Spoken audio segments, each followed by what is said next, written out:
I knew thousands of people were leaving their homes and were probably never going to get to go back to them. And in the middle of that chaos, I had to find ways to talk to people about what they were experiencing. That was my house. It's all gone.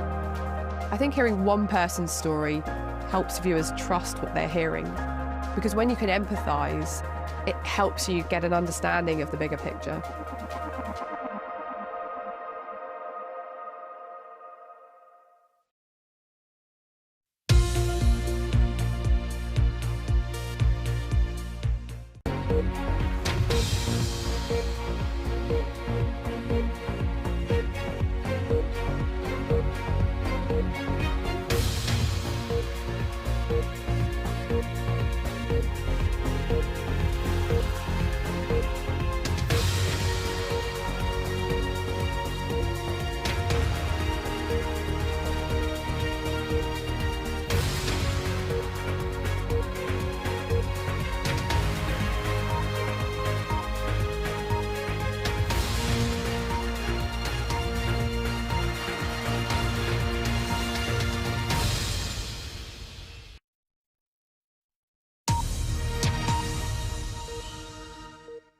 So I'm Regina Videnov and we come on air with some breaking news.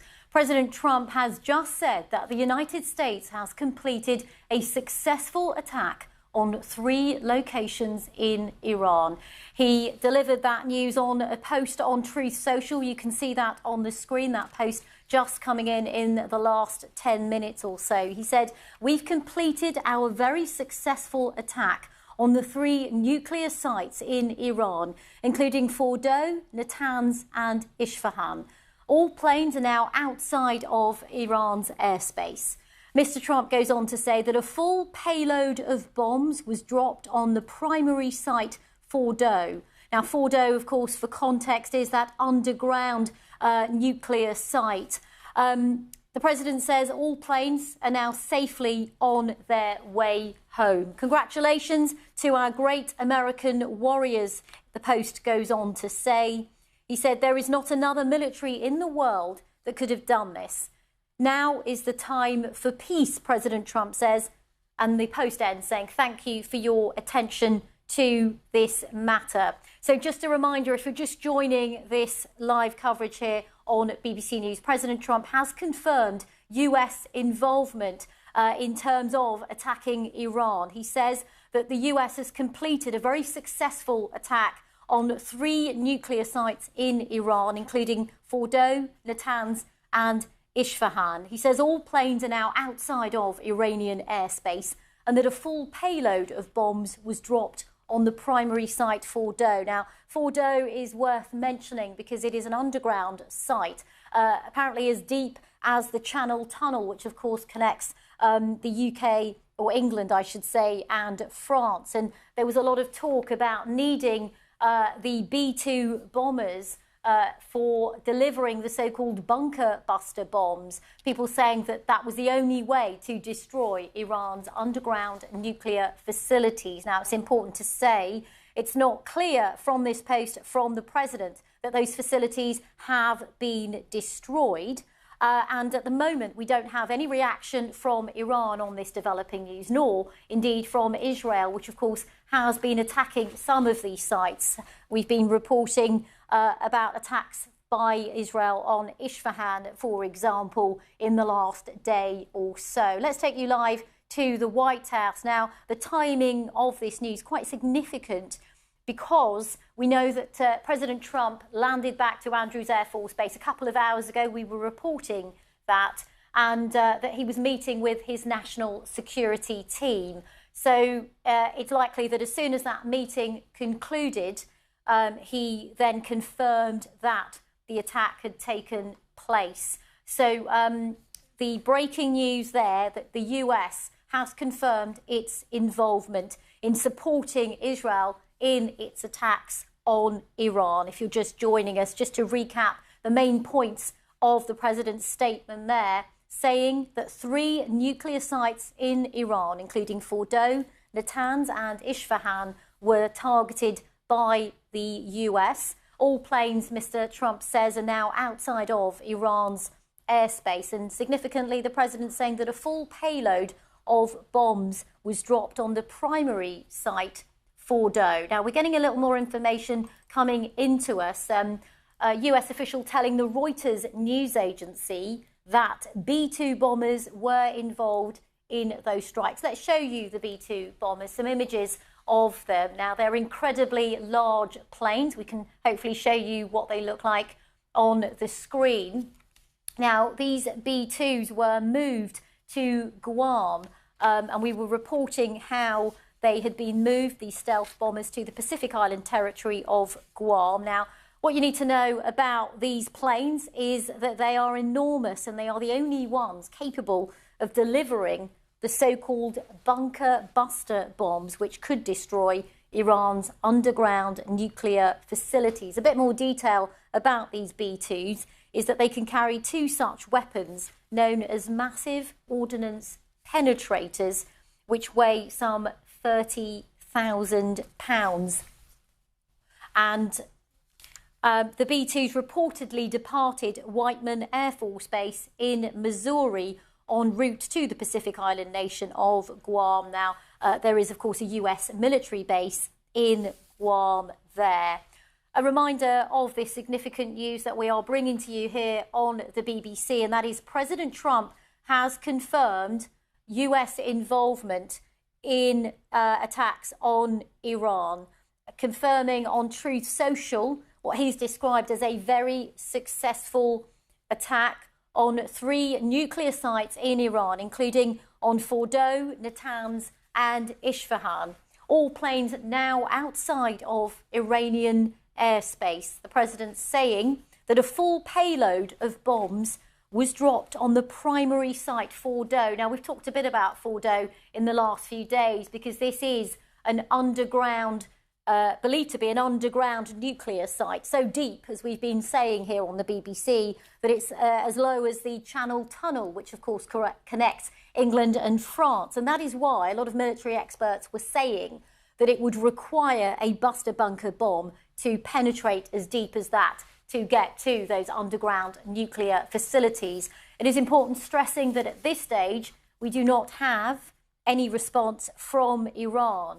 But of course, all of this coming at a time where many experts and analysts thought diplomacy was ramping up. There were those meetings in Istanbul with Iran's foreign minister, Araghchi, earlier in the day. And indeed on Friday in Geneva, in Switzerland as well.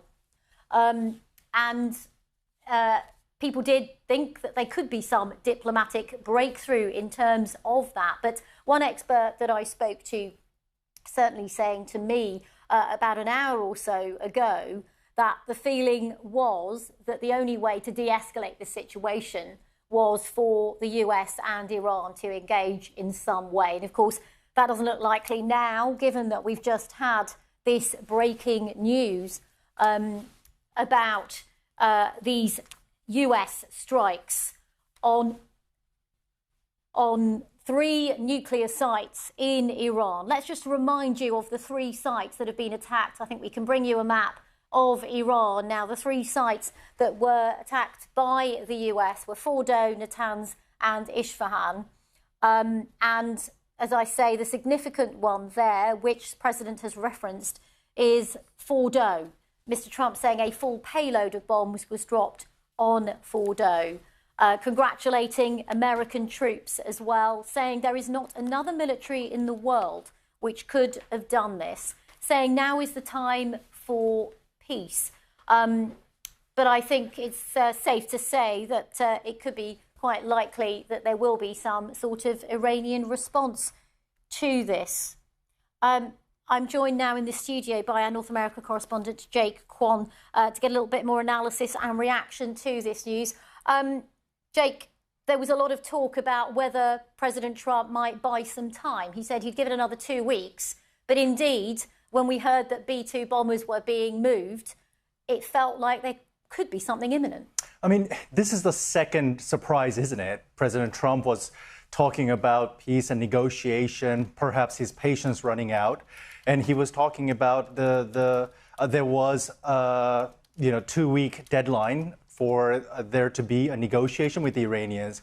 And we really expected some very serious, robust diplomatic efforts to be going on between Iranians and Americans. But this is really catching everybody who was watching off guard. I mean, we knew that there was no breakthrough in Geneva, where the European top diplomats were meeting with the Iranians to come up with some kind of last-ditch effort. But we really didn't expect this attack to come so soon. And only a few weeks ago, the Israeli attack, the first airstrike that was taken out on Iranian soil. Now, that one was also a surprise because President Trump's special envoy to Iran issue, Steve Witkoff, was going to talk to the Iranians on that, just a week ago in Oman. And, we were expecting that conversation to happen. So, Jake, I'm going to stop you now because President Trump sharing on Truth Social another post saying Fordo is gone. That's significant, of course, Jake, because, of course, we've been talking quite a lot about Fordo and how deep underground it is and how these bunker busters were so critical to taking it out. But this post on Truth Social from the president just coming into us saying Fordo is gone. Now, Fordo, of course, as we understand, is the nuclear site of the Iranians where they're keeping uranium enrichment site. I mean, enriched uranium, of course, is the basic ingredient to put together a nuclear bomb. So there was a lot of speculation that this will be the target if America were to directly attack Iran. So there was a lot of speculation building up for the past week that America's first target, if it were to decide to attack Iran, it will be Fordo. And the thing about this Fordo site was that it is deep underground. And the understanding has been that the Israelis do not have the bomb that can reach this underground site, that only the Americans have the 30,000-pound bomb that could really reach the site and make the blast that's strong enough to collapse the tunnels, to collapse this the facility, that it can really remove the site. But here's the thing, whether it was actually destroyed or not, you are going to need some kind of verification effort. It is unclear how President Trump knows that the Fordo is gone.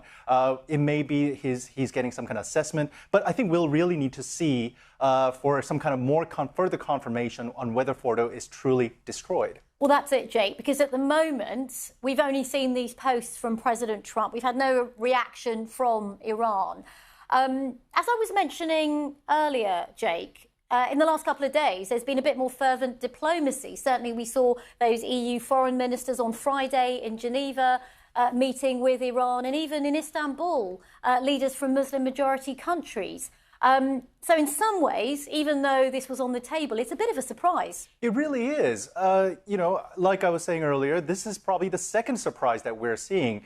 There was this speculation at the very beginning, before the Israel had attacked Iran, that perhaps Israelis will wait until this negotiation effort with the Iranians between U.S. and Iran will continue, and then until that really exhausts itself, that Israel will hold their attack. So until the American and the Iranians have that talk, the Israelis will stop. And President Trump certainly suggested that was going to be the plan. And then we saw an attack that came out of nowhere. So this is really the second time we were really caught off guard. Perhaps this is part of his strategy or not, but we'll have to see. Jay, what's the political reaction likely to be here in Washington, D.C. amongst his own Republican Party, but also Democrats? Well, the Democrats has been very vocal in their opposition to this war. I think there's a very bipartisan feeling right now where a lot of people are upset or disappointed at President Trump for getting America possibly into another drawn-out war with Iran. Now, a significant part of President Trump's support base, people voted for him because he ran on the campaign trail with the promise to keep Americans out of war. In fact, to get Americans out of any existing conflict. So we have seen a few revolts actually within his own ranks, Republican lawmakers as well as Republican speakers, media personalities who oppose this possibility. And Jake, we're just seeing on the news agencies here reports in the New York Times as well that the White House has alerted US TV networks that the president is expected to address the nation later. That, of course, is typical when the US takes this sort of action. I remember seeing other presidents like Obama doing similar. It is truly difficult to understate how important of this moment this will be. This is a very historic moment. You know, a lot of people, we don't know how this will roll out, but we may be here standing at the similar moment to 2003 when America entered the war against Iraq. That invasion of Iraq will be something that many people who are watching this moment today will be thinking about. And President Trump certainly promised to end all these, what he calls forever war. So, you know, I think we're really at the danger of America getting tangled into another decades-long war in Middle East. And this is something certainly Mr. Trump, as well as some of his support base, truly wants to avoid. Indeed, Jake. So just to remind viewers who are just joining us here on BBC News, because it's significant developments that we are bringing to you, and that is that President Trump has confirmed US involvement in strikes on Iran. A post on Truth Social saying earlier that the US had completed a very successful attack on 3 nuclear sites in Iran, including Fordo, Natanz and Isfahan, all planes now outside of Iranian airspace.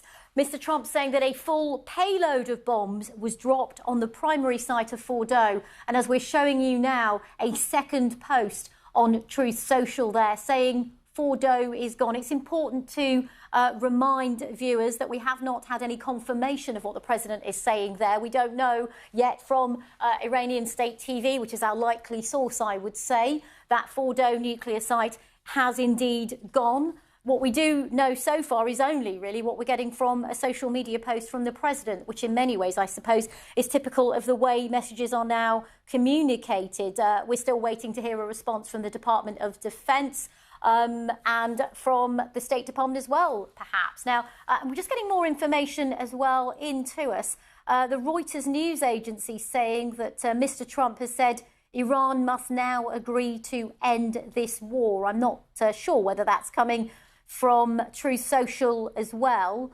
But Jake, just on that, Mr. Trump saying that Iran now must agree to end this war. But I'm guessing that anyone who's been watching this and seeing the reaction from Iran is unlikely to expect them to just not retaliate in some way. Look, this one really smells like the bloody nose strategy, right? The idea is that America is going to take an action to remove an immediate threat. Perhaps that's a nuclear weapon, perhaps that's a ballistic missile. Now, Iranians deny that they have any nuclear weapon ambition. They say that all their nuclear materials is for civilian use. But anyway, the idea is that America is going to go out there, punch the nose, make them bleed a little bit, and then they're going to end up with a negotiated deal that is going to be favorable towards America and keep the nuclear weapon out of their adversary country. Now, we don't know if this scenario will play out.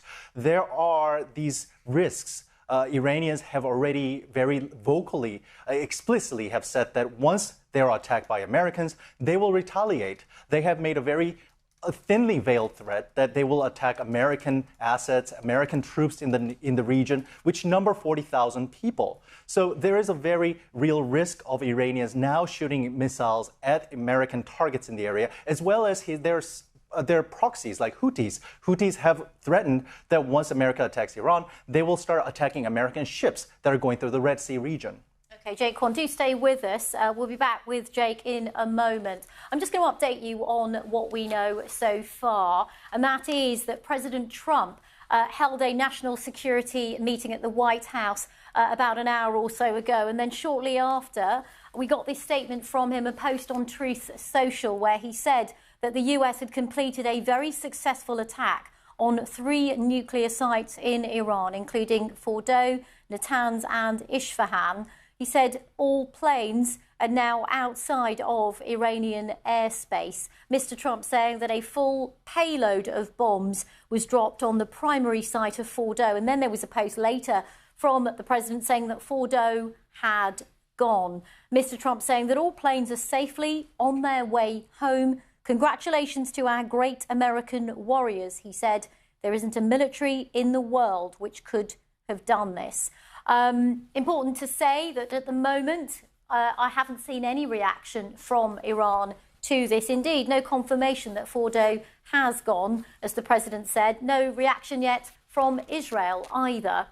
We understand that President Trump is going to be giving an address to the nation at 10 o'clock local time. Just for context, if you're watching elsewhere in the world, that's under 2 hours from now. It's just gone 8:18 here. So in a couple of hours of time, we will be hearing from President Trump. He's describing this as a very successful operation. Well, joining me live on the line now is Randy Manner, a former US Deputy Commander, also the former Acting Vice Chief of the National Guard Bureau and the former Acting and Deputy Director of the Defence Threat Reduction Agency. Randy, good to talk to you.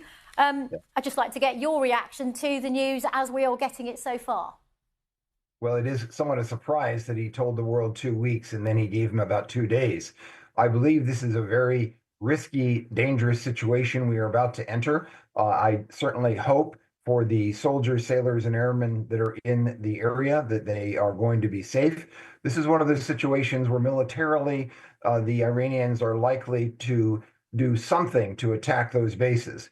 The question, of course, is the U.S. will not tolerate that, and there would be, of course, the threat of massive retaliation against the Iranians if they do it. I hope that cooler heads prevail and that this instead causes them to go to the negotiating table. But somewhere between negotiation, which immediately is probably unlikely, and then high-scale escalation, I just hope that it's something in between, moderately in some manner. I do believe that this is again, a dangerous situation for the next 2 days, let's say. We'll see what the Iranians do in response to our forces in that region. Indeed. I mean, that's the big question, isn't it, Randy? What will the Iranians do next? Now, no response from them so far.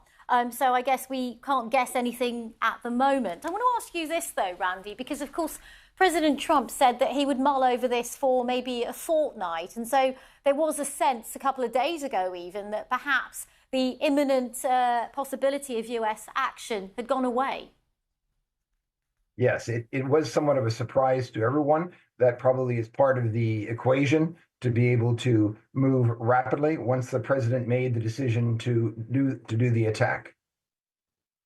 And in terms of the actual military nature of this, I just wanted to ask you, as someone who has expertise in this area. So we understand that these B-2 bombers were used. We know that they were moved to Guam. President Trump saying a full payload of bombs was dropped on the primary site of Fordo. Presumably these were the so-called bunker busters that have been talked about. It's very likely that was the weapon that was used. It's important for your listeners to understand that one B-2 bomber can only carry one of these weapons. So they must have had multiple B-2 bombers in order to conduct this raid, augmented, of course, probably by either F-35s or F-117s, more likely.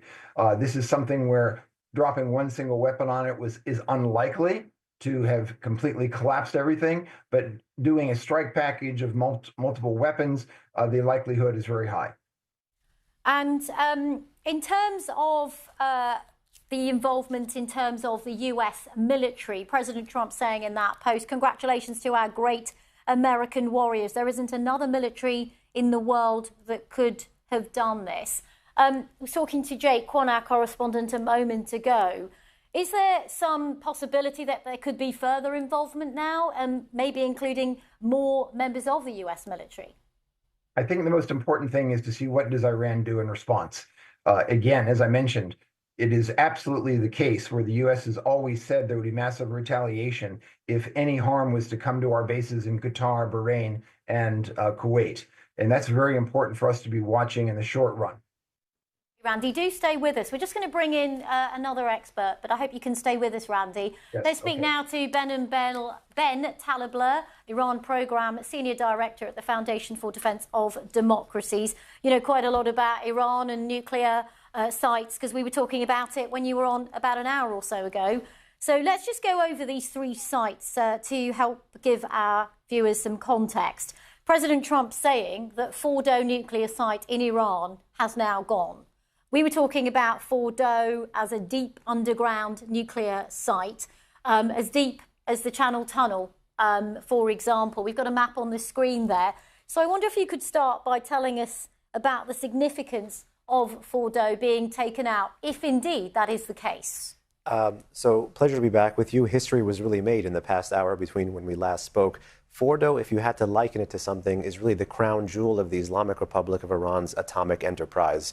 It was started in the mid-2000s. It was revealed by Western politicians based on intelligence in 2009, started producing highly enriched uranium there in 2012 after the regime started doing it in 2010. Fordo was designed to be, quote-unquote, impenetrable. That's what regime officials would say, to both American and Israeli military strikes, and never will a battle damage assessment, just a satellite or intelligence snapshot, really be able to have such an outsized piece of importance in American politics now to verify President Trump's tweet. I understand that there's been another post on Truth Social from the president, Benham. It says, "This is an historic moment for the United States of America, Israel, and the world. Iran must now agree to end the war." I mean, you yourself said how historic this is, Benham. Also, Natanz and Isfahan also targeted. Now, in the last couple of days, our viewers may have been familiar with these names because they were targeted by Israel already, weren't they? Indeed. So first and foremost, Natanz is home to two facilities, an above ground and a below ground facility. Israel had struck both of them, but there was no public battle damage assessment as to the subterranean facility at Natanz. So if the president indeed did strike the Natanz facility, he probably struck both the fuel enrichment plant and the pilot fuel enrichment plant, basically finishing the job that Israel started. Also, Israel has struck several sites within Isfahan. Isfahan is home to several different nuclear facilities that play a key role in the connective tissue of the full fuel cycle for uranium enrichment on Iranian territory.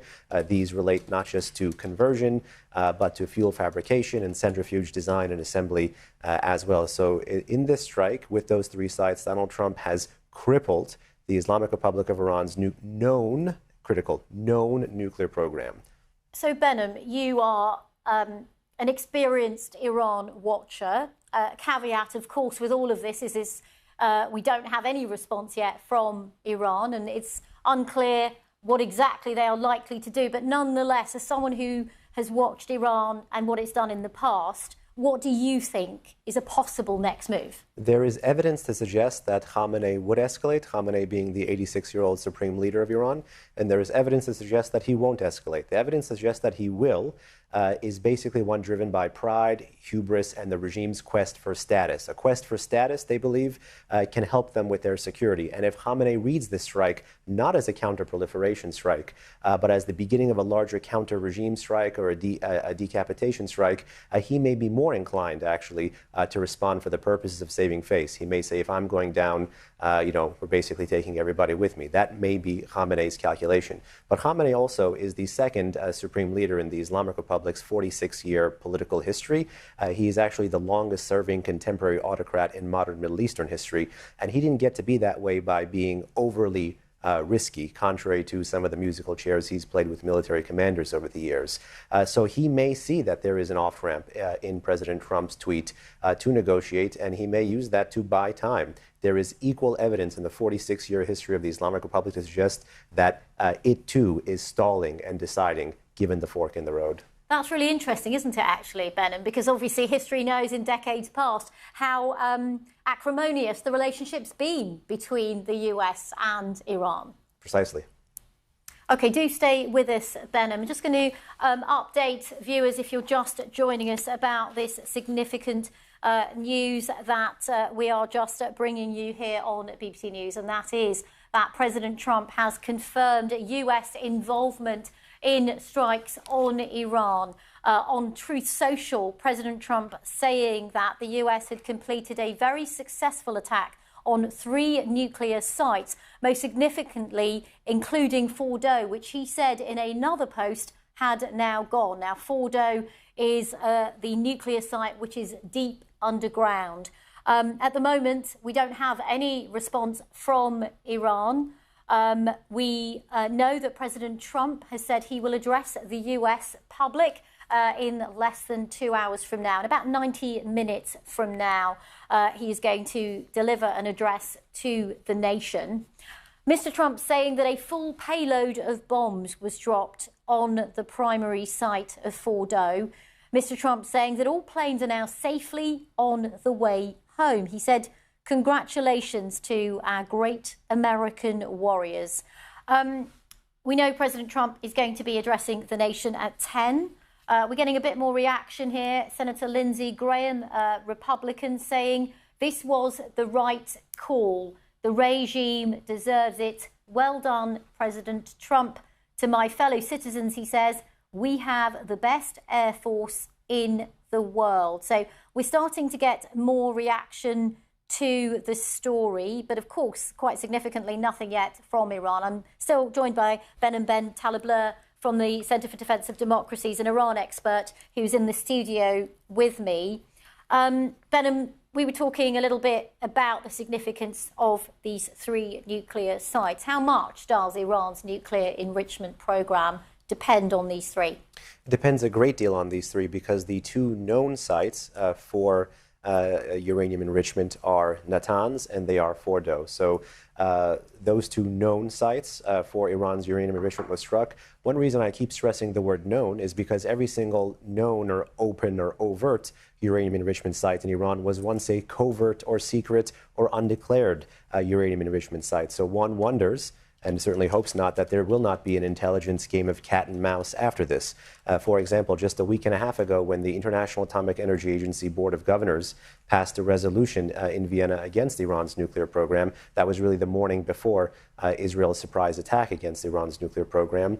The Iranians responded by saying that they would be opening up a 3rd new fuel enrichment plant that was allegedly deeper, and that U.S. and open source intelligence watchers had been seeing Iran construct since 2022 that was reportedly even deeper than Fordo. The status of that facility, if it's operational, if it's been bombed, if fissile material has been brought into it, remains utterly unknown.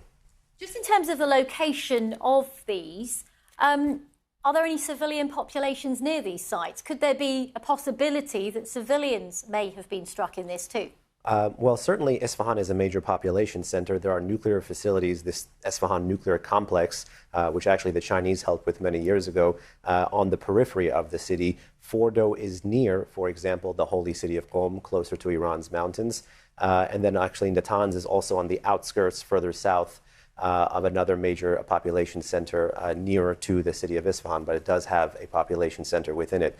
For many years now, in the public debate in Washington and the open source debate in Washington, there was questions as to not just environmental but human security impacts on the aftermath of a strike against these facilities. Because these are uranium enrichment facilities and there is still concern over potential radiological effects as well as chemical effects, it's worth noting that striking these facilities, 2 of which are underground, by the way, are nowhere near as dangerous, still pathogens in the air.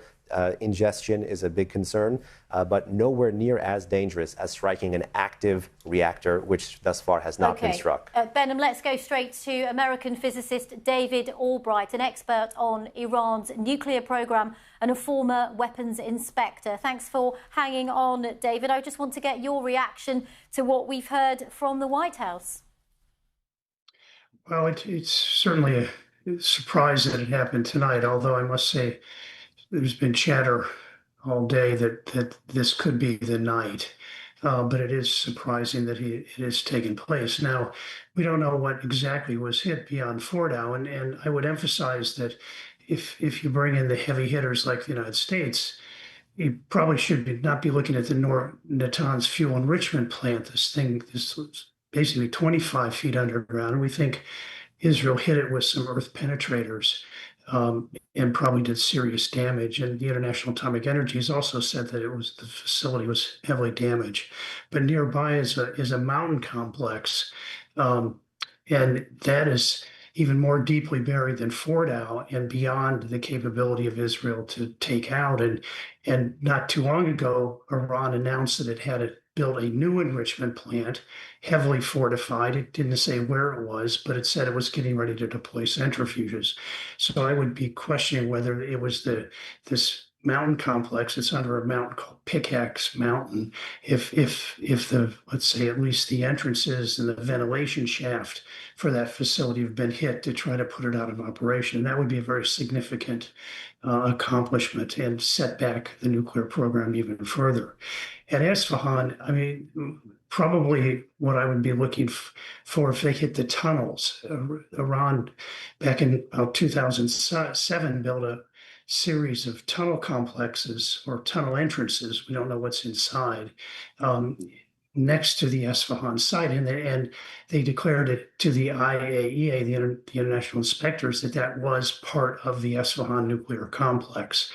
And Israel, as of today, had not bombed those tunnels. It did do a pretty extensive bomb run on six or seven I guess 7 buildings at the main Esfahan site, but they didn't touch the tunnels, and so did the U.S. hit those that tunnel complex and put them out of our operation. And there's been a lot of buzz that those tunnels at Esfahan store a lot of enriched uranium. And that was their purpose, as declared, was in an emergency, move the vital assets into those tunnels for protection. And so, again, that would make a very legitimate and reasonable target for the United States. Okay, David, I wonder if I have time to ask you another question, but what would be the nuclear risks around targeting sites like this? I know you sort of explained that some of them are underground, but what might be some of the possible risks around this? I don't think there's much risk at all. I mean, if you did dig back in and there was nuclear material, and there very well could be, then you've got to protect yourself, maybe wear a ventilator, and particularly worry about the fluorine content of uranium hexafluoride, because it's extremely chemically reactive. Excuse me, you don't want to breathe in the uranium, but a simple face mask can deal with that. It's very unlikely, extremely unlikely, that anything would get off-site. And also think about it. If there's nuclear material in Fordo, it's under about 80 meters of rock. I think the United States may have created a kind of a unregulated geological repository for that uranium. And so it's very unlikely to come out. And the fluorine will react very quickly and form compounds that tend not to move too easily. So I think the offsite population doesn't need to worry. And that would have been thought through. I mean, I know everyone's worried about this, but these issues have been thought through very carefully by military planners with an eye to try to make sure that you don't have radiation escaping from these facilities. Okay, and you studied Iran's nuclear program for a long time, haven't you, David? I mean, the next question, we sort of touched on it a little bit, is this likely to have dramatically reduced its capability for enrichment? Well, if all 3 of those areas that I talked about were hit, and they're obviously Fordo has 2,700 centrifuges in it, and it may have some enriched uranium. Fordo had 15,000 or more. So I think you're really taking out the bulk of their centrifuge program. You have to still worry about centrifuges that had been manufactured and not deployed. So there's still going to have to be, by Israel, a hunt and destroy mission, and they're trying to recruit people. Mossad sent out notices all through Iran that, essentially, if you want to create a new life, participate, they contact this email address, and they add, make sure you use an external VPN. So I think and we saw that after the 1991 war in Iraq, where Saddam was kicked out of Kuwait, and there were many people who, inside it, what was a very secret nuclear weapons program, decided to get a better life for themselves and came out and went to places like Turkey and contacted the U.S. and ended up revealing an enrichment program that was completely unknown to Israel, the United States, Britain. And so these insiders in this kind of situation may very well provide information that's critical to find the hidden assets. OK, David Albright, thank you so much for taking us through some of the context around this developing story. Great to have you on, given that you are an expert on Iran's nuclear programme and indeed a former weapons inspector. Thank you very much. Thank you. Take care.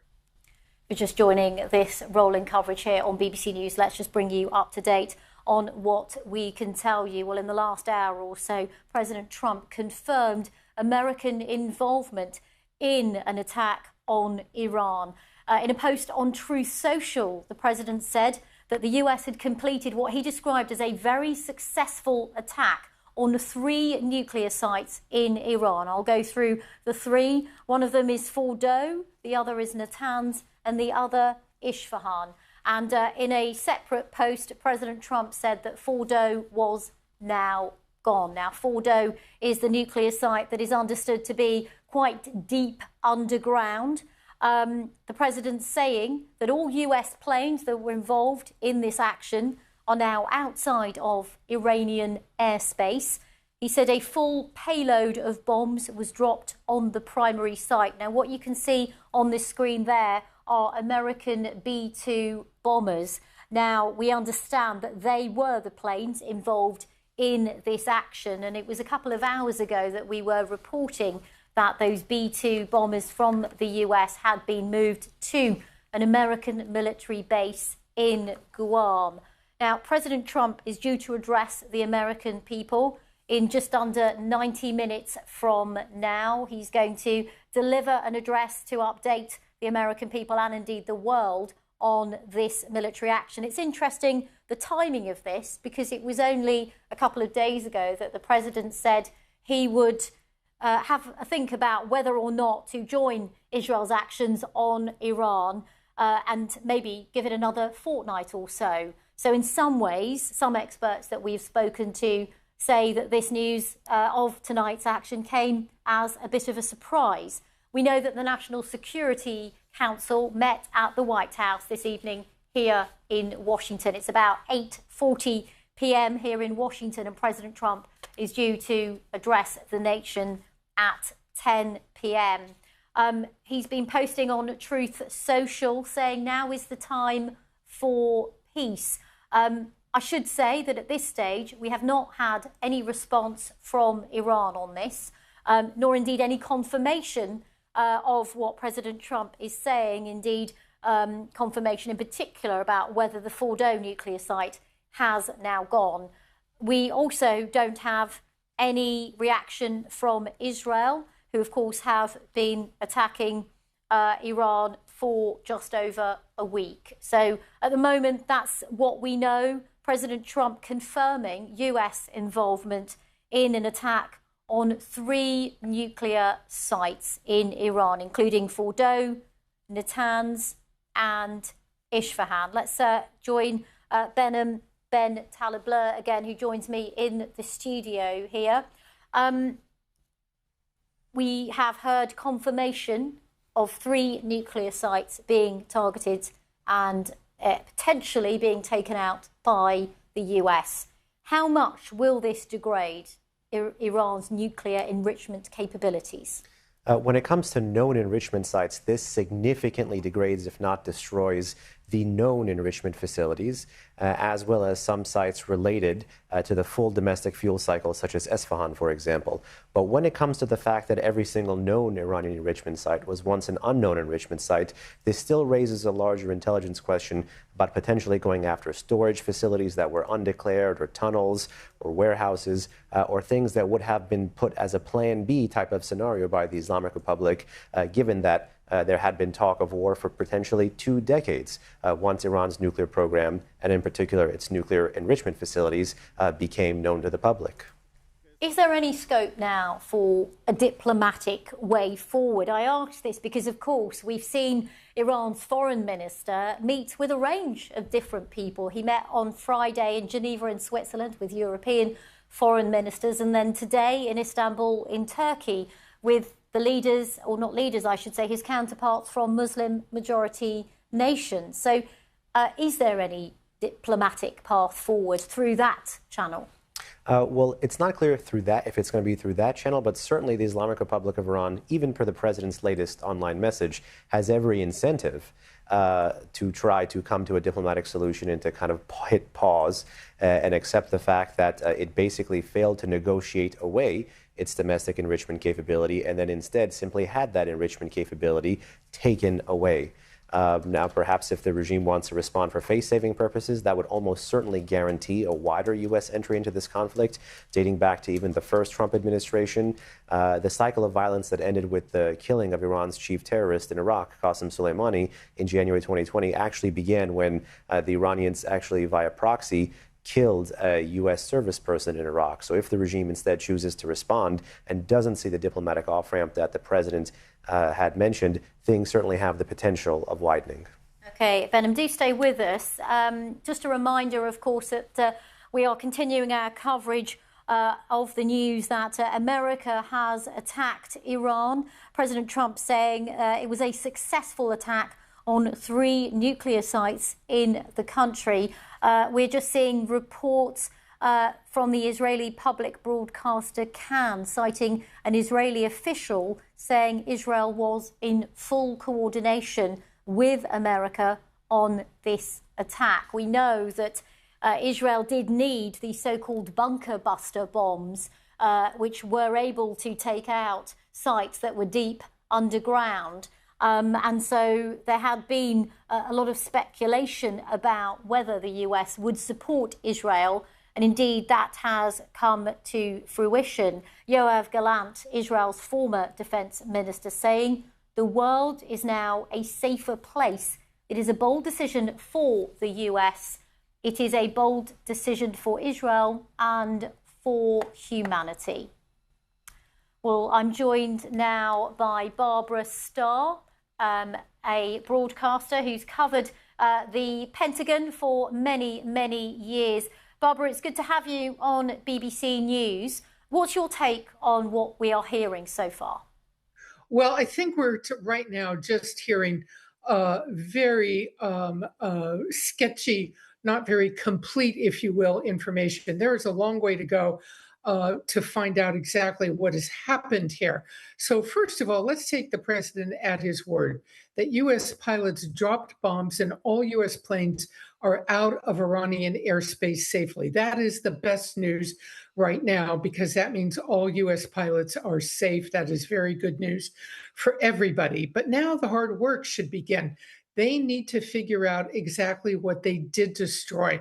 To say that, let's just talk about Fordo, the enrichment plant, that it's, quote, gone. They can't really know that at this point. They need to collect intelligence. They need to conduct reconnaissance over the site, take some imagery, run satellites over top, see what they can see, and try and determine how much they actually were able to destroy. That is so important because it will help them, the U.S. and Israel, come to the calculation of how much damage they really did. In other words, how far they set back Iran's nuclear program. Did they really, we'll see, destroy everything? Is it set back for years, months? We don't really know at this point, and we'll have to see how much the public is really told. But this is going to be the key question tonight. How much was really destroyed and how much is Iran's program? So, Barbara, I'm just going to pause you for a second, if I may, because we do now have our first reaction from Iran. The deputy political director of Iran's state broadcaster, Hassan Abedini, has appeared live on Iranian state television a few moments ago. He says Iran evacuated the 3 nuclear sites that have been mentioned in that Truth Social post from President Trump a while ago. He also says that even if what President Trump says was true, Iran, I quote, didn't suffer a major blow because the materials had already been taken out. Barbara, I'll bring you back in. That's first reaction there from Iranian state TV. It kind of plays into what you were saying, which is these posts have to be taken with some skepticism until they're actually confirmed. Well, I think skepticism on all sides. We don't know what the Iranians are really talking about. If they had moved the material, it would be fair to assume, at least, that Israeli intelligence would have seen that in some fashion because they've been keeping eyes over Iran. Again, satellites, reconnaissance flights, radars, personnel possibly covertly on the ground. They've been keeping eyes on Iran for some time in the run up to all of this and sharing that intelligence with the US. Because what does it take to actually drop a bomb on this Fordo target? We know it's deep underground. So US intelligence, US military intelligence had to know the exact formation, if you will, of the rock, of the geology, the dirt, how deeply buried it was. What was the exact GPS precision point that they wanted to strike at the site to do the maximum damage? If the Iranians had moved material out, it's difficult to see how Israel might not have known that. Now, they may well have, and that will be a problem. And they might have been doing things at multiple sites that intelligence services were not fully aware of. This has been going on for some time in Iran, where they have dispersed their program to various sites. So again, it's really a question of what now? One thing to drop a bomb, quite another thing to figure out what it all means and where you go from here. Will there have to be additional US strikes? That may be a key question tonight. Okay, Barbara Starr, thank you very much for sharing your thoughts and insight. I'm going to ask you one more question on this. Sure. The likely political reaction here in Washington, D.C. across party lines? Well, I think the one fundamental that underlies all of this in Washington tonight is no one really wants to see another war, US-involved war in the Middle East. After the years of Iraq and Afghanistan, both on the Democratic and Republican side, there's just no appetite for that. No one wants to see that. But here's the problem. It's that old saying, you break it, you bought it. So if this goes badly in some fashion, if there is Iranian retaliation against US interests, that is the big concern, against US bases, US troops in the region, US shipping, US assets, or even allied assets. If the Iranians were to retaliate in some fashion, and it becomes a problem in terms of what does the Trump administration do next. Easy to get into a combat situation, which they did tonight. Very difficult to get out of it because any top commander will tell you the enemy gets a vote. Okay, Barbara Starr, experienced broadcaster on these matters. Thank you very much for joining us here on BBC News. Well, let's go live now to Israel and speak to my colleague Mark Lowen, who is in Tel Aviv for us. Mark, first of all, what reaction have we had from the Israelis? No official reaction yet, Rajini. It is, of course, the middle of the night here, and Israelis will be waking up or will be woken to this news in the same surprising fashion as the rest of us. But of course, the Israeli government may indeed have been forewarned, because this was what they had been wanting. They had been wanting to co-opt the Americans into this deployment. They'd been wanting to use those B-2 bomber planes to drop those bunker-busting bombs that they lack. They'd been wanting desperately to take out Fordo, in particular, the nuclear site, very buried into the mountain, perhaps as low as 90 or 100 meters underground. We don't yet know how many bombs, and indeed which bombs, were dropped on the 3 nuclear sites. We assume it would be those 13.5-ton munitions that only the Americans possess. They're the largest non-nuclear weapons in the American arsenal. There was a discussion for days and actually back into previous US administrations as to how many of those bombs would be needed to potentially destroy Fordo. There was talk even of mock Fordo models being given to the Obama administration years ago with presentations in the Oval Office showing what a destruction of that nuclear site could look like were the Americans to drop the bomb. And Trump has done it, it appears. We won't know exactly more detail on that until it comes from the president's posts or the president's statements.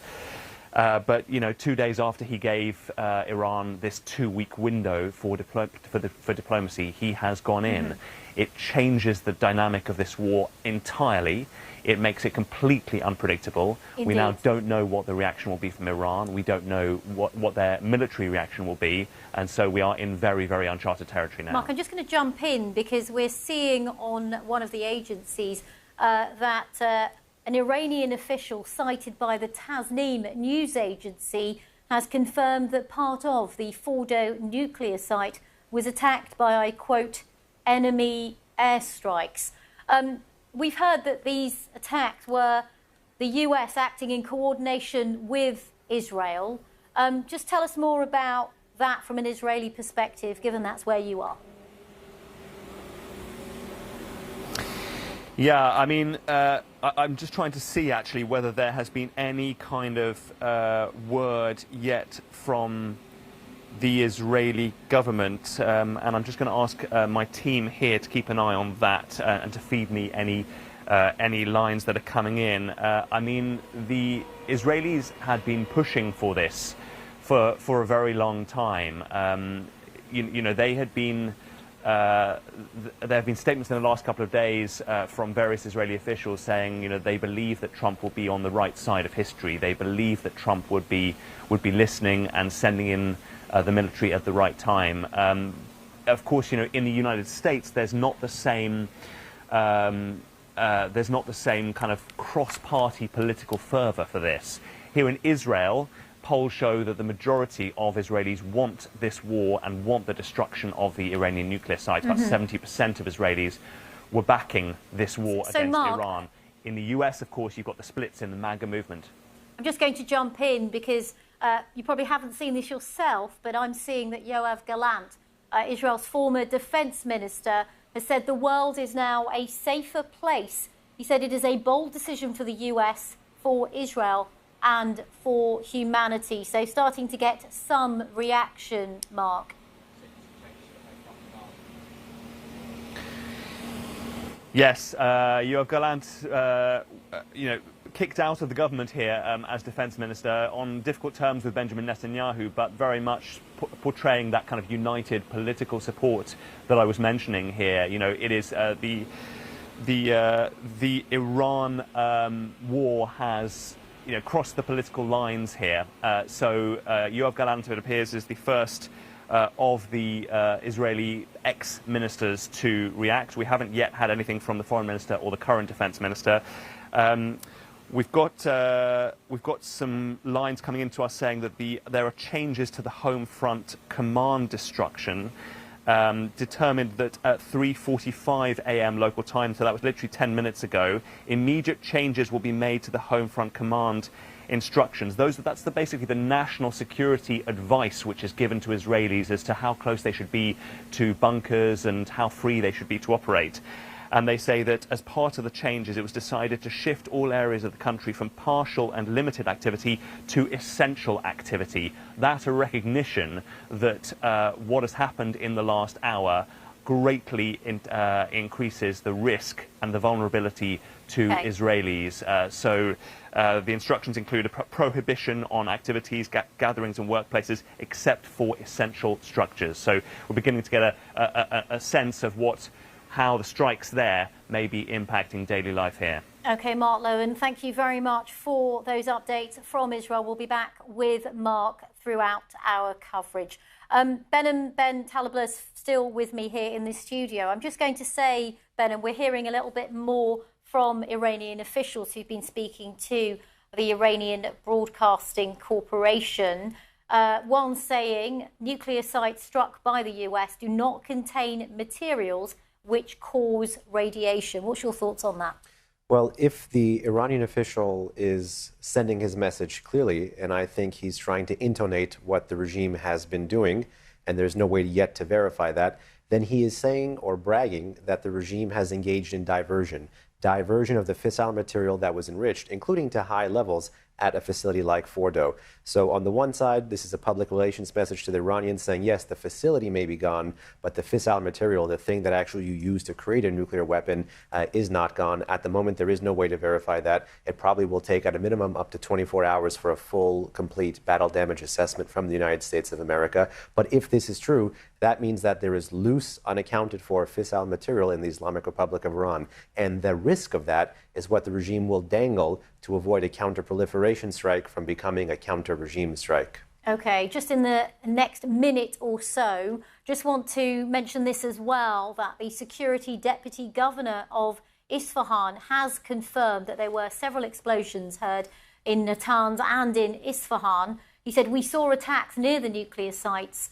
And so essentially now, Benham, all three strike sites mentioned by the president now confirmed by Iranian officials. I wonder if in just 30 seconds you could give me your thoughts on that.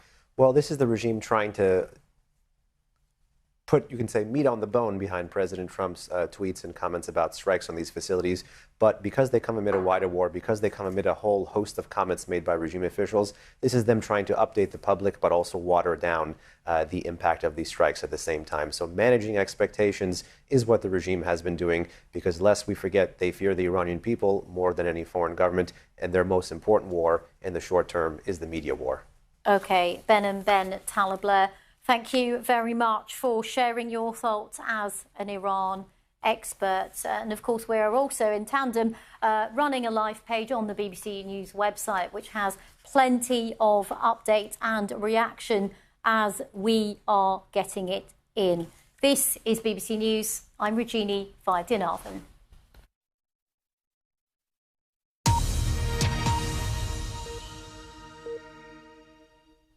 This is BBC News. I'm Regini Vaidyanathan. We begin with that breaking story. The US has attacked Iran. In the past hour, President Trump posted on social media that the US carried out a very successful attack on 3 Iranian nuclear sites, including the underground uranium enrichment facility at Fordo. On the post, he said, we have completed our very successful attack on the 3 nuclear sites in Iran, including Fordo, Natanz and Isfahan. The president said in a post on Truth Social that a full payload of bombs was dropped on the primary site, Fordo. Mr. Trump adding that all planes are safely on their way home. Congratulations, he said, to our great American warriors. The president then posted another message from an open source intelligence account, which said that Fordo had gone. Well, all of this comes just 2 days after Mr. Trump said he would decide within 2 weeks whether to join key ally Israel when it came to attacking Iran. And earlier on Saturday, as we've been reporting through the evening here, US B-2 bombers, which carry the so-called bunker buster bombs, were headed out of the United States, heading towards Guam.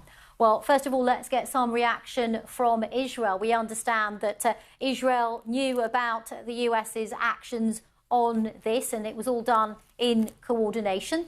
Let's go to our correspondent in Tel Aviv, Mark Lowen. So, Mark, this was, as far as we understand, a coordinated attack. Yeah, I've just seen a quote, Rajini, an unnamed Israeli official has been speaking to the public broadcaster here in Israel, Khan, and says, we were in full coordination with the US on the latter's strike tonight on Iran's nuclear facilities. That would come as no surprise because, of course, the Israelis have been pushing for days, since the start of this current campaign and for long before that, actually, for the Americans to get militarily involved. It has been their intent to get the Americans to send in the bunker busters into the sites that the Israeli military could not reach, particularly Fordo, that nuclear plant buried deep into the mountain. perhaps as many as 90 or 100 meters below ground. And it would require the B-2 bombers carrying the 13.5-ton bombs to reach down and tunnel down into that site. And Donald Trump saying that Fordo is gone. The question is, of course, whether that is a confirmation that they use those bombs. I would have thought that that basically does mean that, and we saw the B-2 planes yesterday going to Guam, the overseas territory in the Western Pacific, very far from Iran, but one's a place from where they could launch those B-2 planes. And also, I have to say, avoid the kind of messy situation that there is in another launch site, Diego Garcia, which is an Indian Ocean site that basically belongs still to or is run by the United Kingdom. So there could have been a difficult situation in getting approval from the UK to use that site. So it appears that the B-2 bombers will have taken off from Guam. We don't have complete confirmation of that, and they will have dropped the bunker busters, if indeed they did, on 3 Iranian sites: Natanz, which is one of the main enrichment sites, Isfahan, and Fordo. The question now, of course, is what the reaction will be from Iran. This is a decisive, a seismic moment in the war, in the relationship in the Middle East, in the relationship between Iran and Israel, and of course potentially carries huge implications for American security. There are 40,000 American troops stationed in this region. They will be on extremely high alert. Yesterday already we had the Houthis, the Iran-backed group in Yemen, threatening that they would resume attacks on American ships in the Red Sea were the US to get militarily involved in Iran. I think that there will be now a huge fear of Iranian retaliation on American and military assets in the region, and of course of how Iran will retaliate towards Israel. OK, Mark Lowen, thank you very much for the moment. I should just say that we are seeing reports on Fox News, which give us a bit more detail. Of course, they're just reports on one US network, which is quite close to the Trump administration. They're saying that the US dropped 6 bunker buster bombs on Fordo.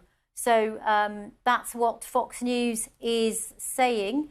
Also, President Trump has, we understand, spoken in a brief phone interview to the Reuters news agency. They are saying that the president said this was an amazing success tonight. Back to what we heard from Fox News as well, just on the number of missiles that were used. Fox News reporting that America used 30 Tomahawk missiles on other Iranian nuclear sites. So, of course, lots coming in as we try and react to that news that America has bombed Iran, and 3 nuclear sites in particular. Let's bring in Behnam Ben Talebler, who joins me in the studio, an expert on Iran from the Centre for the Defence of Democracies. We heard there from Mark in Israel. What reaction have we had so far from Iran? Well, you've had Iranian officials basically softly confirm that the strike took place, try to find a face-saving line of retreat, talking about the potential diversion of that fissile material from the uranium enrichment facilities that had been struck. This is designed, again, for them to save face before their own population, as well as to raise the risks to the Americans of potentially widening the war, from moving from counter-proliferation to counter-regime. But also right now, the regime is scrambling. Again, its crown jewel has been targeted. You've had about a week of Israeli strikes going after ballistic missiles, launchers, missile military nuclear facilities. The Islamic Republic of Iran, make no mistake, is on its back. But this traditionally is when sometimes it's been able to find a way to fight to live another day. And watching what comes out of Iranian diplomacy, as much as what comes out of Iranian military action here, will be equally as important. OK, Behnam, thank you very much for the moment. We have had official acknowledgement of that bombing at the Fordo nuclear site from an Iranian official now as well. Morteza Haydari, a spokesperson of the Qom province crisis management, saying a part of the Fordo nuclear site area came under an aerial attack. That's according to the Tasnim news agency. Well, we've had the reaction from Israel and we've monitored the reaction from Iran. Now let's get the reaction here in the United States. Now, President Trump is due to speak to the nation in under an hour. It's 7 minutes past 9 here in America. President Trump is saying that he will deliver that address at 10 p.m. Well, I'm joined by our North America correspondent, Nomia. Nomia, Nomia Iqbal, pardon me. Nomia, what has the reaction been across party lines here? Well, overall, in terms of the Republican Party, they are largely behind President Trump. So Lindsey Graham, Senator Lindsey Graham, we know that he has been very pro the US joining Israel. He's incredibly pro-Israel. So he has put on social media tonight on X, good, this was the right call. The regime deserves it. Well done, President Trump. To my fellow citizens, we have the best Air Force in the world. It makes me so proud. Fly, fight, win. There are other similar sentiments from Tom Cotton, also a very pro-Trump Republican, saying that Iran has waged a war of terror against the US for 46 years and saying that President Trump made the right call. There is a lone voice, I would say, in the form of Thomas Massie, a Republican. He's been one of the most vocal ones pushing against American intervention in Iran. And he has posted on X tonight that what President Trump has done is unconstitutional. Just worth noting, Massie wanted to introduce a war powers resolution in the House on Tuesday, which would basically prohibit American involvement in Iran.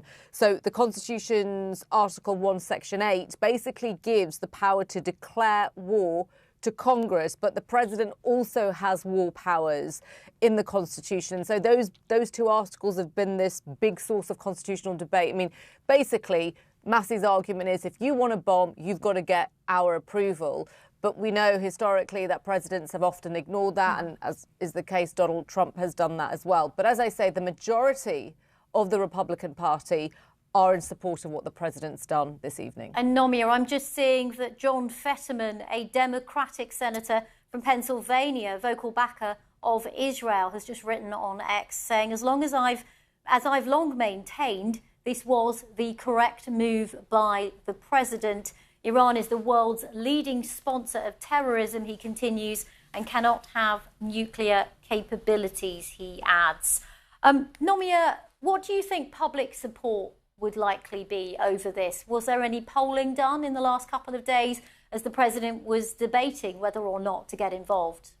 There was some polling, and it suggested nearly half of Americans did not want the US to get involved in any kind of strikes on another country. I mean, you know, we have been talking over the last few days about the split in Donald Trump's base, one of the many reasons, but I think a very significant reason why people voted for him was because of his no wars platform, that his belief that the era of foreign intervention, to quote him, was over. And so they couldn't understand why he would want to join in this. And there were concerns about it, you know, being prolonged into this sort of long war potentially. I think Donald Trump's post, and we'll hear more tonight, suggesting that this is done. Although, you know, we'll see what happens from here. So nearly half of Americans were not in support. 25% from one poll, I think it was done by the Washington Post, suggested that they were in support. And so we'll see what the polling is like afterwards. But I do think President Trump would have been aware just how deeply unpopular this was overall, not just with the American public, but within his own base. As you know, as I said, that there has been this split between the isolationists and the hawks of the party. And Nomia, we've had more reaction as well from the Speaker of the House of Representatives, Mike Johnson. Yes, sorry, I'm just seeing him now on social media. There's obviously lots of reaction coming in from lots of different members of the Republican Party and, you know, the Democrat Party. But yes, he is saying the military operations in Iran should serve as a clear reminder to our adversaries and allies that President Trump means what he says. The president gave Iran's leader every opportunity to make a deal, but Iran refused to commit to a nuclear disarmament agreement. And he goes on to say that the president has been very consistent and clear that a nuclear-armed Iran will not be tolerated. I mean, President Trump had talked a lot about negotiating with the Iranians, that was his preferred resolution. I don't know what happens after this. Again, we'll probably get more of an indication in his address to the nation. But earlier in the week, I mean, just 2 days ago, he had said that he did want to talk to them, that, that they wanted to come to the White House, which the Iranians denied. But we'll see what happens here, if there is indeed any room for negotiation. And Nomi, I'm just going to keep you there for 1 second, because we're just seeing reports from the White House that President Trump has spoken to Prime Minister Netanyahu after that US action. The White House just telling us that. They are. And look, it's not surprising, because both men have been in contact constantly. That was according to the Prime Minister, the Israeli Prime Minister, who earlier in the week had gone down to the site of where an Israeli hospital, he said, had been bombed by the Iranians, and said that he was very close to President Trump. I mean, there's some speculation, some reporting that the men do disagree with each other on a lot of stuff, that the relationship isn't as perfect as it's claimed. But he did say that the president and him were in touch all the time. So I don't think that's surprising yet, that that the Israeli Prime Minister wants to emphasise that that they were aware what the US was doing. OK, Nomia Iqbal, our Washington correspondent, thank you very much for your thoughts there. Well, I'm joined now live by Colonel William Dunn, a former US Marine Corps officer who flew combat missions across the Middle East. Thank you for joining us here on BBC News. We still don't have confirmation from the DoD, as far as I know, about which planes were used in this, but it's widely thought that these were those B-2 planes which were capable of carrying those bunker busters. I just wanted to get your thoughts on that. Well, thank you very much for having me. And yes, it does appear that if they did drop those bunker busters, as we like to call them, it would have been with the B-2s. The big message here, hopefully the Iranians are listening to what President Trump is saying, is that we can strike you anytime, anywhere, any place. And I hope they understand that. And this is probably our quickest path to peace in the area and peace in the region. And we're also hearing reports on Fox News that Tomahawks were also used. Just remind our viewers what a Tomahawk is and how that might have been part of trying to take out these nuclear facilities. Well, the Tomahawk is going to be it's a cruise missile that's going to be launched from a various method of platforms. It can be launched from the sea, it can be launched from some aircraft, and it's going to fly a very specific projected route into a target. They're very hard to stop. They're very hard to defend against. And they, what I consider, are a relatively low-cost precision weapon. Low cost is relative, but they can strike targets pretty much anywhere in the world from our platforms in different methods. And very accurate, very precise. A absolute plan to reduce any civilian casualties by using those weapons. And in terms of how quickly they could have been scrambled, I mean, we were only hearing this evening that the B-2s had been moved from, I think it was Missouri, but you may know better than me, to Guam. Well, what it seems like they did, and this is a very iconic method, we launch aircraft from many different directions, many different places. They may or may not end up in a target area. It's a way to help deceive our enemies. What the president did was a beautiful methodology, I thought, to choreograph and tell our adversaries exactly what was going to happen. He just didn't tell them when. He gave them every opportunity to off-ramp the situation. They chose not to. In the other story here, the Iranian military needs to stand down. If they attack U.S. forces, which they are capable of doing, they can see, and I believe confidently, that our president will protect our men and women that are overseas and deployed, and protect America as a whole and any Americans abroad. So they should not attack any of our bases. And ideally, this will get them to the peace table. And if not, more strikes can come. And if that happens, what do you think the next sort of military action could be from the US in terms of helping Israel to retaliate? What I believe we will do, this was plans that I saw when I was still on active duty, is we will not attack any population centers. We are only going to attack what I call war supporting infrastructure. Anything that will allow Iran to make war.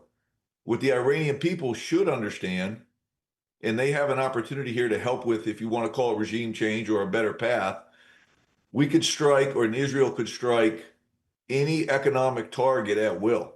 We don't want to do that. We don't want to cripple the Iranian people. The Iranian people should be seen as our friends. They may not believe that today, but hopefully in the future they will understand. And we used to be great friends with Iran back in the day. So by removing, if you will, a regime that is promised to destroy America and promised to destroy Israel, may allow the Iranian people to have an Iranian that they can love and cherish, and then become friends with the rest of the world. Okay, thank you for your thoughts, Colonel William Dunn, former US Marine Corps officer who flew combat missions across the Middle East. If you're just joining us here on BBC News, a reminder of the news that we brought you a couple of hours ago, and that is that President Trump has confirmed US military action in Iran, saying that the US has attacked 3 nuclear sites in the country, including Fordo, Natanz and Isfahan. The president described those strikes as very successful and said that a full payload of bombs was dropped on Fordo, which is Iran's main enrichment site. Now, Iranian state media says that part of the Fordo site was attacked by enemy strikes. Now, in about 40 minutes from now, President Trump is due to make a televised address from the White House. That's 10 o'clock local time here in Washington, D.C. And we are hearing that Iranian state TV, or a commentator, I should say, on Iranian state TV is saying that every American citizen or military in the region is now a legitimate target. I'm going to bring in Behnam Ben Talibler from the Centre for Defence of Democracy, an Iran expert. That is a state TV commentator. It's not an Iranian government official, but still, what would you read into that threat? It's akin to the threats that the Islamic Republic had been levying, at least on air, both with official and unofficial media, against the U.S. in an attempt to deter such an attack. You've seen Iranian officials really talk about the potential for a war to widen if America was going to be going after the Fordo fuel enrichment plant, which is, again, the crown jewel of Iran's nuclear facilities. And when you look at Persian language social media and what pro-regime and pro-government sources are saying there, they're also promising to widen the war and intensify their operations against Israel as well. We know that based on publicly reported numbers, less than 10% of Iran's medium-range ballistic missiles, between 420 and 480, have been fired in the past week. Less than 10% have landed against Israeli territory, essentially all civilian targets. So you're likely going to see an intensification of the already widening Israel-Iran war, and then the potential for Iran to either via proxy using rockets or drones at U.S. bases in Iraq or U.S. bases in the region, or potentially this statement being the harbinger of a more direct attack from Iranian territory like we saw in January of 2020. Behnam, a lot of our viewers will be deeply worried about what might come next. Of course, none of us can actually predict that.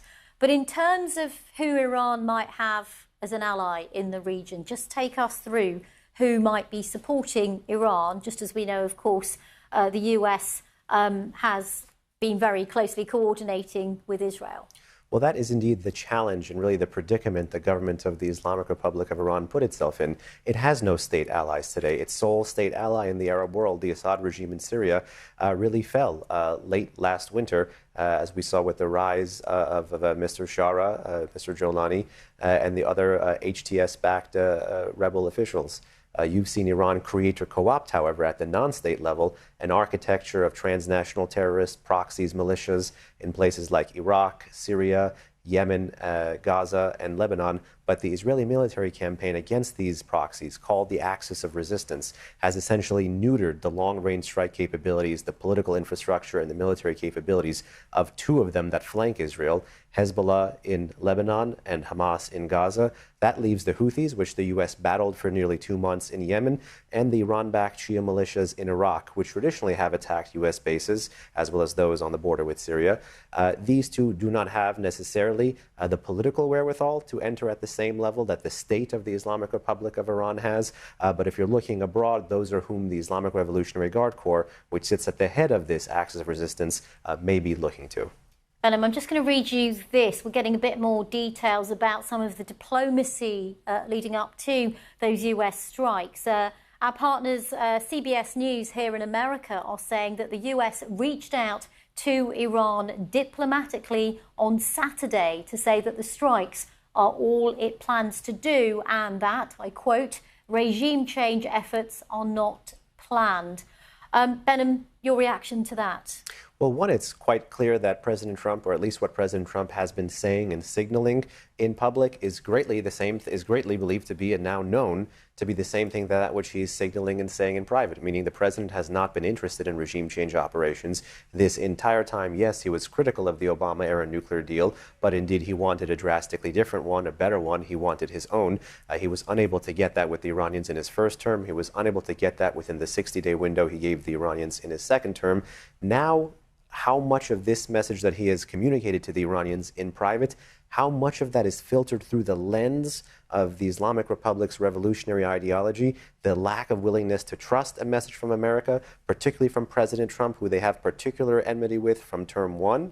How much of that will be filtered remains to be seen, and particularly if Iran's aging supreme leader, now believed to be in a bunker somewhere, tweeting 4 hours ago about the defense of Palestine, for example, how much of his desire and his enmity and his personal hatred now sees this as not a counterproliferation operation, but as a regime change operation. And if the Islamic Republic ignores it, how might it go about responding?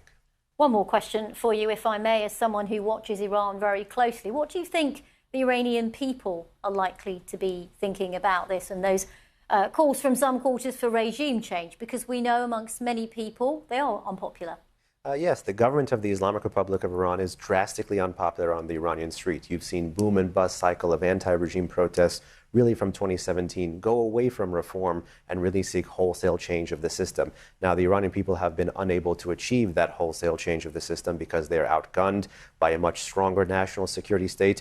But over the past week and a half, they've seen really the Islamic Republic's adversaries, Israel and America, who long from their own bully pulpit have been supporting the Iranian people, really neuter the long-range strike capabilities, the missile military infrastructure that the regime has built. So this deals a real status blow to the regime. And I do worry, actually, about the population, not just because I'm an Iranian American, but I do worry about the population because as the regime loses these capabilities due to defeats from abroad, it may turn around and crack down and intensify that political pressure, that abuse of citizens, those human rights violations at home. This is really the only way that the regime will, again, try to re-bolster its deterrence. And I fear right now that Iran 2025 could look like, if Donald Trump does not finish the job, if Israel also shies away from a larger counter-regime operation, that Iran in 2025 could look like Iraq after 1991, where Iraq did not have the capability to fight Israel or America,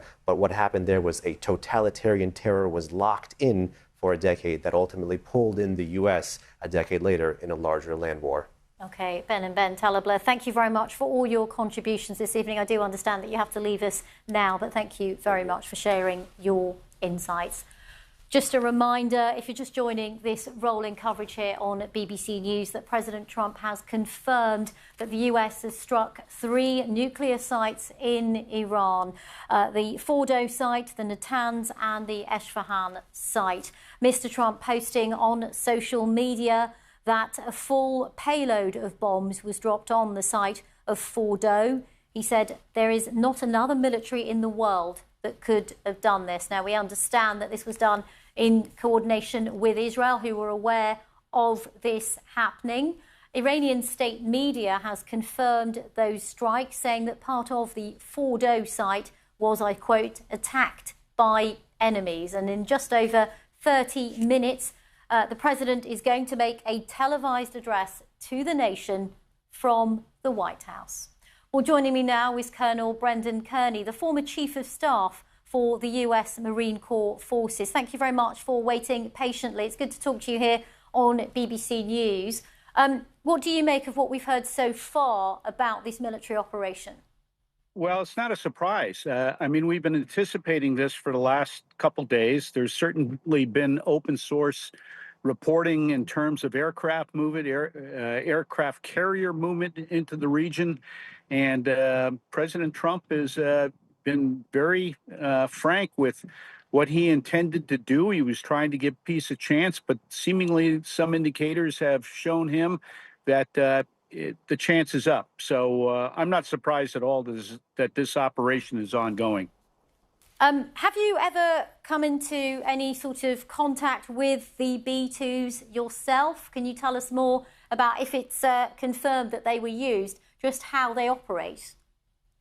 Well, you know, most of the time they fly very, very long distances, and that's because they're an aircraft that needs very sophisticated maintenance. So you're looking at Diego Garcia, you're looking at an airfield in Montana, Barksdale Air Force Base in Louisiana.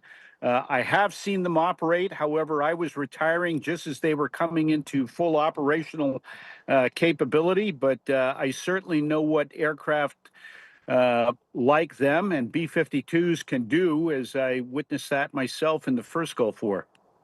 And also reports on Fox News that Tomahawks were used when it came to striking Natanz and Isfahan. So again, just your thoughts on that. Well, that's not unusual. The United States has a very, very sophisticated capability when it comes to cruise missiles, and we use them very successfully over the last number of years. They're a superb capability. There's not many countries that have anything even closely capable of doing what a Tomahawk can do. They're sea launched, so they're very mobile. And I think it's all part and parcel to what is probably going to be a couple days, if not a couple weeks, of an aerial campaign that'll be launched against the Islamic Republic. You think this is just the start then, Colonel? I do. I think we'll get a little bit more out of the president here in about a half an hour. Okay, thank you so much for sharing your insights and expertise on this developing story. That's Colonel Brendan Kearney, former Chief of Staff for the US Marine Corps. Well, it's 9:30 almost here in Washington, D.C. I'm speaking to you not too far from the White House, and in half an hour from now, President Trump is going to address the nation. It comes as he said a couple of hours ago that the US has bombed 3 nuclear sites in Iran. Let's get more reaction on that with Nomia Iqbal, our North America correspondent. And also, we will also be hearing from Tel Aviv from our correspondent who is there, Mark Lowen. Let's start with you, Mark. What reaction are we getting from Israel on this news? Still another night here, Rajini, but we are beginning to get some lines in. Yoav Gallant, former defense minister, who was booted out of Benjamin Netanyahu's cabinet a few months ago over disagreements on Gaza, said that this was a bold decision for the United States, for Israel and for humanity. We understand that Benjamin Netanyahu will also address the nation at some stage soon.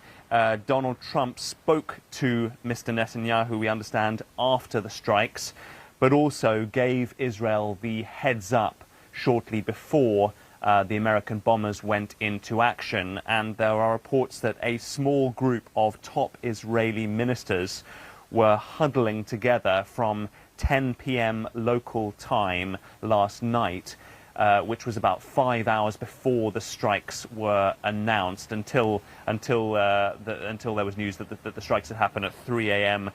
Local time. There has also been a report on our U.S. partner, CBS News, which is that the U.S. sent a message to Iran saying that these strikes were limited to the nuclear program and that Washington was not seeking regime change. Will that be taken by Tehran to try to dampen down their potential retaliation? There is a huge fear here about what Iran does next, both towards Israel, but also towards the United States, which has several military assets in the region and about 40,000 troops stationed permanently here. Yes, Iran's missile capability has been severely weakened by Israel over the last 9 days of this war. Yes, Israel has aerial superiority in the skies of Tehran, but as we have seen, not, I have to say, last night, not this night that is still happening. We have not seen missile strikes on Israel, it seems, overnight. We haven't had the sirens here. The night before, we were woken by sirens. There were Iranian drones that hit buildings in Israel yesterday, Saturday. So Iran still does have a military capacity there, and the question will be to what extent it is going to want to use it now. And Mark, I wanted to just ask you about what you posted on the BBC website. We talked about it earlier, a heightened sense of alert now in Israel, because of course there is some sense of anticipation about what might come next in retaliation. Yeah, indeed. What happens is that the Israeli authorities issue what they call home front command instructions. This is basically kind of instructions of how to behave and what kind of security precautions to take when there are moments of security threats. We've seen it constantly changing and updated over the last 20 months since the 7th of October. And when I've been here frequently since the 7th of October attacks, it has either been heightened or lessened according to the perceived threat from Gaza, from Hamas, from Hezbollah. Now, the Israeli Defense Minister has put out an instruction saying that it was decided to shift all areas of the country from partial and limited activity to essential activity. So that means a prohibition on educational activities, gatherings and workplaces, except for essential sectors. So that's an acknowledgement that the security threat here has, of course, been heightened in public since in light of the American bombing of Iran. And yes, I mean, I can still see some cars out on the streets here, and we saw people out. I saw people jogging on the beach here last night. That was last night before the bombs began. It'll be interesting to see how Israelis react to this now, to this new reality, and what sort of added precautions they will be taking. Indeed, Mark Lowen, thank you very much for the moment. Let's go now to my colleague Nomia Iqbal, who is our North America correspondent. Nomia, in just under half an hour, President Trump is going to address the nation. These moments, of course, always reserved for big announcements.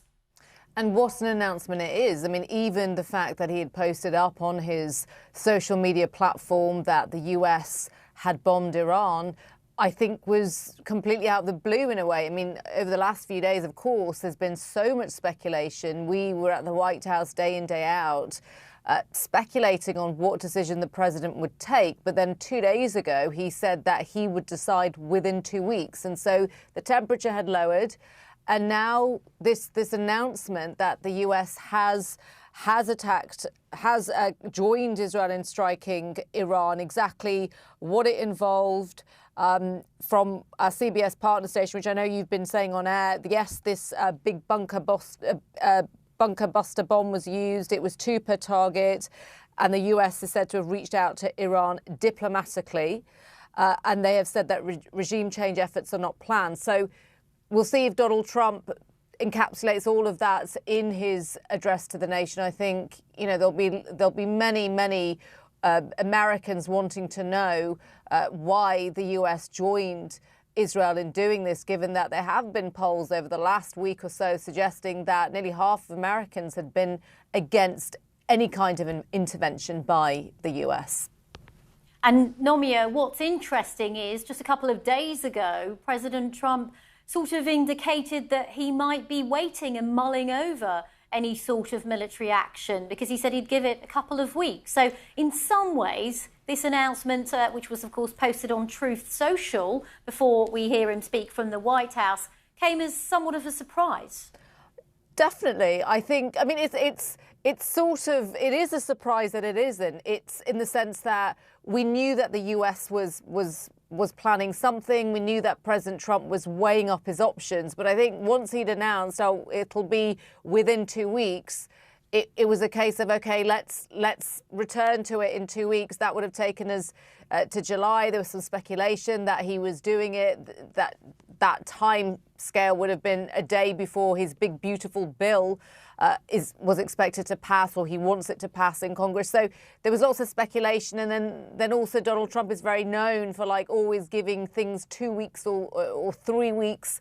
But then, yes, just it is, I think, out of the blue that he's announced, and the way he's done it as well. Initially, when we looked at that post, that's all we have to go by it. I don't believe there's been any footage that we have seen so far that backs what he's saying. But you know, obviously, we'll get more information from him in that address to the nation. And you know what it's like, Regini, that you know, when you sit in the Oval Office and you address the nation, it's a big moment, and this is a big moment in his presidency as well, especially given the divisions that existed and still existing. If you look at some of the reaction over the US joining Israel, given that Donald Trump has long campaigned against any kind of foreign intervention. Okay, Nomia Iqbal, our Washington correspondent, thank you very much. And of course, we will be back with Nomia in a short while. Well, I'm joined now by Barbara Starr, a long-time correspondent who has monitored defence and Pentagon affairs for a long time. Good to talk to you, Barbara.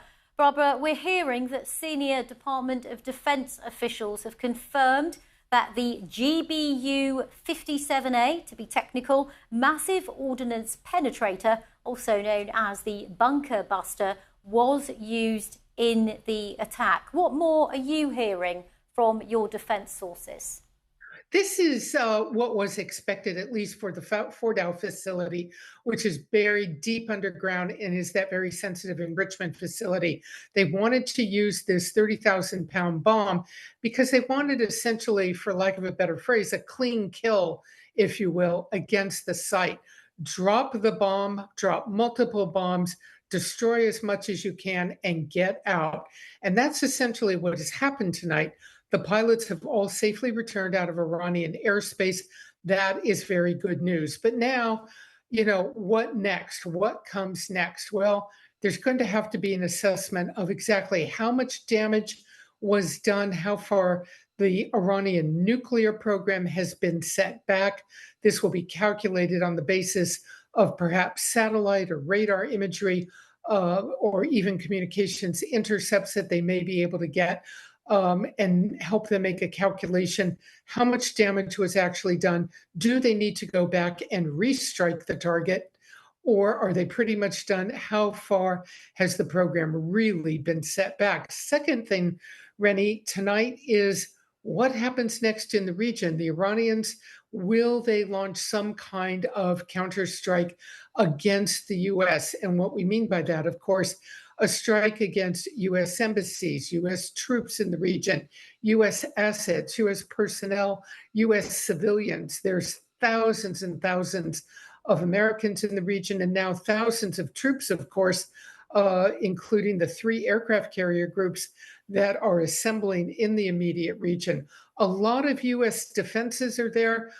Iranian defenses have been hurt, but look, all they have to do is be able to launch some kind of surreptitious, if you will, strike against the U.S. And then President Trump will have to decide once again what he wants to do to respond, and does he want to get deeper into this war?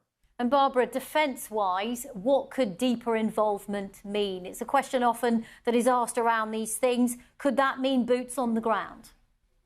Well, certainly I think it's impossible to put U.S. boots on the ground inside Iran. That is such a difficult proposition. It is hostile territory.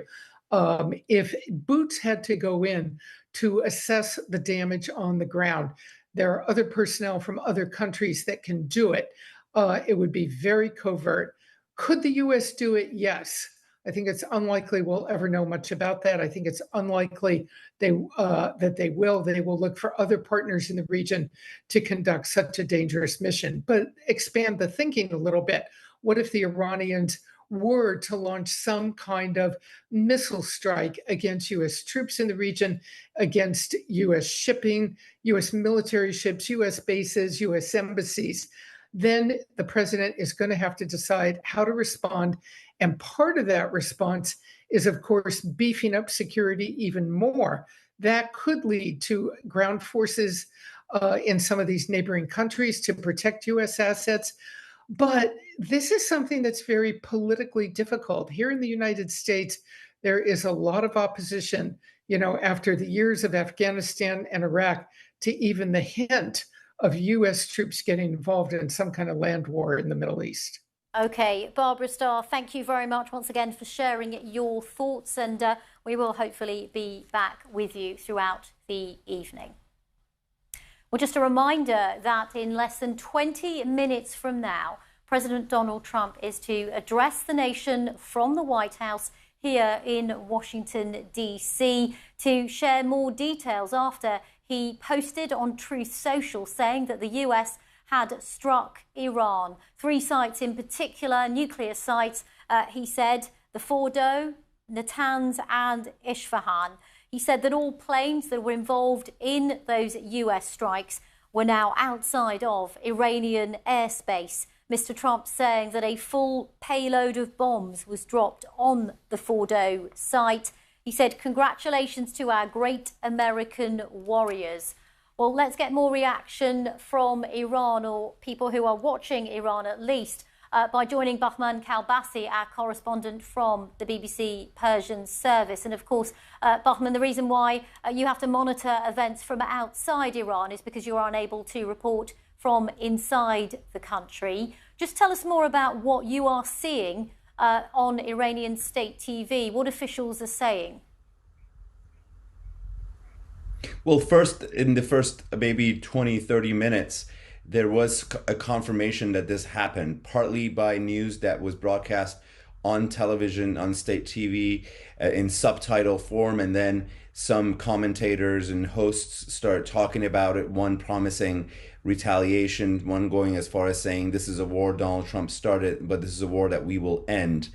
But that's really still too early to see it as the official or even the mood of the official response. So we have to wait till morning. If there's a damage assessment has to be done.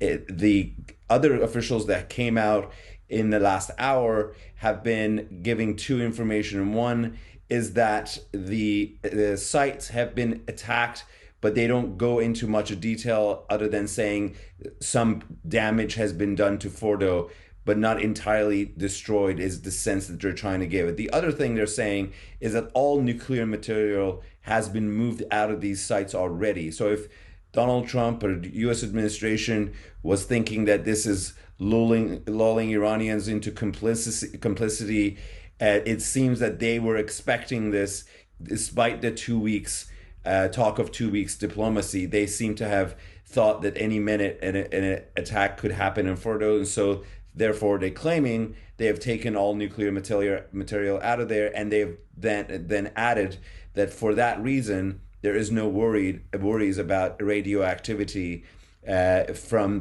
these sites that could jeopardize health of people who live in nearby cities. Mm-hmm. And so Buckman, I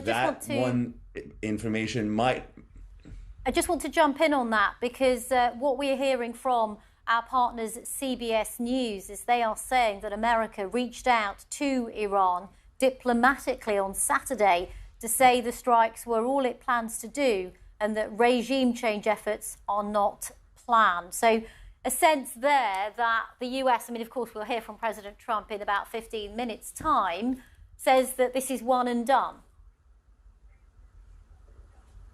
Sure. And will that be enough for the Iranian regime the government in Iran to decide not to retaliate?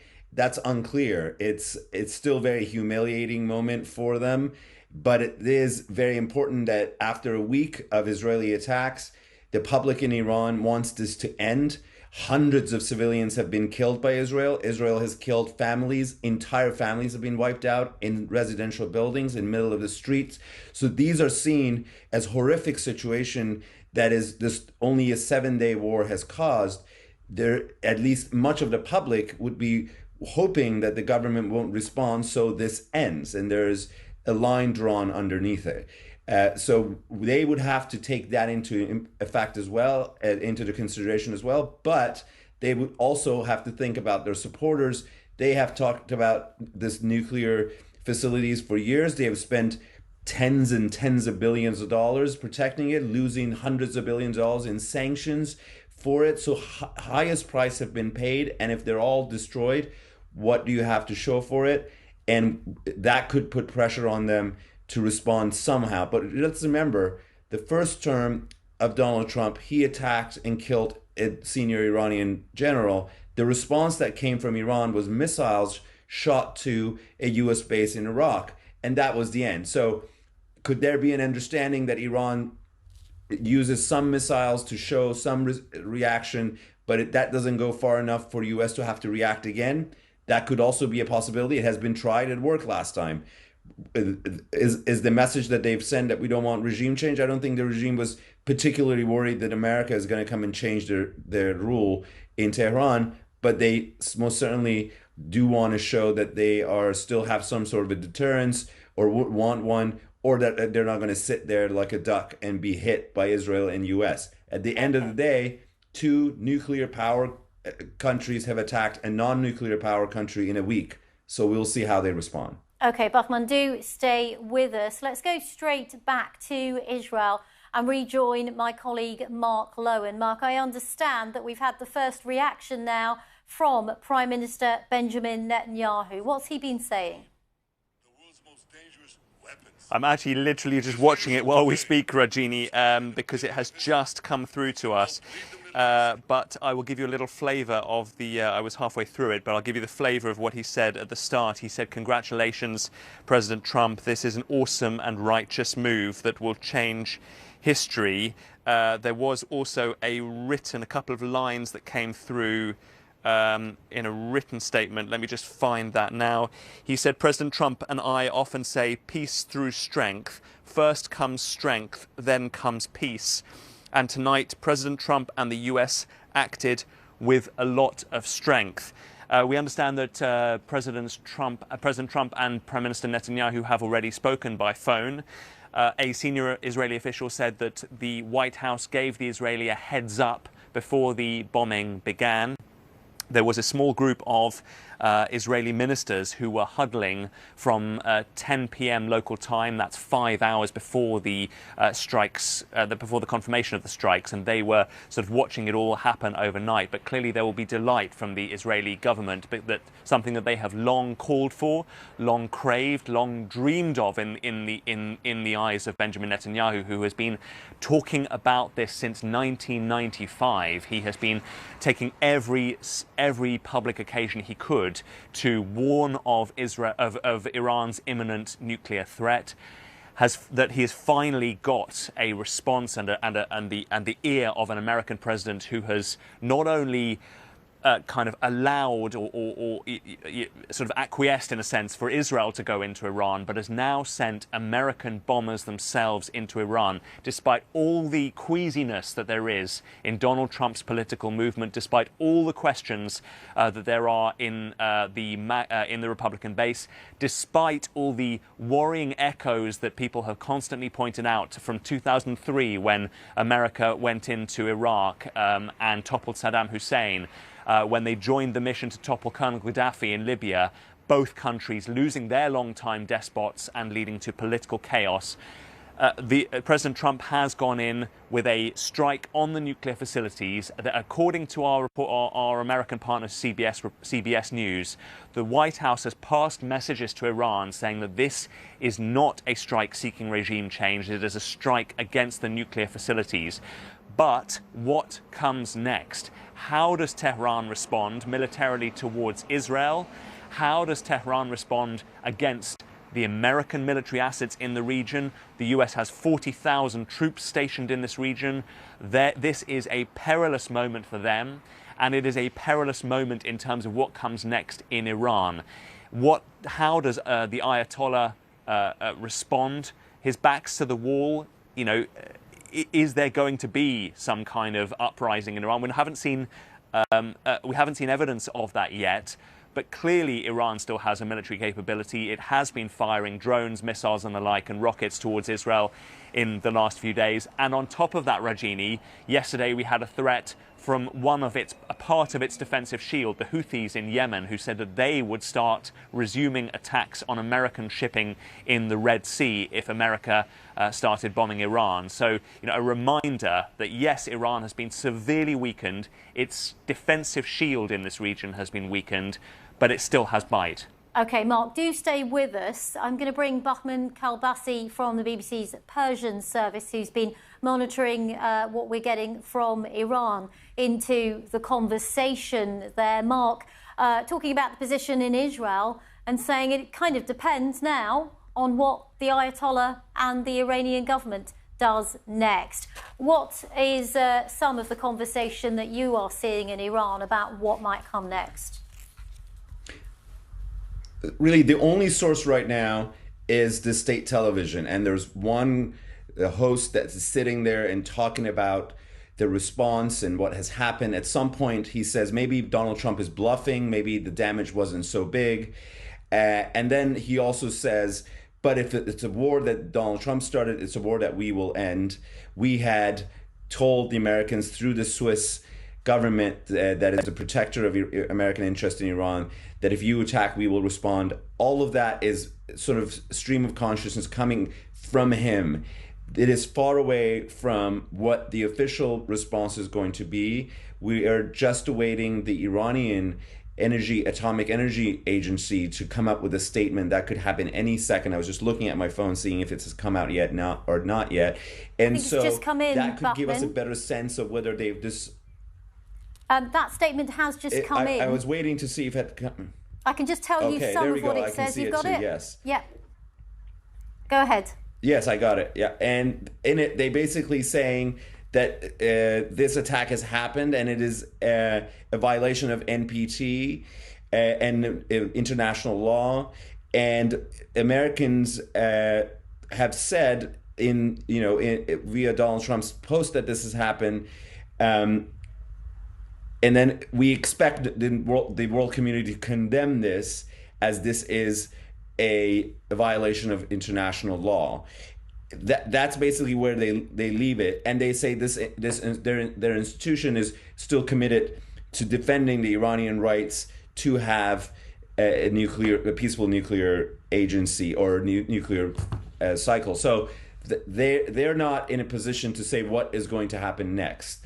Their higher ups, being the supreme leader who is somewhere in a bunker hidden, and the president and the rest of the team, and the new leadership of the military and IRGC, who were just appointed in the last few days post the assassination of the previous ones. They're the ones who have to come and think about the cost benefit of a response to US forces and the dangers that might invite. Or can they have a coordinated face-saving response like the one that they had in the last 2020 when Donald Trump assassinated an Iranian general? A series of missiles was hit, was thrown and targeted a U.S. military base in Iraq. No American service member was hurt, and that was the end of it. Can such a thing be managed, or will it get out of hand? That's the question that we can get a sense of, depending on how they manage expectation when they wake up in the morning. OK, Bahman Kalbasi, for the moment, thank you very much, but do, of course, stay with us. We are getting more reaction now to the news that America has attacked Iran. A statement coming into us from the United Nations, the UN Secretary General. Let me just read it to you. It says, "I'm gravely alarmed by the use of force by the United States against Iran today. This is a dangerous escalation in a region already on the edge and a direct threat to international peace and security." Mr. Guterres goes on to say there is a growing risk that this conflict could rapidly get out of control with catastrophic consequences for civilians, the region and the world. He says, "I call on member states to de-escalate and to uphold their obligations under the UN Charter and other rules of international law." I'll continue on. Mr. Guterres says, "At this perilous hour, it is critical to avoid a spiral of chaos. There is no military solution. The only path forward is diplomacy. The only hope is peace. Let's return to broadcaster Barbara Starr, who has covered the Pentagon for a number of years. Barbara, you've been in this sort of situation before, where we've heard the UN call for diplomacy in other conflicts that the US has been involved in. We've heard the UN say that there is no military solution, but is there any room for diplomacy now? Certainly hopes that there is, that something will bring Iran to the negotiating table. I think the challenge for President Trump tonight, as we await his remarks from the White House, is bated breath, really. What will Iran do next? Will it launch some kind of asymmetric, if you will, not straight on, but some kind of covert attack against U.S. interests in the region? Will that force the president to then send in additional force or take additional military action? We don't know. Will he have to take additional military action to destroy Iran's nuclear program? We don't even know how far the program has really been set back. He's calling it a successful mission, and it certainly is, because all the pilots are out safely. But that fine-tuned intelligence assessment has to be done. How much damage? How do you calculate how far the Iranians have been set back and gather all the intelligence around the clock about any suggestion of Iranian movement in the region that could be a sign of an attack, or even here in the United States by potential sleeper cells, if you will? These are all, huge questions tonight to which there's no answers. And as you and I were chatting earlier, here in the United States, the American people clearly are not really supportive of another land war, another major war in the Middle East after the years of Iraq and Afghanistan. The challenge for President Trump is, I think most of the world believes he's right. Iran could not be allowed to, gain a nuclear weapon. They had to do something about it. But did they give diplomacy enough of a chance? We'll have to see, and we'll have to see where it goes from here. Okay, Barbara Starr, thank you very much for your thoughts on the story. And we are expecting in the next minute or so to hear from President Donald Trump to share more information in an address from the White House about the news that the US has attacked Iran.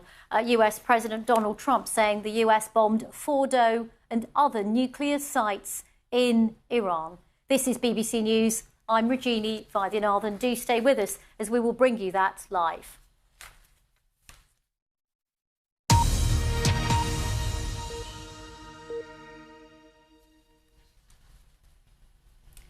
This is BBC News coming to you live from Washington. I'm Regina Vaidyanathan. We come on air with that news that the US has confirmed that it has attacked Iran.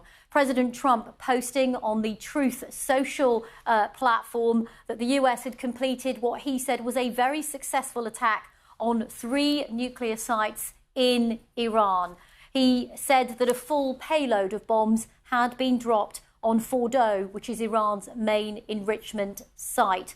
Well, Iranian state media confirming that those strikes took place, saying that the Fordo strike was, I quote, attacked by enemy strikes. Well, in about a minute or so from now, the president is set to make a televised address from the White House. Of course, these kinds of addresses are reserved for the most important of occasions. And of course, this in many ways, perhaps the most important address the president is making since he returned to the White House.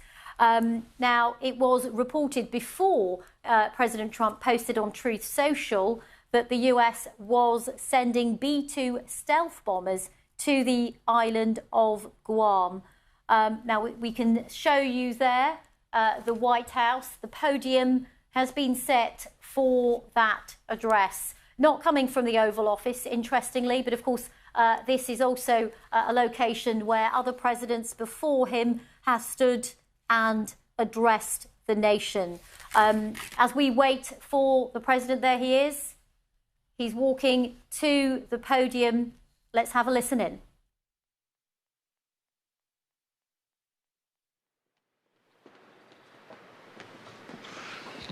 Thank you very much.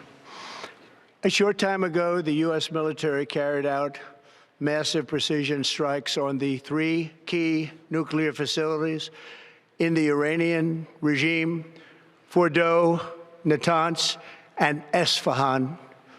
Everybody heard those names for years as they built this horribly destructive enterprise. Our objective was the destruction of Iran's nuclear enrichment capacity and a stop to the nuclear threat posed by the world's #1 state sponsor of terror. Tonight, I can report to the world that the strikes were a spectacular military success. Iran's key nuclear enrichment facilities have been completely and totally obliterated. Iran, the bully of the Middle East, must now make peace. If they do not, future attacks will be far greater and a lot easier. For 40 years, Iran has been saying death to America, death to Israel. They have been killing our people, blowing off their arms, blowing off their legs with roadside bombs. That was their specialty. We lost over 1,000 people, and hundreds of thousands throughout the Middle East and around the world have died as a direct result of their hate. In particular, so many were killed by their general, Qasem Soleimani. I decided a long time ago that I would not let this happen. It will not continue. I want to thank and congratulate Prime Minister Bibi Netanyahu. We worked as a team like perhaps no team has ever worked before. And we've gone a long way to erasing this horrible threat to Israel. I want to thank the Israeli military for the wonderful job they've done. And most importantly, I want to congratulate the great American patriots who flew those magnificent machines tonight, and all of the United States military on an operation the likes of which the world has not seen in many, many decades. Hopefully, we will no longer need their services in this capacity. I hope that's so. I also want to congratulate the chairman of the Joint Chiefs of Staff, General Dan Raisin-Kane, spectacular general, and all of the brilliant military minds involved in this attack. With all of that being said, this cannot continue. There will be either peace or there will be tragedy for Iran far greater than we have witnessed over the last 8 days. Remember, there are many targets left. Tonight's was the most difficult of them all, by far, and perhaps the most lethal. But if peace does not come quickly, we will go after those other targets with precision, speed, and skill. Most of them can be taken out in a matter of minutes. There's no military in the world that could have done what we did tonight, not even close. There has never been a military that could do what took place just a little while ago. Tomorrow, General Kane, Secretary of Defense, Pete Hegseth will have a press conference at 8 a.m. at the Pentagon. And I want to just thank everybody, and in particular, God. I want to just say we love you, God, and we love our great military. Protect them. God bless the Middle East. God bless Israel. And God bless America. Thank you very much. Thank you. So there you have it. The president walking away after he has given that address to the nation there, saying he will go after other targets with precision if there is no peace, confirming, as we saw on those posts on Truth Social, that the US had attacked Iran. It was quite a short address, but very focused in what he said. Let's bring in our Washington correspondent, Nomia Iqbal, who's in the studio with us. Quite striking, of course, who he was flanked by: the US Vice President, J.D. Vance, Marco Rubio, the Secretary of State, and Pete Hegseth, the Defense Secretary. I've watched quite a lot of these addresses in my time when I was a correspondent in Washington. I don't recall seeing one where it's not just the president. Yeah, that's what I was thinking. Like, one of the most notable announcements was when President Barack Obama announced the death of Osama bin Laden, and there's been lots of other major announcements there as well. The signing of significant treaties and legislation like the Camp David Accords. But yes, I don't think I've seen that before. But maybe that shows that this was, you know, a decision not just taken by the president, that he's flanked by, these are loyalists surrounding him. And it was a very short speech, as you said, and it was Donald Trump. It wasn't Donald Trump riffing. It was clearly a scripted speech where he, you know, said what he had to say. I'm not quite sure we got more information from him in terms of what this strike, these strikes, how many strikes, and what it now means moving forward in terms of any kind of negotiations or diplomacy with Iran. Yeah, it's interesting because in that short statement, the president's saying Iran must now make peace. But certainly it's not guaranteed that Iran is going to say, well, that's it. Iran, the US and Israel have sent a message to us. We're going to stop. I mean, there's definitely speculation that there could be more retaliation. Well, Iran had said that the only way negotiations could happen was if the strikes by Israel stopped. That was the only way they'd come to the table. And so now that the US has joined Israel in this, albeit for what it appears to just be a one-off situation, Donald Trump did say in his social media post that there's no more plans to do anything, and you know we understand from CBS, our partner station, that there's no interest in regime change. Is that going to be enough to get the Iranians around the table?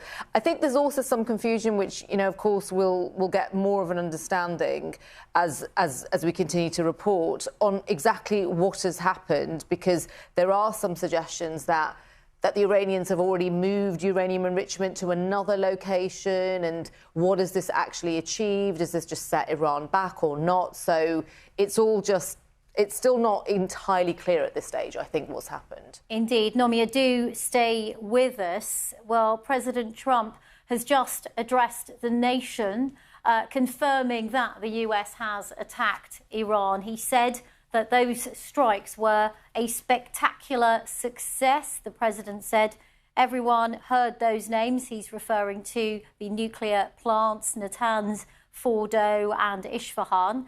He said everyone heard those names for years as they built this horrible, destructive enterprise. Tonight, he said, I can report to the world that the strikes were a spectacular success. Well, let's go to Israel and join my colleague Mark Lowen, who is in Tel Aviv. As Nomia was saying, we didn't get a huge amount of detail from the president, but if Iran's nuclear sites have been taken out, and it's unclear at the moment whether they have, does this mean that Israel will now stop attacking Iran? Well, I have to say that, according to President Trump's words, they have been destroyed. I mean, he used the words completely and totally obliterated, talking about Natanz, Fordo and Isfahan. So if he is saying that they have been completely destroyed, then that is a pretty clear indication of the success of that bombing mission. And he also warned that if Iran does not now seek peace or come to the negotiating table, that the Americans are willing to go back in with further strikes. He said there will either be peace or tragedy for Iran. There are many targets left. But it's thought that the most difficult and most lethal targets have been taken out. So the threat is still there of a second mission.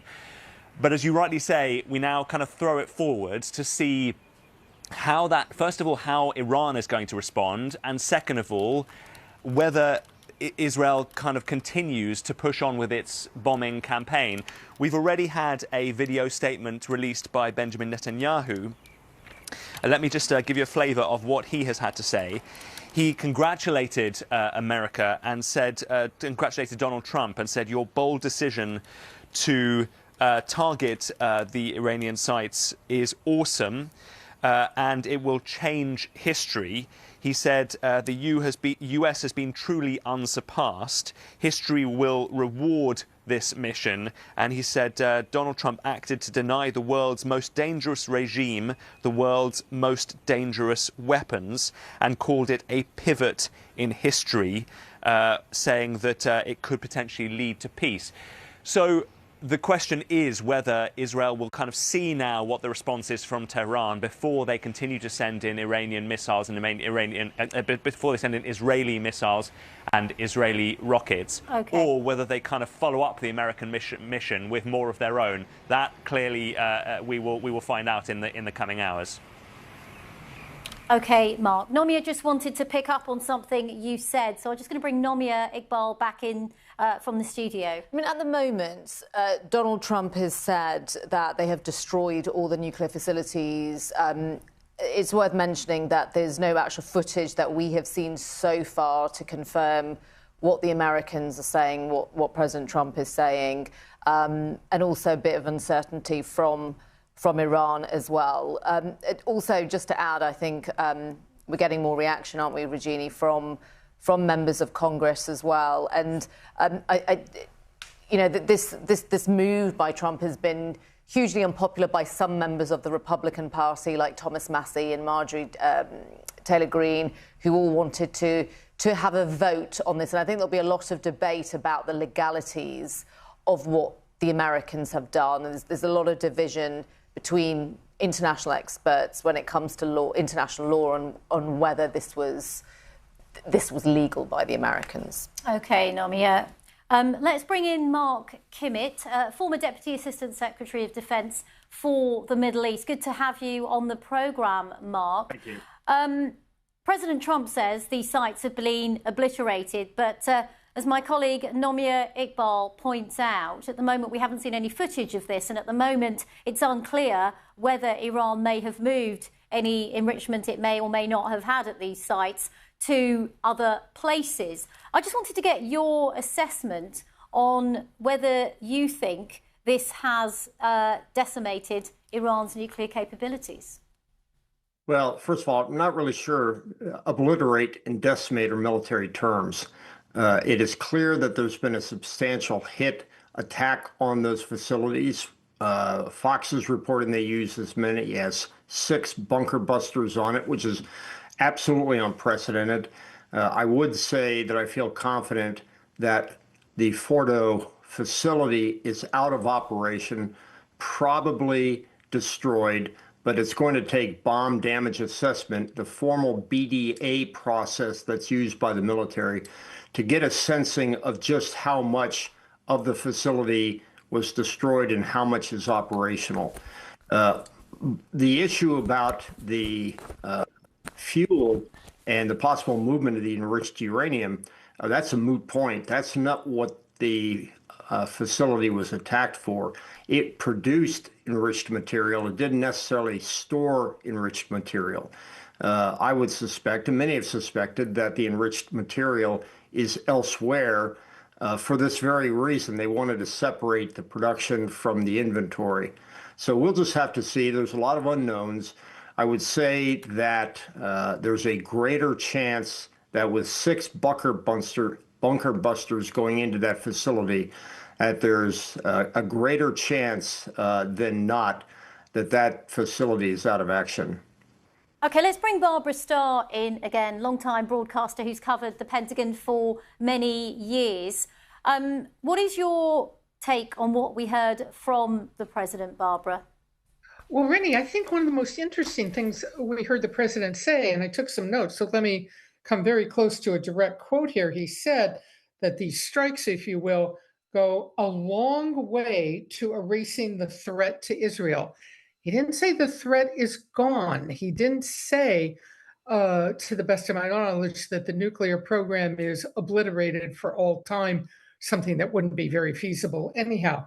Just simply that these strikes went a long way to erasing the threat to Israel. So there may very well be more to come. And we saw the president follow up with that with a good deal of language about potential future strikes if Iran does not come to the negotiating table and reach some sort of diplomatic solution. We've even heard him talk about there being plenty of targets left in Iran.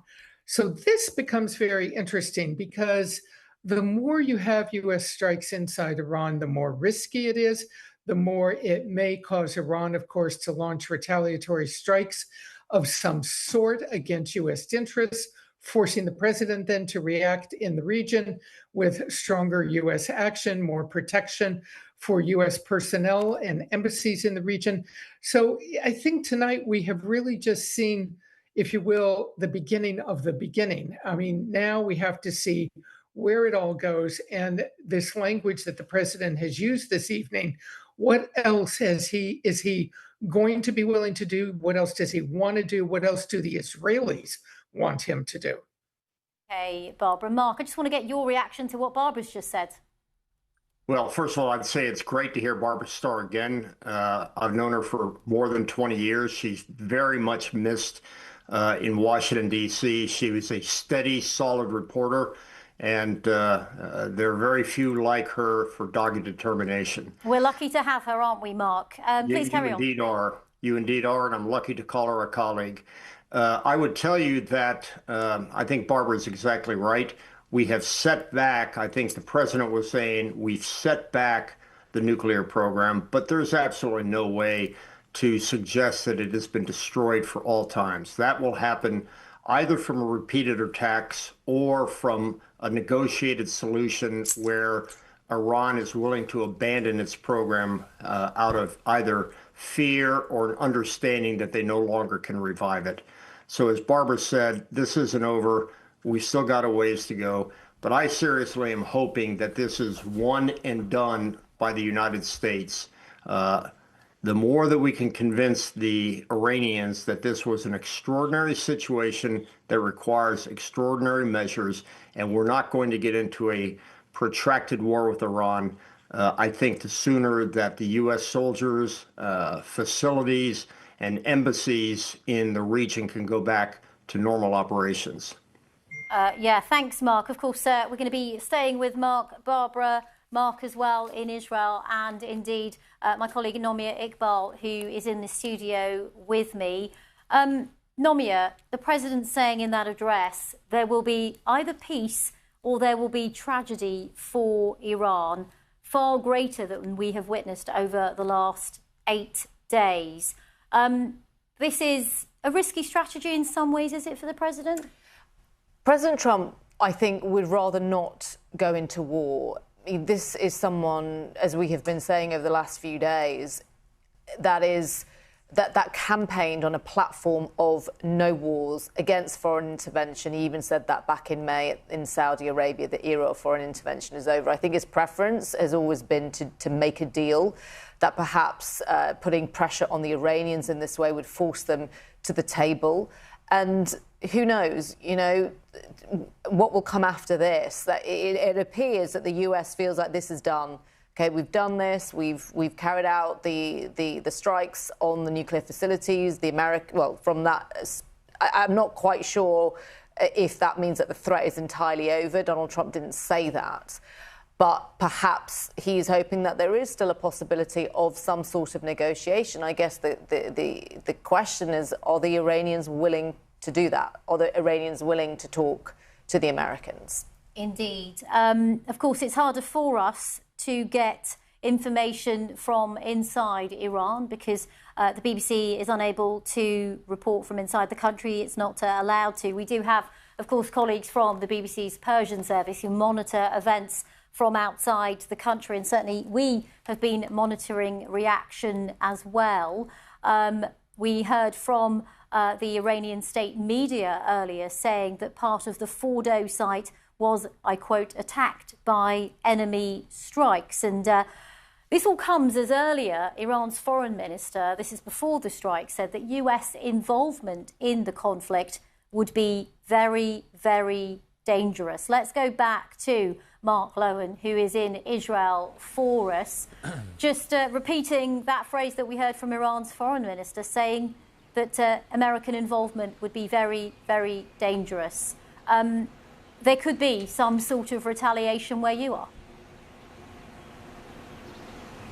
Yeah, I mean, this is a perilous moment, Rajini, in 9 days in, 10 days into the most dangerous spillover, if you like, and the most dangerous after effect of what happened on the 7th of October. Because remember, this all goes back to those Hamas attacks. Let's not forget that that was the spark that lit the wider Middle East and has turned into a kind of conflagration that pulled in, that sparked the war in Lebanon, that sparked the overthrow of Assad in Syria, that sparked the exchange of fire with the Houthi rebels in Yemen, and then emboldened Israel to go in and directly attack Iran, not just to wipe out the kind of sponsor of all of those other threats, but also many here believe that there was a domestic political purpose here from Benjamin Netanyahu launching this war to try to redeem some of his reputation. Yes, Israelis have long believed that the existence of the Iranian threat is an existential threat to Israel. But also, Benjamin Netanyahu was facing a kind of existential political threat if he could not sort of rally the country behind him. So, that is just one thing to bring into the mix. I'm not saying it's the overriding factor here, but it is one of the considerations. And now, yes, the question is, how is Iran going to respond? The Ayatollah has his back up against the wall. There is no sign at the moment in Iran, according to what we are being told and what our colleagues from the BBC Persian service are being told, that regime change is imminent or that Iranians are rising up to oust him. They are instead running for their lives from Israeli bombs and now American bombs too. But there is going to be a big question over how Iran responds militarily towards Israel. Its missiles and its drones are still getting through here. And crucially, whether or not it chooses to make a direct attack on America in terms of its military presence in the region, with 40,000 American troops stationed in this region. And if that were to happen, well, of course, presumably that would bring the Americans more into the war. OK, Mark Lowen. Let's bring the other Mark who's with us. That's Mark Kimmett, the former Deputy Assistant Secretary of Defence for the Middle East. Mark, you wanted to come in on this conversation. Yeah, I would just make 2 points. I continue to hear this until we get to negotiations. I'm really not sure at this point what the negotiations would talk about. I don't know that the Iranians have any leverage at this point. This certainly is not negotiations on the terms of surrender. But at this point, I think it ought to be clear to the Iranians that their leverage is gone. There's little to negotiate. And I would suspect that both Israel and the United States are going to strike a hard bargain. The second point I would make is that tonight was simply an inflection point, but it does not stop the war between Israel and Iran. I would suspect that tomorrow we'll be back to normal operations, the normal fight between Israel and Iran. There might be some side action between Iran and the U.S., but tonight hasn't really changed anything in Israeli operations in their slow, methodical, precise attacks against the infrastructure, the military, the nuclear program, and the leadership of Iran. OK, thank you very much, Mark. Let's just remind you of the 3 sites that the US says it attacked. I think we have a map that we can show you on the screen. Now, you can see there the 3 sites, the Natanz site, the Isfahan site, and most crucially, the Fordo site. Now, the Fordo site is said to be deep underground on a mountain site. And so it was widely talked about how the only way to get to that site would be using these bunker buster bombs. And that is why the US sent these planes to drop them. Now, we understand, no official confirmation as far as I know so far from the Department of Defense, but we know that B-2 stealth bombers were sent earlier this evening, US time, to the US island of Guam. Let's bring in Barbara Starr, an expert on all things Pentagon. Barbara, do we have any more details at this stage of what was sent where in terms of military hardware? Well, we are seeing reports that the president called some news organizations earlier this evening and talked about those B-2 bombers dropping those 30,000-pound bombs. And I believe, someone will correct me, I'm sure if I'm wrong, that there was also discussion of Tomahawk cruise missiles being sent to those other 2 sites. Those are highly precise missiles that are very capable of going long distances, reaching a very specific target. And I think the common denominator here is the mission planning that went into all of this. They had to have the very fine detail about each of these sites, how the sites were constructed. Starting with the geology, the rock, how hard was the rock? What was it made of? What was the soil composition as they punched through the rock? What was the underground structure? What was the optimum point for US missiles to actually strike to do the most damage? This is what US Central Command, where General Kimmett used to work and knows more about it than anybody, this is their expertise to develop these targeting folders of information combined with the latest intelligence. US and Israeli intelligence services watching around the clock for any movement on the ground in Iran, so they would know if there were any changes as they sent these planes and these missiles into action. They had to know ahead of time if there were any fundamental changes that they needed to be aware of, especially in Iranian air defense systems. As degraded as those are by Israeli bombing, they still needed to make sure that the Iranians couldn't take some sort of pot shot, if you will, at US pilots. And thankfully, all US pilots got out of the region safely. So these are all the things that were in play this evening. And these are all the things that will be in play if the president wants to go after additional targets in Iran. And that's why it's so risky. And obviously why it's so important to Americans, because it puts US troops at risk. And the more you strike, the more you have to be careful that you are not running a risk. Very good results tonight in terms of US pilots getting out of the region. A lot of assessment to be done on exactly how much the program was destroyed and how much the US bombing may have set the Iranian nuclear program back. Okay, Barbara Starr, thank you very much. We're hearing that an Iranian official said there was no irreversible damage at any of the targeted sites. Of course, President Trump said that the US had completed those attacks and said that those sites had been obliterated. Let's bring Mark Kimmett back in, former Deputy Assistant Secretary of Defense for the Middle East. Mark, this sort of plays into the conversation we were having a short while ago, which is that even though the president might say that they've been obliterated, we don't know for sure. No, we don't. And as Barbara knows, after these types of attacks, we go through a very thorough bomb damage assessment process. It's called BDA. It could be days, perhaps weeks before we have a full accounting of what happened and the effects. But for an Iranian official, probably at least 150 miles away from that location, to be bleating that there have been no irreversible damage. I mean, how would they know unless they were in the facility? And if they're in the facility, they're under 200 feet of rubble. So I would take those assessments with a grain of salt. To one point that Barbara made about the extensive planning, I was the chief of war planning at United States Central Command 20 years ago. And at that time, we were developing those target folders on an Iranian strike. Even then, now we didn't focus exclusively on Iran, we focused on the entire region.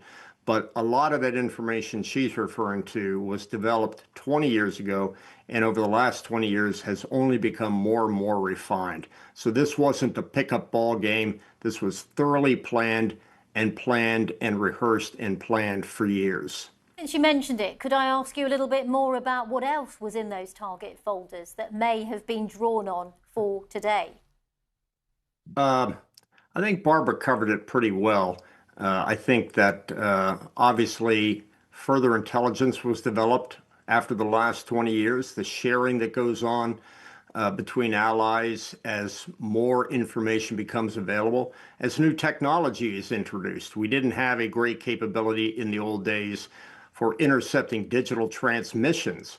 Now we do. So I think those folders only got thicker, better, and I think made these attacks tonight more effective. OK, Mark, Barbara, do stay with us. This is BBC News, and a reminder of our breaking news, and that is that the US has attacked Iran this evening, targeting 3 nuclear sites. Well, President Trump delivered an address from the White House a short while ago. Let's watch it again. Thank you very much. A short time ago, the U.S. military carried out massive precision strikes on the 3 key nuclear facilities in the Iranian regime: Fordo, Natanz, and Esfahan. Everybody heard those names for years as they built this horribly destructive enterprise. Our objective was the destruction of Iran's nuclear enrichment capacity and a stop to the nuclear threat posed by the world's #1 state sponsor of terror. Tonight, I can report to the world that the strikes were a spectacular military success. Iran's key nuclear enrichment facilities have been completely and totally obliterated. Iran, the bully of the Middle East, must now make peace. If they do not, future attacks will be far greater and a lot easier. For 40 years, Iran has been saying death to America, death to Israel. They have been killing our people, blowing off their arms, blowing off their legs with roadside bombs.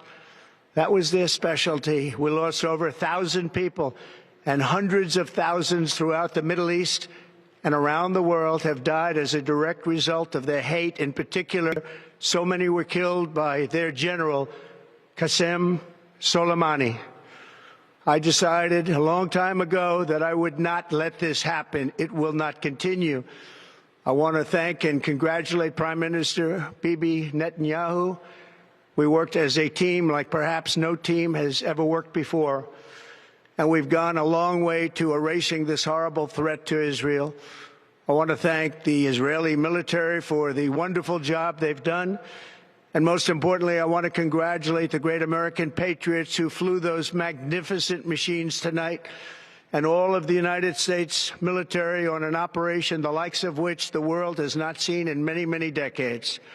Hopefully, we will no longer need their services in this capacity. I hope that's so.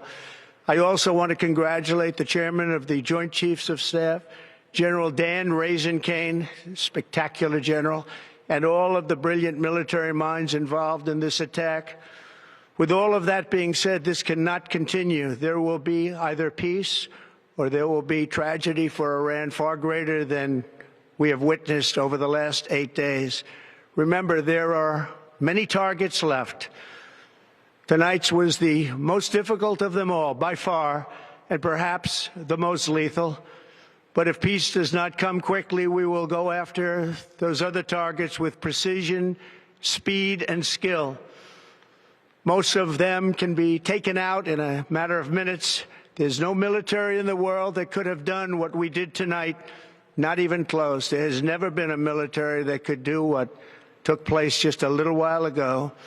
Tomorrow, General Kane, Secretary of Defense, Pete Hegseth will have a press conference at 8 a.m. at the Pentagon.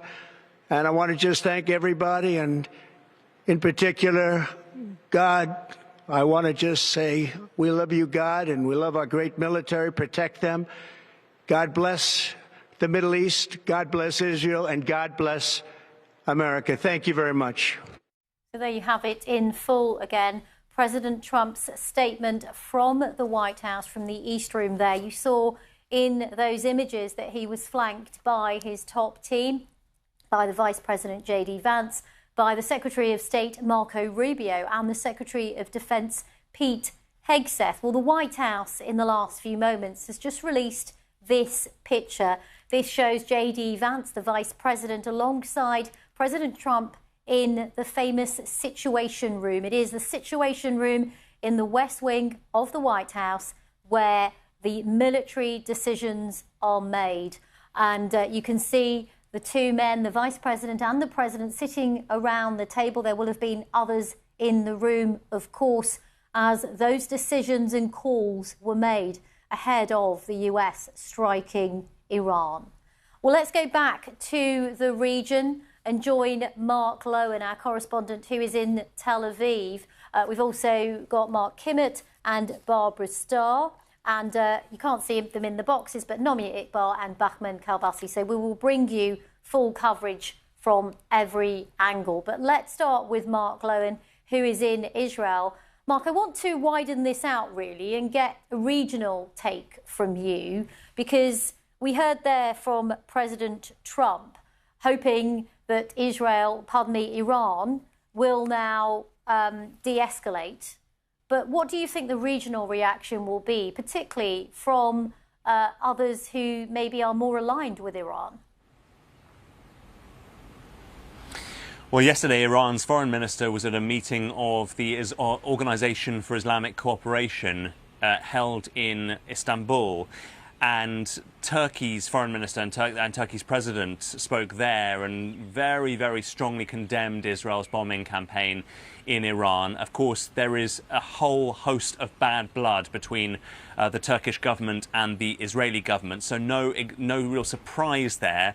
But there is still a lot of support for for Iran in the wider region, despite the sectarian splits between Sunni and Shia. Remember, Iran is it has a Shia majority, Muslim majority, and has historically been very opposed, for example, to Saudi Arabia, the big Sunni power here. And yet all of that seems to have been kind of, pushed down the priority list as the region has kind of rallied to some extent around Iran. Iran in recent years has improved its relations with Gulf countries as well.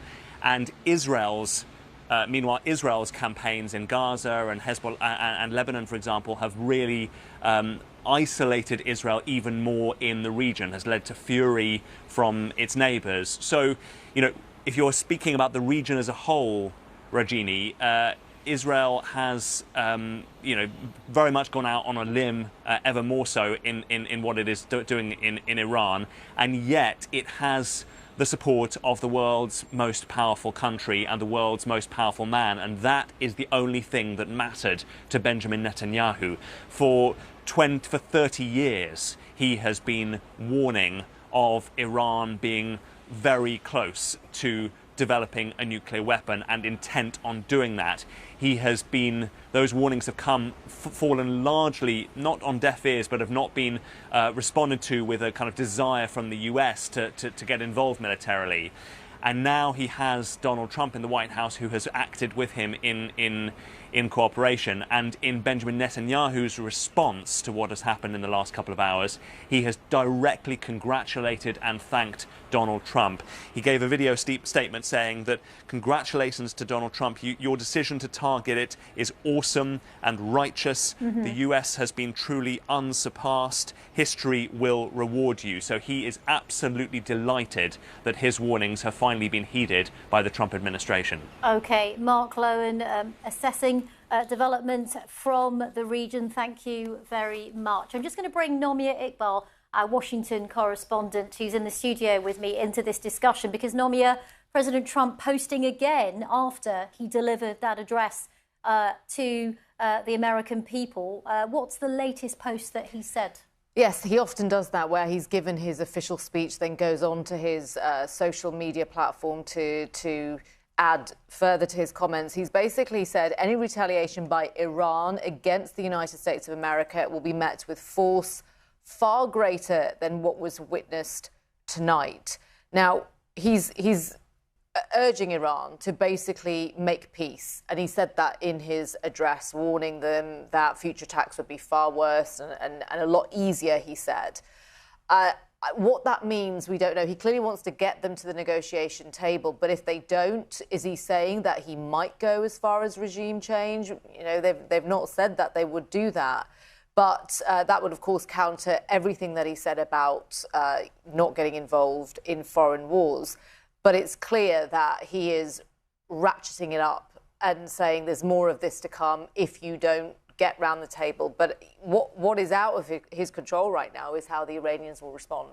Let's talk about how the Iranians might respond by bringing in BBC Persian's Bahman Kalbasi. Now, the reason why we don't have Bahman just yet, Let's just bring in a statement, though, that we've had from state media in Iran saying that there is no danger to residents after the US attack on key nuclear sites. That statement coming into us from Iranian state media.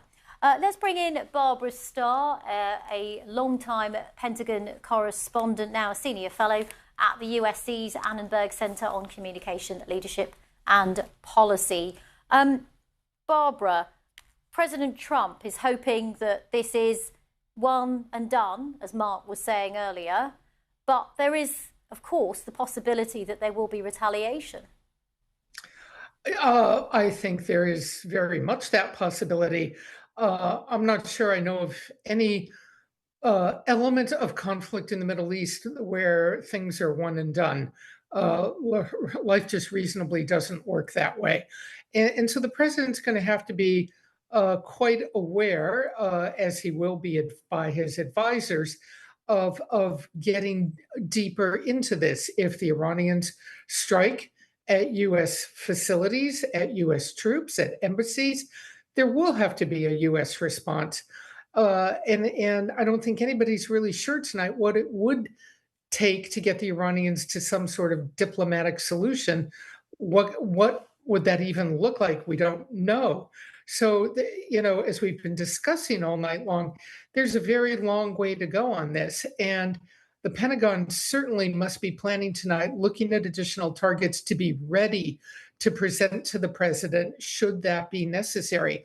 I think tomorrow morning will tell us, hopefully, a good deal more. The president announcing that Secretary of Defense Pete Hegseth and the chairman of the Joint Chiefs, General Dan Kane, will have an 8 a.m. Sunday morning press conference in the Pentagon. Neither of these men has held a press conference since they took office in the Pentagon for the Pentagon Press Corps. So there's going to be a lot of questions. Hegseth, I just want to digress here for a minute. We know from all his time in office so far, Secretary Hegseth likes to rely on his political message points.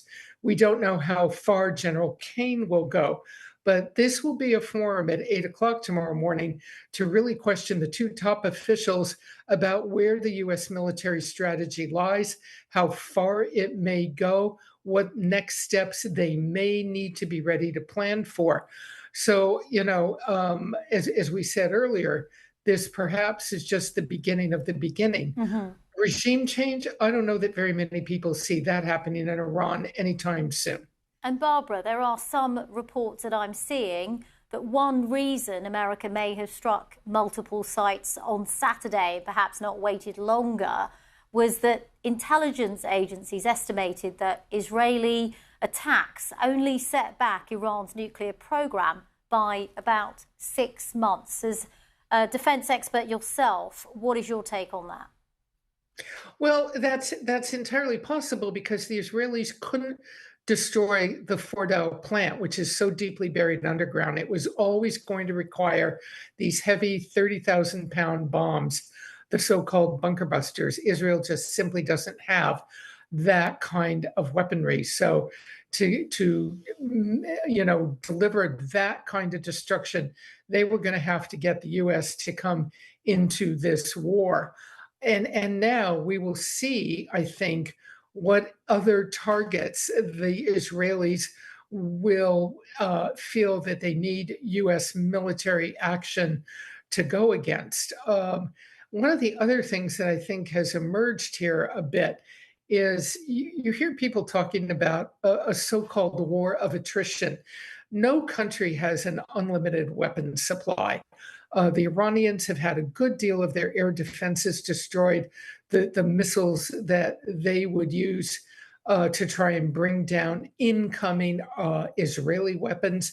And the Israelis have used a lot of their stockpile to go against Iranian weapons. At the same time, we have Hamas and Hezbollah seeing their weapon stockpiles diminished by Israeli military action. Now, having said all of that, there is still plenty of stockpile across the Middle East on all fronts. Okay. Make no mistake about that. But all of this conflict of the last several weeks and months has certainly diminished the stockpiles, and Israel is not going to want to see its stockpile get dangerously low. They are going to want to somehow find a way to wrap this up. Okay, Barbara, thank you very much. Of course, we will return to Barbara throughout the course of the evening. Just a reminder, of course, of our main story, and that is that the US has confirmed that it has attacked Iran, targeting 3 nuclear sites in the country. And we heard from President Trump a short while ago speaking from the White House, saying that the US had obliterated those 3 sites, the Natanz nuclear facility, the Fordo facility, and Isfahan. I'm just going to read you some reaction that we are getting into us from officials in Iran. They've confirmed the US attacks on those 3 plants, but have denied that Iran suffered a major blow. An advisor to the Speaker of the Iranian Parliament, Mehdi Mohammadi, said that there was no irreversible damage at any of the targeted sites. Mr. Mohammadi said the sites had been evacuated a while ago.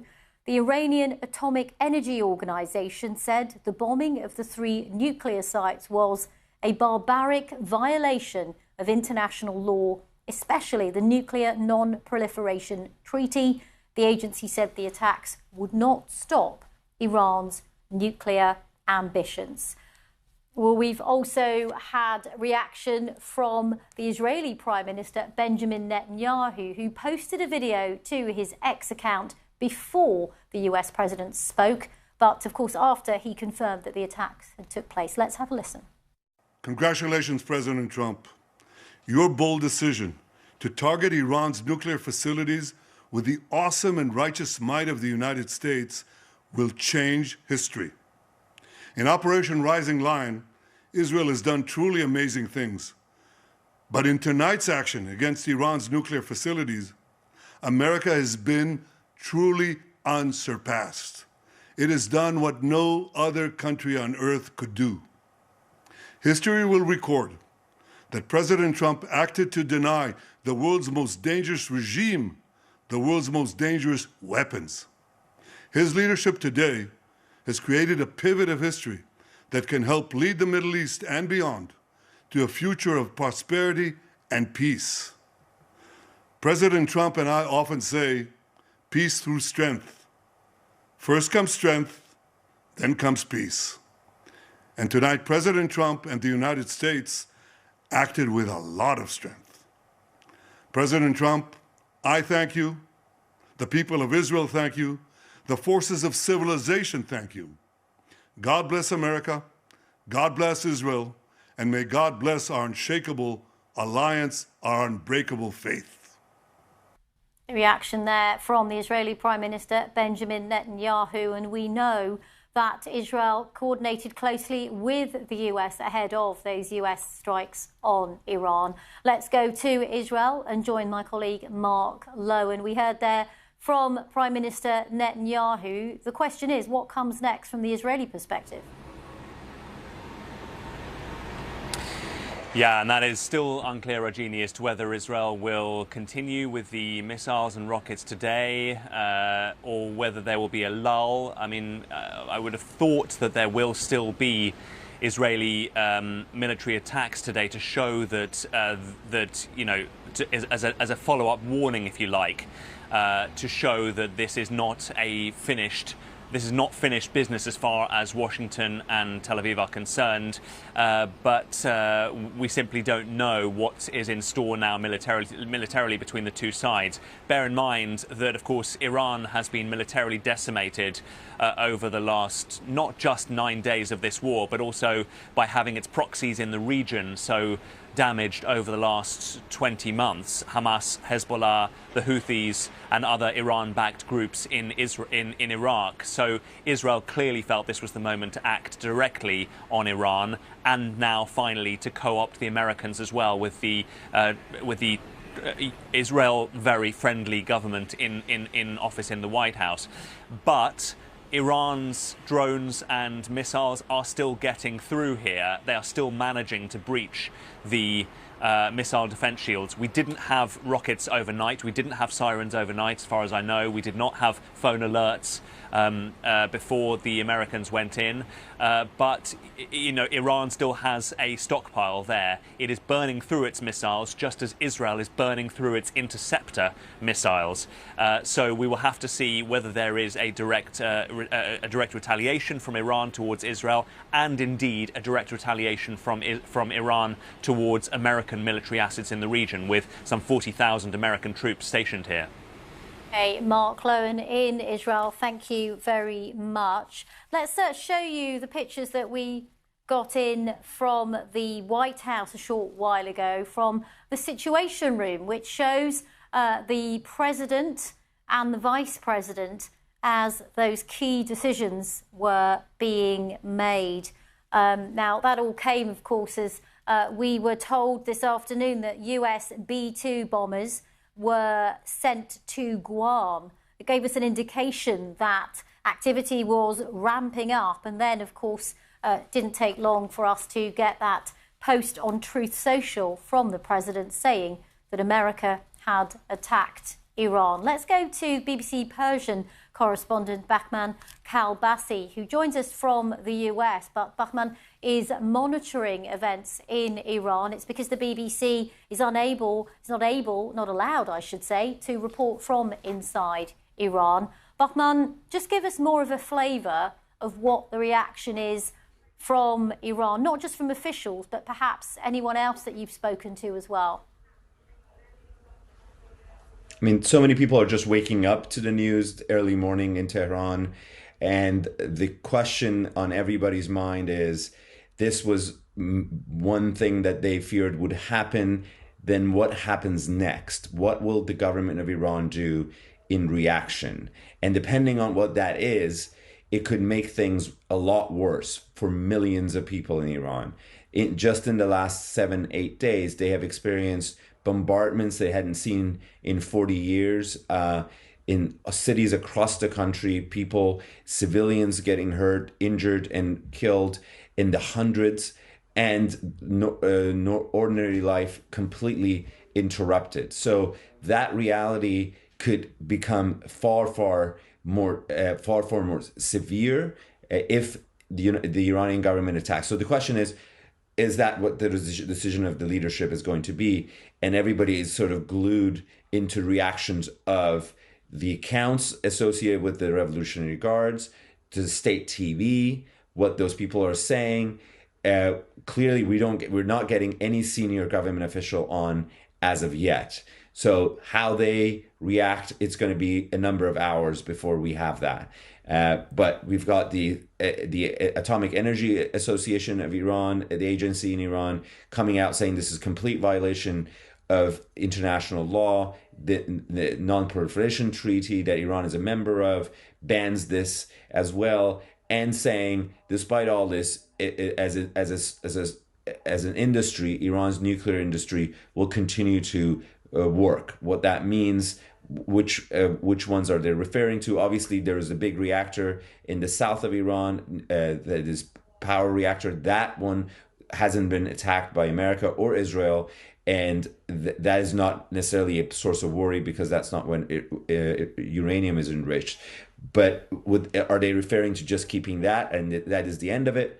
Or does that mean, as one official said, we had taken all the enriched uranium out of these sites, so there was nothing to be worried about, even if they're destroyed? Okay. And they were also reassuring people that there's no radioactivity danger from these sites. Okay. So it's about just a few more hours to get a sense of what the Iranians are thinking. Okay, Bahman Kalbasi, monitoring events from the BBC Persian service. Thank you very much. There's plenty more on the BBC News website. We'll be back in a short moment, so do stay with us.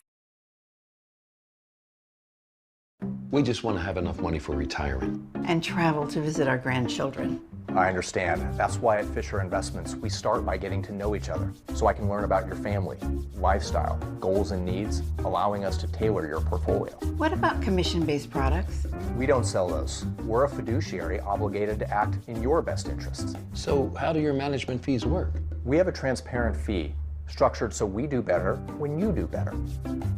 At Fisher Investments, we're clearly different. If you're an executive, this shirt is a must-have in your closet. I was tired of floppy collars and shirts with sweat stains, so I got this shirt I saw on TV, and now I don't have to worry about any of that. I got it shipped in no time, and I switched from regular polos to this immediately. The brand is called Collars & Co. They make a regular stretchy golf shirt, but the top has a firm collar on it. I got rid of so many problems by upgrading to this. No dry cleaning needed anymore, and I'm free from uncomfortable long sleeves, and the collar stays stiff all day. Get 20% off using code TV at collarsandco.com. For adults with obesity, Zepbound means change. It's changing what I believe is possible when it comes to weight loss. Zepbound helps adults with obesity lose weight and keep it off. Don't take if allergic to it, or if you or someone in your family had medullary thyroid cancer or multiple endocrine neoplasia syndrome type 2. Tell your doctor if you get a lump or swelling in your neck. Stop Zepbound and call your doctor if you have severe stomach pain or a serious allergic reaction. Severe side effects may include inflamed pancreas or gallbladder problems. Tell your doctor if you experience vision changes, depression, or suicidal thoughts before scheduled procedures with anesthesia. If you're nursing, pregnant, plan to be, or taking birth control pills. Taking Zepbound with a sulfonylurea or insulin may cause low blood sugar. Side effects include nausea, diarrhea, and vomiting, which can cause dehydration and worsen kidney problems. Ask your healthcare provider about Zepbound. Explore savings options today.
Hello, I'm Regini Vaidyanathan coming to you live from Washington as we continue our coverage of that breaking news that America has attacked a number of nuclear sites in Iran. Well, that news was first delivered in a post on Truth Social from President Trump, in which he said that 3 nuclear sites had been targeted. Let's show you those 3 sites. We've got a map which has them all.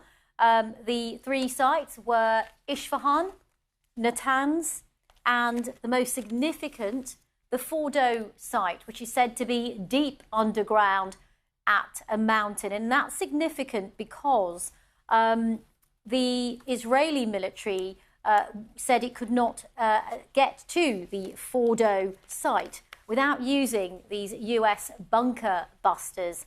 And the US, it's widely speculated, used these B-2 bombers to get to the Fordo nuclear site. Now, President Trump said that these attacks by the US were a spectacular military success.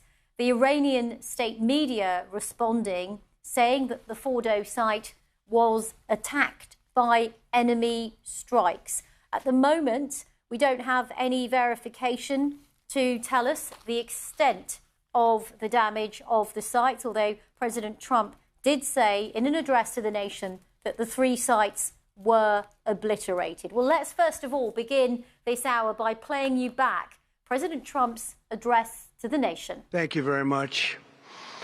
A short time ago, the U.S. military carried out massive precision strikes on the 3 key nuclear facilities in the Iranian regime: Fordo, Natanz, and Esfahan. Everybody heard those names for years as they built this horribly destructive enterprise. Our objective was the destruction of Iran's nuclear enrichment capacity and a stop to the nuclear threat posed by the world's #1 state sponsor of terror. Tonight, I can report to the world that the strikes were a spectacular military success. Iran's key nuclear enrichment facilities have been completely and totally obliterated. Iran, the bully of the Middle East, must now make peace. If they do not, future attacks will be far greater and a lot easier. For 40 years, Iran has been saying death to America, death to Israel. They have been killing our people, blowing off their arms, blowing off their legs with roadside bombs. That was their specialty. We lost over 1,000 people, and hundreds of thousands throughout the Middle East and around the world have died as a direct result of their hate. In particular, so many were killed by their general, Qasem Soleimani. I decided a long time ago that I would not let this happen. It will not continue. I want to thank and congratulate Prime Minister Bibi Netanyahu. We worked as a team like perhaps no team has ever worked before. And we've gone a long way to erasing this horrible threat to Israel. I want to thank the Israeli military for the wonderful job they've done. And most importantly, I want to congratulate the great American patriots who flew those magnificent machines tonight, and all of the United States military on an operation the likes of which the world has not seen in many, many decades. Hopefully, we will no longer need their services in this capacity. I hope that's so.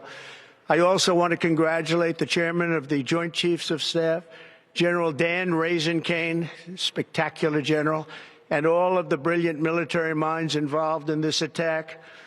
With all of that being said, this cannot continue. There will be either peace or there will be tragedy for Iran far greater than we have witnessed over the last 8 days. Remember, there are many targets left. Tonight's was the most difficult of them all, by far, and perhaps the most lethal. But if peace does not come quickly, we will go after those other targets with precision, speed, and skill. Most of them can be taken out in a matter of minutes. There's no military in the world that could have done what we did tonight, not even close. There has never been a military that could do what took place just a little while ago. Tomorrow, General Kane, Secretary of Defense, Pete Hegseth will have a press conference at 8 a.m. at the Pentagon. And I want to just thank everybody, and in particular, God. I want to just say we love you, God, and we love our great military. Protect them. God bless. President Trump delivering that address to the nation from the East Room of the White House, quite interestingly flanked by 3 of his key officials. The Vice President J.D. Vance we saw there. We saw the Secretary of Defense Pete Hegseth and, of course, the Secretary of State Marco Rubio. Well, let's get reaction from some of the areas that, of course, are most impacted by this. We're going to get reaction from Bahman Kalbasi from BBC Persian to get the view from Iran. That's because the BBC is not allowed to report from inside Iran. And we'll also get reaction from Mark Lowen, who is in Israel for us. But let's start with Bahman. What reaction have we had from the Iranian authorities? So far, what we've gotten is a statement from the Iranian Atomic Agency.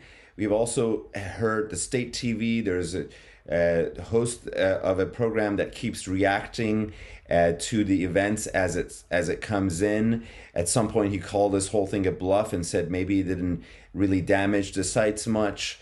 And then he went on to say that this is a war that Donald Trump started, but we will finish. There were points where he said that American service members are going to get hurt because of this. But he's not an official, and it's not clear if he's doing this based on the default position that the state TV usually takes, or are the government officials have decided that this is going to be the posture they're going to have in reaction. It's unlikely because it just happened, and there's serious communication issues between the government officials in Iran.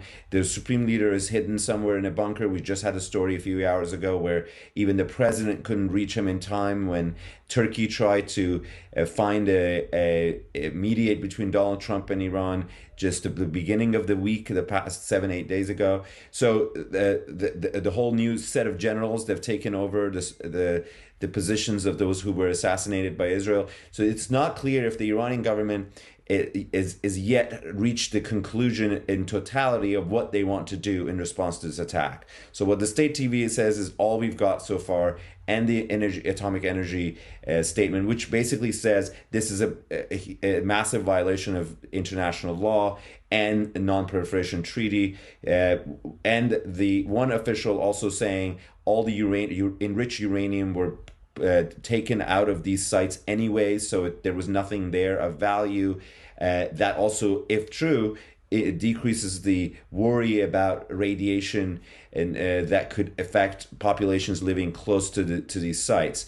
But it is coming at the end of 7-8 days of bombardment by Israel that has caused massive disruption of lives in Iran, and many civilians have been killed. So this is now a question, sort of, the public is waking up to this first thing in the morning now in Tehran and wondering what will the regime do, what will the government do, and that will then set the course for what will come next. And of course, a vast majority would probably want this to end so they could go back to their lives. And there's definitely a segment of the population that is the supporters of the government and would demand retaliation. How they balance these out, we have one example of this, which is when Donald Trump assassinated the General Qasem Soleimani. Iran responded with missiles to attacking a U.S. base. Nobody was hurt. That was the end of the story. It's unclear if they can manage something like that now, because given that Donald Trump has threatened with very strong words about what the U.S. will do should such a attack come. In fact, just a few seconds ago, he reiterated it in another post on his Truth Social, saying, with caps, all caps, if Iran retaliates, they will be held to pay. So that seems to be not word by word what he said, but basically threatening a massive reaction. So all of that will factor into how the Iranian government officials will decide what to do in the coming hours. Okay, do stay with us, Bahman. We will be back with you. Now let's go to Israel and join Mark Lowe. And Mark, we're just hearing that Israel has closed its airspace after those US strikes. Yeah, indeed. That being reported on Israeli TV, that Israeli airspace is now closed in the near future until further notice, and that the planned rescue flights, those were the repatriation flights of Israelis coming back here to Israel, and indeed the evacuation flights of foreign governments that had been organising the evacuation of their nationals from Israel, have been cancelled. So a sign of how perilous this moment is as they wait for, as Bahman was saying, a potential Iranian retaliation.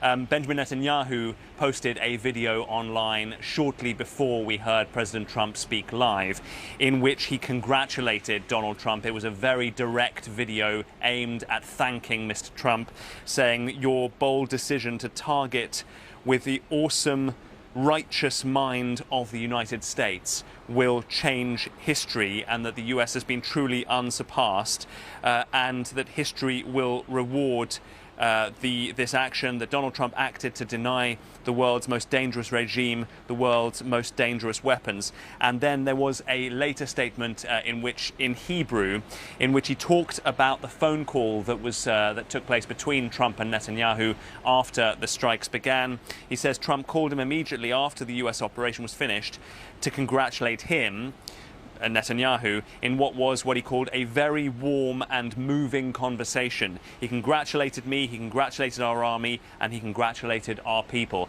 So Benjamin Netanyahu is absolutely delighted. He has been publicly warning for 30 years about the imminent threat of an Iranian nuclear bomb.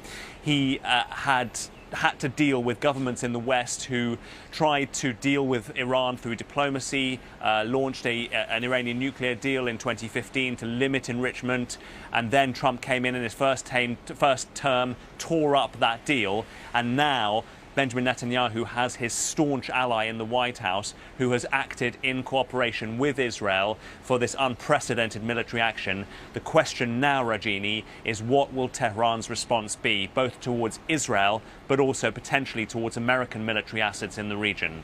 Indeed. Mark Lowen and Bahman Kalbasi, thank you to both of you for the moment.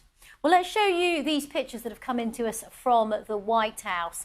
They are showing the Situation Room, which is essentially the White House war room. It's where some of those key decisions are made. You can see in this picture here, J.D. Vance, the Vice President, alongside the President. You can see Marco Rubio there. They're going quite quickly. And some military officials there as well. Nomia Iqbal, our White House correspondent, might be able to, that's Pete Hegseth there, name who else was in the pictures. Was that the Chief of Staff there as well, Susie Wiles in the yellow? That's Susie Wiles there, Donald Trump's right-hand woman. He's praised her many times. We understand also, although we... The only woman in the room, I might say. Well, I mean, we think that his Director of National Intelligence, Tulsi Gabbard, was in the Situation Room, although there's not a picture there, but we understand that she was also there. I mean, she'd actually been criticised by President Trump earlier in the week, who said that she was wrong after she claimed earlier in the year that Iran was not an imminent threat with nuclear weapons. She then did a U-turn just, I think, yesterday. So we think she's in the Situation Room. Also his special envoy, Steve Witkoff, his Deputy Chief of Staff, James Blair, and also his press secretary, Caroline Leavitt, in the Situation Room. A couple of women that aren't photographed in there. Now, just to take our viewers through how this all works, I mean, the Situation Room, I've walked past it in the West Wing once. It's got a retina scanner. You can't get in there unless you have the right eyes. It's one of the most secure rooms in the world. There's screens up there. We've seen pictures in the past. We've seen Hillary Clinton in there when she was Secretary of State on key moments, Barack Obama, George Bush. Tell us about the significance of seeing these pictures in what is undoubtedly an historic moment in the Trump presidency. It's when unprecedented action takes place, right? I mean, this strike on Iran is unprecedented. I mean, and when Osama bin Laden was killed as well, there was that famous picture of them all in the Situation Room, and they go on to become memes, don't they? These particular images, but that's where the decisions are made, and that's why they are hugely significant. What reaction have we had away from the White House, but in Congress? There's been a mix of support and instant condemnation. And it's been really interesting seeing the different lawmakers who have kind of come together on this. So on the one side, you've got Democratic California Congressman Ro Khanna. He's a progressive in the party. He was very critical of any US military action. And he joined with Republican Congressman Thomas Massie, who's one of the lone Republicans against what Donald Trump has done, to try and introduce a measure that basically would force, the plan was to get for Trump to get congressional approval before entering any kind of conflict with Iran. And both of them have condemned the action tonight. Mr. Massey saying this is not constitutional. The New York Congresswoman Alexandria Ocasio-Cortez, she's gone further. She's called for Donald Trump's impeachment, something we know that's been tried twice before. And interestingly, Senator Mitch McConnell, no love lost between him and Trump. And he's been very critical of a lot of President Trump's foreign policy decisions. But tonight, he's praised his decision to strike Iran. Just to quote what he said, seizing this opportunity is not an escalation toward war. It is a prudent response to the warmongers in Tehran. Iran will be foolish to misunderstand American resolve. So you've got Mitch McConnell getting behind the president there. OK, Nomia Iqbal, thank you very much. Now let's bring in Mark Kimmett, former Deputy Assistant Secretary of Defence for the Middle East. Well, Mark, we've heard the view from Tehran, from Washington and, of course, from Israel. Now it's time to get your take as someone who's been in the room before. Yeah, I certainly have sat in the Situation Room, not with the president at this level or for this important crisis, but it seemed like a normal National Security Council decision-making meeting with the right people in there. And it seemed to have gone smoothly. I was particularly impressed by the fact that there were no leaks. I was very impressed by the fact that nobody announced anything to the press until, as the president said, our troops were out of the area of operations.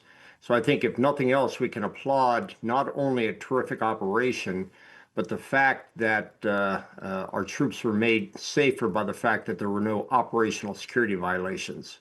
Mark, before all of this unfolded, Iran's foreign minister said that any US involvement in the conflict would be very, very dangerous. How troubling do you think that is now we've seen what's happened in those US strikes on Iran?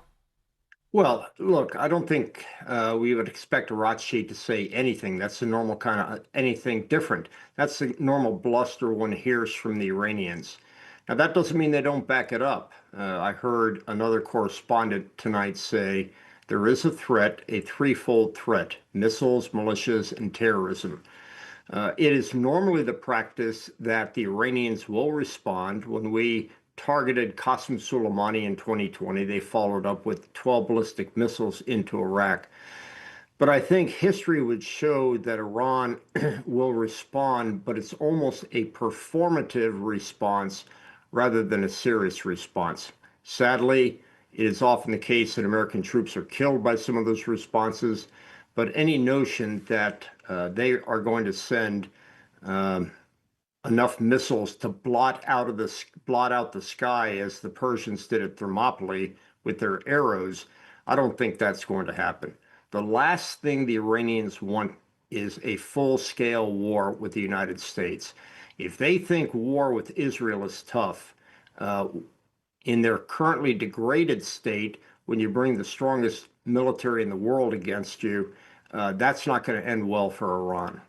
Mark, I want to just bring another statement that's come into us from the Vice Chair of the Senate Intelligence Committee, Mark Warner, a Democrat, of course. I'm just going to read a little bit of the statement. He says, President Trump came into office promising to end the endless foreign wars.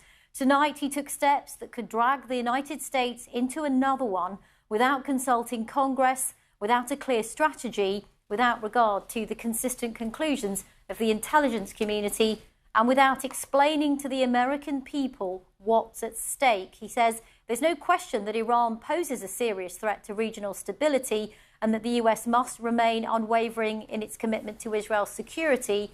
But he says launching direct military strikes without authorization or consultation with Congress raises urgent questions. What do you make of what he's had to say? Well, look, that looks to be a piece of paper copied hundreds of times by both Republicans and Democrats. That's the kind of bleating you heard from Congress when Osama bin Laden was attacked and targeted, when America went into Iraq, when America went into... This is just the normal response from the opposition, as you would say in Britain. They too have to be performative. They have to criticize the president. It's sad. I remember when in times of crises, Congress used to basically rally around the president, but now it seems as if some political parties are trying to profit off of the criticism of this president when he did something that every president since the discovery of the Iranian nuclear program has set as a policy. Iran will not have a nuclear weapon. Let me just bring Nomia Iqbal in briefly. Do stay with us, Mark. Mark Warner talking about whether Congress should have been consulted before a strike like this. What is the constitutional kind of debate around this? Well, Thomas Massie, as I mentioned before, he's one of the most vocal Republicans who was pushing against any kind of intervention in Iran. And he has posted tonight saying that the bombing of Iranian nuclear sites is unconstitutional. So he wanted to introduce a war powers resolution in the House. And basically that, what it essentially means is that you would require congressional approval. And so, just to sort of get in the weeds a little bit, the Constitution's Article 1, Section 8, I believe, gives the power to declare war to Congress, but it's the President also has war powers in Article 2 of the Constitution. So, you know, he's Commander-in-Chief of the Armed Forces, and so these two articles are this sort of big source of constitutional debate. Also, there has been no declaration of war. So you do have Republicans like Thomas Massie, but who are, you know, against any foreign intervention, but also Democrats as well, who had joined in wanting to force a vote on this. But it's worth emphasising that the majority of Republicans supported the president's actions against Iran. I think most of them don't want to fall foul of President Trump, but we're seeing tonight anyway their reaction to it, that they back him on what he's done. OK, thank you, Nomia. We are getting more reaction coming into us following that US action striking those 3 nuclear sites in Iran. We have heard from the Israeli Minister of Foreign Affairs, Gideon Saar, who posted on X that President Trump has written his name in gold in the history books. Let's get more reaction on that statement. Let's go back to Israel and Mark Lowen. Mark. Rajini, thanks very much indeed. Yes, there is, of course, complete delight from Benjamin Netanyahu that he has managed to do what no former American president has done in terms of the relationship with Israel. He has convinced Donald Trump to carry out a military bombing of Iran and to, in Mr. Trump's words, completely obliterate the Iranian nuclear facilities. Of course, we don't know exactly the extent to that until we will have evidence from Iran. But, you know, this is something that Benjamin Netanyahu has been pushing since 1995. You'll remember when he used to stand up at the UN General Assembly in New York with almost slightly kind of cartoon-like sort of illustrations of a huge bomb, and then he would sort of draw lines on it as to where Iran's nuclear enrichment was. And he has been warning that Iran has been building this bomb and it's taken a decision to build the bomb for years. And of course that this is an existential threat for Israel. I mean, Israel itself is a nuclear-armed state, although it has never publicly admitted that. But in the reactions today that we've had so far already from Benjamin Netanyahu in terms of the video statement, there has just been a complete sort of delight and thanking President Trump directly, congratulating him, saying, you know, your decision to target with the awesome, righteous mind of the United States will change history. He also went on to speak about his conversation with Donald Trump, which he called very warm and moving, saying that President Trump congratulated the Israeli government. But, you know, there is a real fear now of the security risk here and the retaliation from Tehran. We've already had news that Israeli airspace is to continue to close indefinitely. That means that the repatriation flights of Israelis abroad trying to get home, and indeed foreign nationals trying to get out of Israel, will presumably stop. and the home command instructions that are given here in Israel when there is a change to the security threat have been heightened to prevent all but essential activities. So a huge fear over the implications here and how Iran will retaliate. OK, thank you very much, Mark Lowen, for bringing us the reaction from Israel. I'm Rajini Vaidyanathan. Do stay with us for our continuing coverage here on BBC News.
I'm Rajini Vaidyanathan coming to you live from Washington as we continue our breaking coverage of the news that America has attacked 3 nuclear sites in Iran. Well, President Trump described it as a very successful attack. Let's show you the 3 sites which were hit.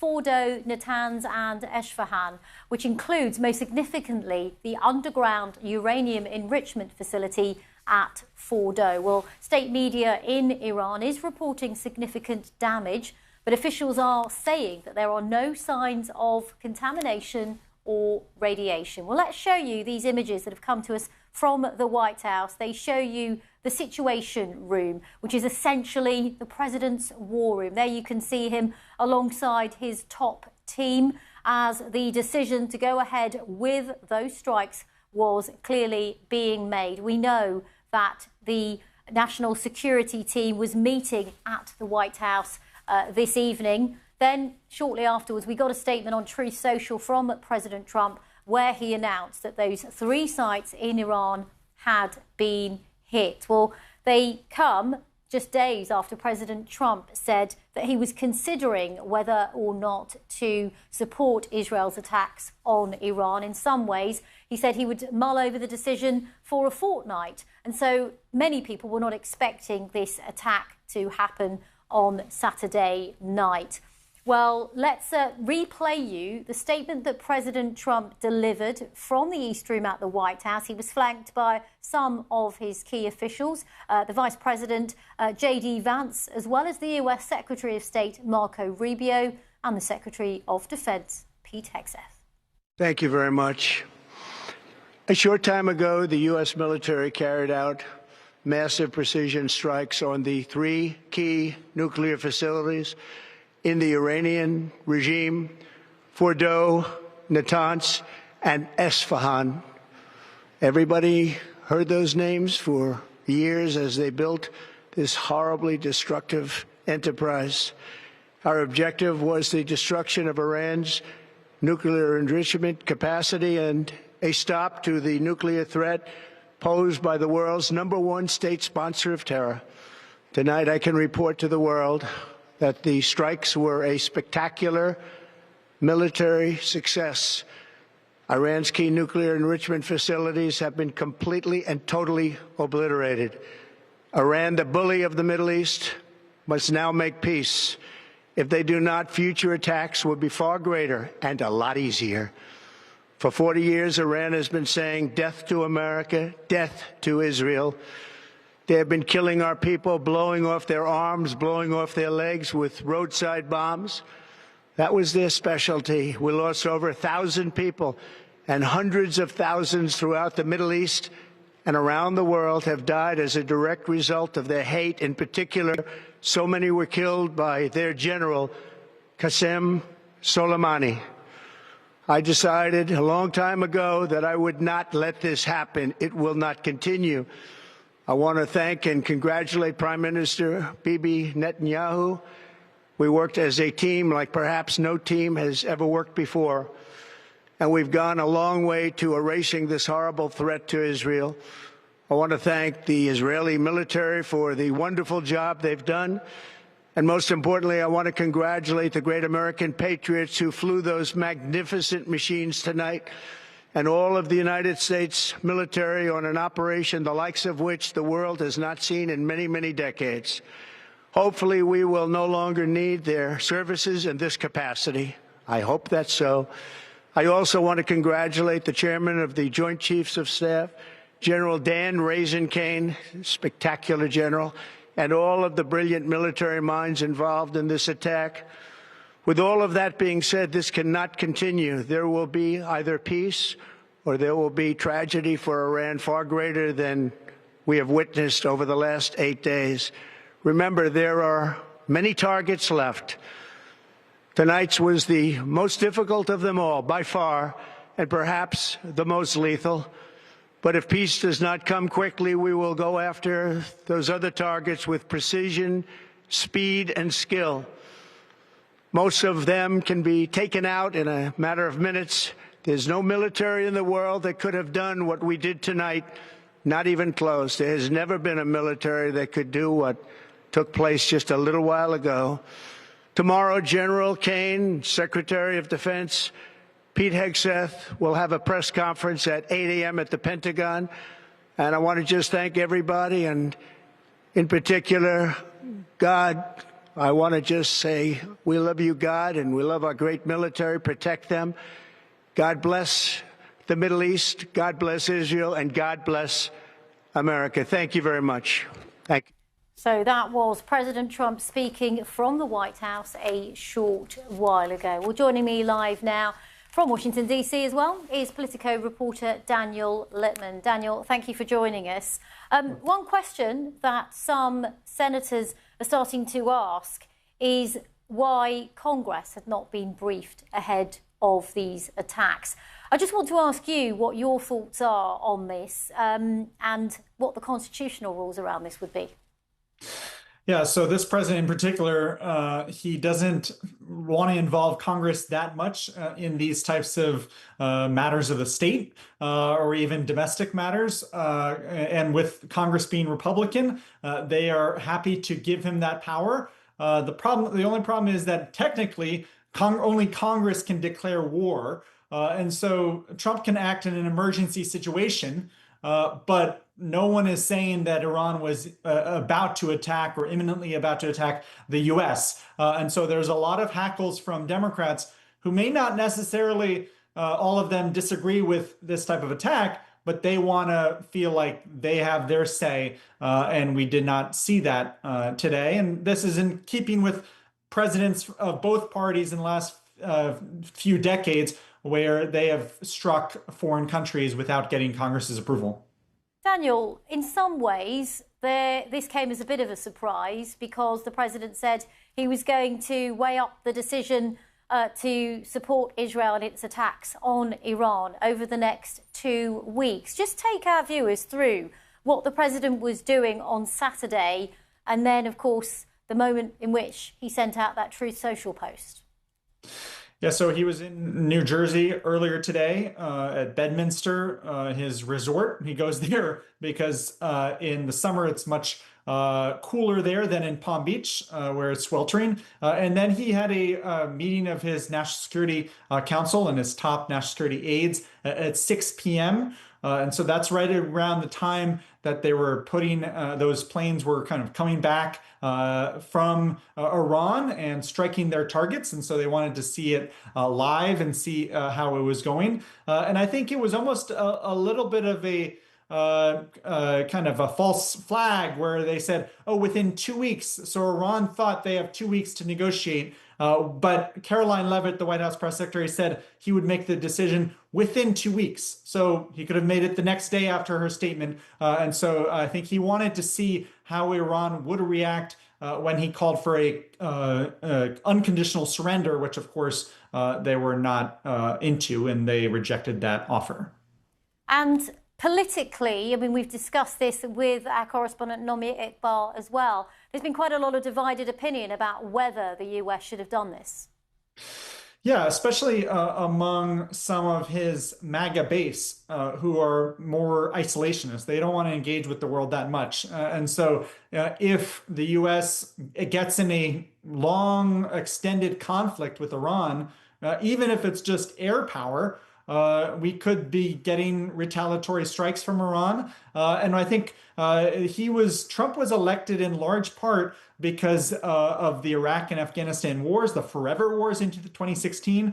The Republican Party brand was in shambles because of what George W. Bush had done. And he was saying, hey, we're not going to do any of these wars of choice anymore. And now it seems like he's reversed himself. But it does come in the context of how Iran is much weaker in the region today versus 2 years ago, right after the October 7th attacks, because Hamas has been very degraded. Hezbollah is a shell of itself. It has not attacked Israel since in the last week, since Israel started attacking. Bashar al-Assad is in Russia. And so Iran may do a kind of an attack to a retaliatory strike, but this may not turn into a long extended conflict because Trump does not want that either. And Iran doesn't seem to want to get in a extended war with the U.S. As well. And so this might be a one and done situation where those B-2 bombers can return to Missouri and they don't have to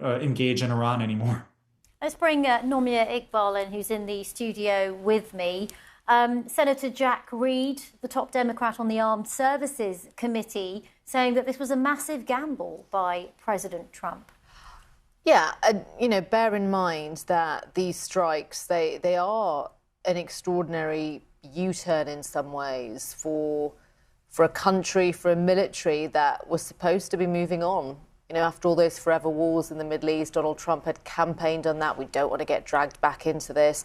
And remember, you've got up to 50,000 American troops on bases and warships and what have you. But he made the point as well that it's easier to start a war than it is to end one. And I think that has been the gamble throughout, which is, yes, the US could say, well, this is one and done. That's it. Thank you very much. We've helped you. We're now going to return back. But what about how Iran might respond? What if indeed it is that Iran decides to retaliate? Remember earlier in the week, the Supreme Leader had warned America of irreparable harm, to quote him. And so I think, if there is any kind of reaction or repercussion, so, for example, if any American troops are killed, American troops that are located across the Middle East as a result of this action that President Trump has taken against Iran, I do think that will be seen as unforgivable by members of his very, supportive MAGA base. OK, Nomia Iqbal, thank you very much for your thoughts. Let's bring Daniel Lippman from Politico back in. Daniel, we talked a bit about the base. We talked a bit about politicians. My next question on that is there likely to be any session in Congress or any kind of debate that could be convened to discuss this? Well, Senate and House members, they have the opportunity to go on the floor when Congress is in session to give speeches. And so I'm sure that this is on C-SPAN. I'm sure many of them will be talking about this in the next week. A lot of them are doing media interviews as well. And so if there is no extended conflict, Democrats may say, we narrowly avoided a long-term war with Iran. But I think that this was, there's a lot of Democrats who wanted diplomacy here, and they felt like you can't just have diplomacy in 2 weeks. If we've had a nuclear program for Iran that they've had for decades, you can't just end it in 14 days. And so I think there is a benefit of the doubt Republicans are giving Trump as well because of how loyal his base is. That even if they were mostly against foreign entanglements, they are happy that Trump is taking decisive action to help Israel out and to set back Iran's nuclear program for a number of years to come. Decisive action, you say, Daniel. What do you think comes next from the White House? I think they're all just waiting to see if Iran is a paper tiger, what kind of strikes they will try to do. Can they shoot down those missiles if Iran starts to attack U.S. forces? Or does Iran show some type of restraint? Is there back channel talks? Remember, for the last few months, the U.S. has been engaged in direct diplomacy with Iran to try to reach a nuclear deal. And Trump gave them 60 days. And on the 61st day, Israel started striking them. And so given how many of those military generals that were taken out by Israel in the last 8 days of their strikes, the Ayatollah is going to have a lot of fresh faces. And so it'll be interesting to see how they respond. And right now, the Ayatollah Khamenei is not really, he's kind of in hiding right now. And so he's in an Iranian bunker somewhere. And so there's not a lot of communication with him either. And so we'll see how long Iran takes to respond and how severe that actions will be and whether the U.S. responds to Iran's response. That's a real question.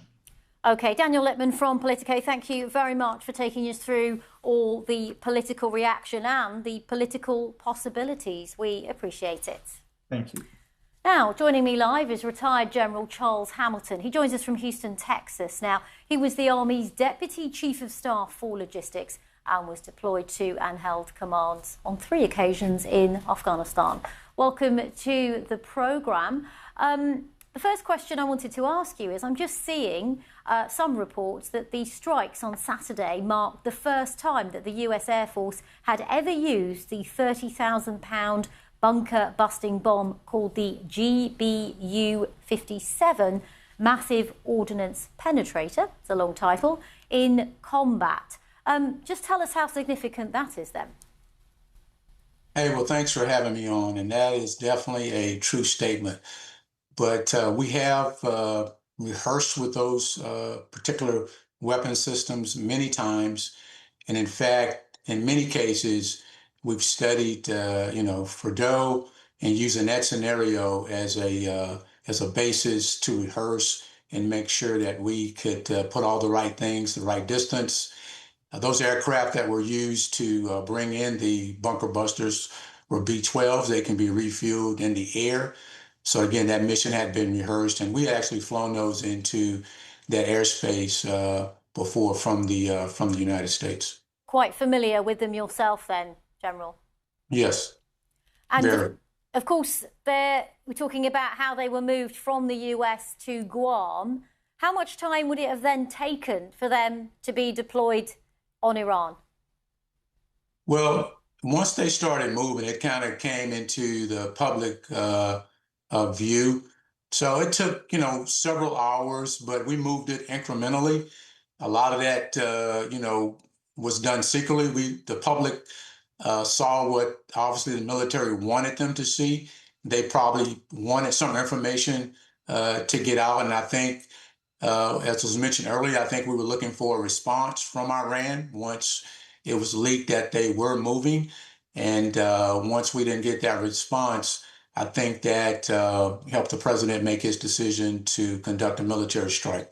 Can you tell us more about these bunker buster bombs and what the risks associated with using them might have been? Well, they're 30,000-pound bombs, and they're designed to penetrate rock or cement. There was some discussion that because it was rock going into Fordo, that the calculations could be off by a bit. And that's why we sent in 6 B-12s with 2 bunker busters each, for a total of 12. That way we could, in fact, penetrate rock and concrete and get to the centrifuge and take out that nuclear capability. And how many of these does the US have? I can't disclose that, but great question. Okay. Now, if there was some sort of retaliation from Iran, what would be a likely military strategy if the US was to then support Israel in responding? Well, there's 2 ways Iran can respond. They could respond through terrorism, or they could respond like they're responding now with ballistic missiles. But as you know, their proxies have been devastated. Lebanese, Hezbollah, the Houthis, they're all decimated at this point. Leadership has been taken out. And as mentioned earlier in the broadcast, we have leaders hiding in bunkers. So they're doing probably comms through message at this point, direct meetings. They're trying to stay off anything that's emitting a signal. That way they can't be tracked. So I would say through terrorism or through ballistic missiles. Our response to that would be devastating for Iran. We have lots of capability in the CENTCOM theater in the Middle East, lots of air, lots of Navy, and lots of capability to bring a bad situation on Iran. Okay, retired General Charles Hamilton joining us from Houston. Thank you very much. It was really useful insight there, particularly on those bunker-busting bombs, which we understand were used in these US strikes. Thank you very much. Thank you, Regina. Appreciate it. Well, the BBC is not allowed to report from inside Iran. So it's our colleagues at BBC Persian who are outside the country who are monitoring developments in Iran through their contacts and other sources. Well, the BBC's Bahman Kalbasi is one of them. And I spoke to him a short while ago to get reaction from Iran. Just give us more of a flavour of what the reaction is from Iran, not just from officials, but perhaps anyone else that you've spoken to as well. I mean, so many people are just waking up to the news early morning in Tehran. And the question on everybody's mind is, this was one thing that they feared would happen. Then what happens next? What will the government of Iran do in reaction? And depending on what that is, it could make things a lot worse for millions of people in Iran. Just in the last 7-8 days, they have experienced bombardments they hadn't seen in 40 years.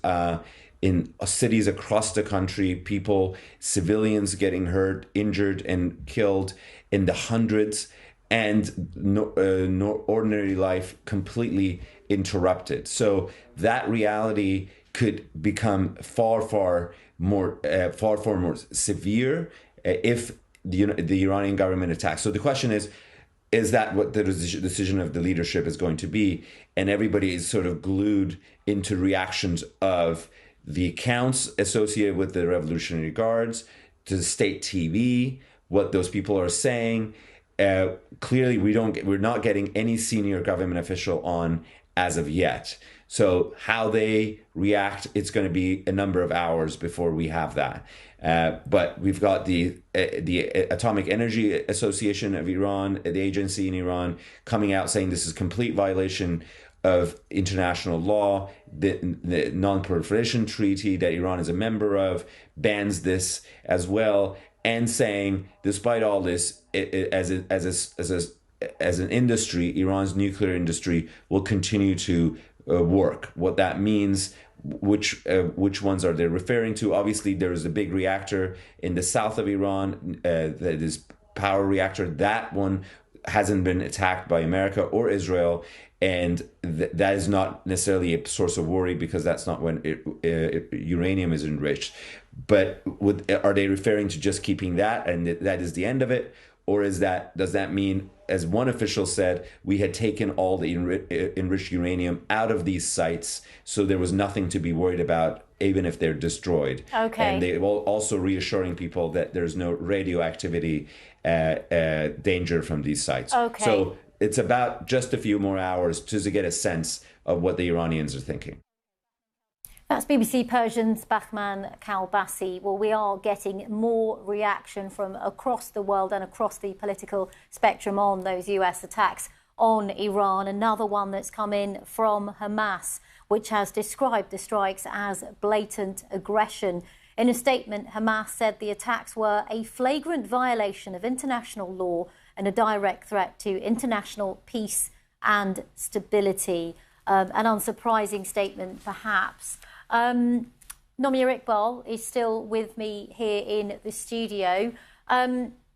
So much reaction here, but the biggest question really is what comes next from President Trump. And in many ways, it's so hard to predict that, because most people in Washington since I got here were saying, look, he said it was 2 weeks. He's weighing things up. Don't expect something this weekend. Well, we've always known President Trump is unpredictable, but I was at the White House just a couple of days ago. We'd been endlessly reporting on what the US planned to do.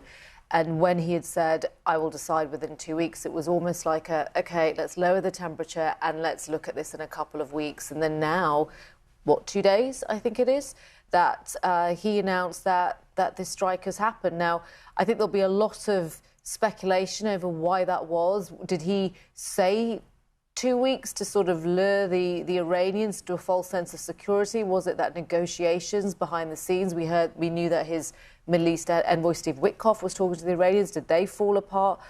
It's really, really unclear. But even though the Americans, and even though Trump is saying this is sort of one and done, that's it, the big question is, how will the Iranians react? What will that reaction look like? And indeed, how will the Israelis react? Yeah, exactly.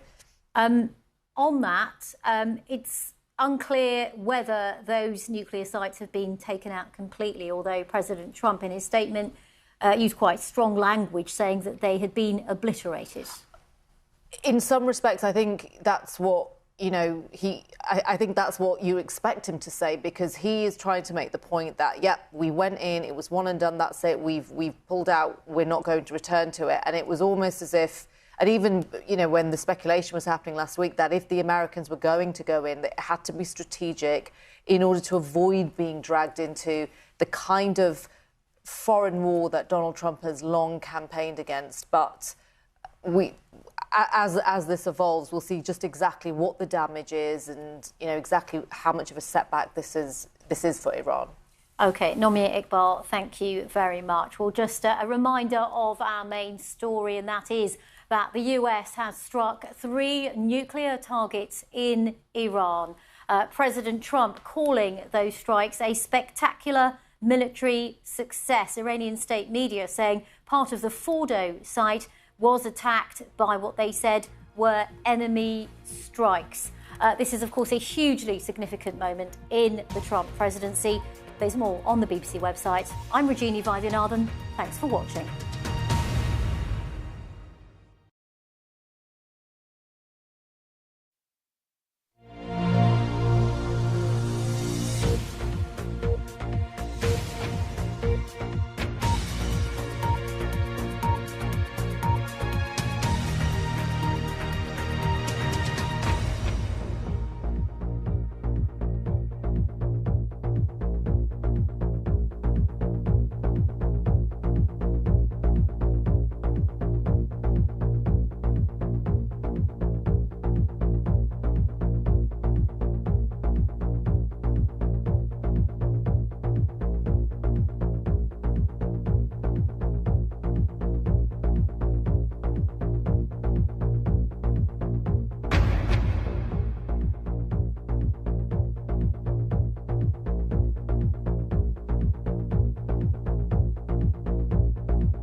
I think the first signs that I wanted to be a journalist were, as a kid, I started making pretend reports. I always liked asking a lot of questions. I've had a lot of different jobs in journalism. What I've learned is that it's always about the people. The wildfires was a story I was living through myself. It is really hard to comprehend how life is ever going to get back to normal. Going to bed at night, not really knowing what I was going to wake up to. Fires were burning right around us, so we were having to take split-second decisions about how to gather pictures and tell this story. I knew thousands of people were leaving their homes and were probably never going to get to go back to them. And in the middle of that chaos, I had to find ways to talk to people about what they were experiencing. That was my house. It's all gone. I think hearing one person's story helps viewers trust what they're hearing. Because when you can empathise, it helps you get an understanding of the bigger picture.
Live from Tel Aviv, this is BBC News. I'm Mark Lowen with continuing coverage of our breaking news today. President Trump says the United States has carried out massive precision strikes on 3 key nuclear facilities in Iran. In his words, obliterating them. During an address at the White House, he said future attacks will be far greater and a lot easier if Iran does not make peace. Let's listen to what the president had to say just a couple of hours ago. A short time ago, the U.S. military carried out massive precision strikes on the 3 key nuclear facilities in the Iranian regime: Fordo, Natanz, and Esfahan. Everybody heard those names for years as they built this horribly destructive enterprise. Our objective was the destruction of Iran's nuclear enrichment capacity and a stop to the nuclear threat posed by the world's #1 state sponsor of terror. Tonight, I can report to the world that the strikes were a spectacular military success. Iran's key nuclear enrichment facilities have been completely and totally obliterated. Iran, the bully of the Middle East, must now make peace. If they do not, future attacks will be far greater and a lot easier. For 40 years, Iran has been saying death to America, death to Israel.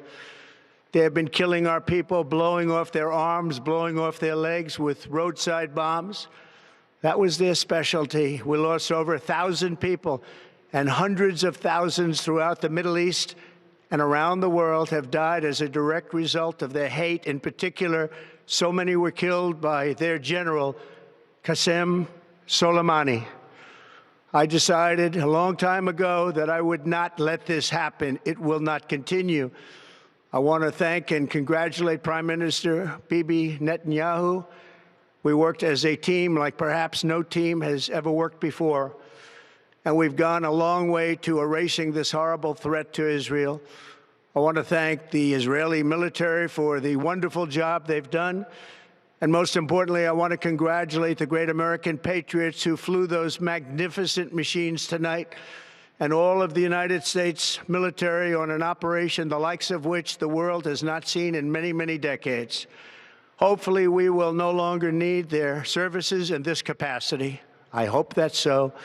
I also want to congratulate the chairman of the Joint Chiefs of Staff, General Dan Raisin-Kane, spectacular general, and all of the brilliant military minds involved in this attack. With all of that being said, this cannot continue. There will be either peace or there will be tragedy for Iran far greater than we have witnessed over the last 8 days. Remember, there are many targets left. Tonight's was the most difficult of them all, by far, and perhaps the most lethal. But if peace does not come quickly, we will go after those other targets with precision, speed, and skill. Most of them can be taken out in a matter of minutes. There's no military in the world that could have done what we did tonight, not even close. There has never been a military that could do what took place just a little while ago. Tomorrow, General Kane, Secretary of Defense, Pete Hegseth will have a press conference at 8 a.m. at the Pentagon. And I want to just thank everybody, and in particular, God. I want to just say we love you, God, and we love our great military. Protect them. God bless the Middle East. God bless Israel, and God bless America. Thank you very much. Thank you. Well, as we heard there, President Trump said that 3 key sites were hit. Let's take a closer look at them. They were at Fordo, Natanz, and Isfahan. President Trump said that Iran's facilities had been, in his words, obliterated. Well, Isfahan is a uranium conversion plant, whilst Natanz is an enrichment plant. Even before the US strikes, the International Atomic Energy Agency, which is the UN nuclear watchdog, said that Natanz had sustained severe damage. But the main site hit was Fordo. The uranium enrichment site is situated about 60 miles or 100 kilometers south of the capital, Tehran. It is located in a mountainous region and is thought to consist of 2 main tunnels that house centrifuges used to enrich uranium, as well as a network of smaller tunnels. Reaching this underground installation, which is at least 60 meters below ground, required more powerful bunker-busting bombs, which only the US possesses. Its official name is the GBU-57 Massive Ordnance Penetrator, and the only planes that could carry such bombs are B-2 stealth bombers. Well, senior Department of Defense officials confirmed that the bomb was used in the attacks, with 2 being deployed for each of the 3 nuclear targets. Let's go live now to our North America correspondent, Nomia Iqbal in Washington. So, Nomia, Donald Trump gave the Iranians a 2-week window of opportunity, and 2 days in, he went in with the bombs. Perhaps a strategy potentially to catch the Iranians off guard. Potentially. We know that President Trump is unpredictable, and when he had said that he would make a decision within 2 weeks, I think there was a feeling in Washington that the temperature had been lowered. But then here we are 2 days later, and he struck.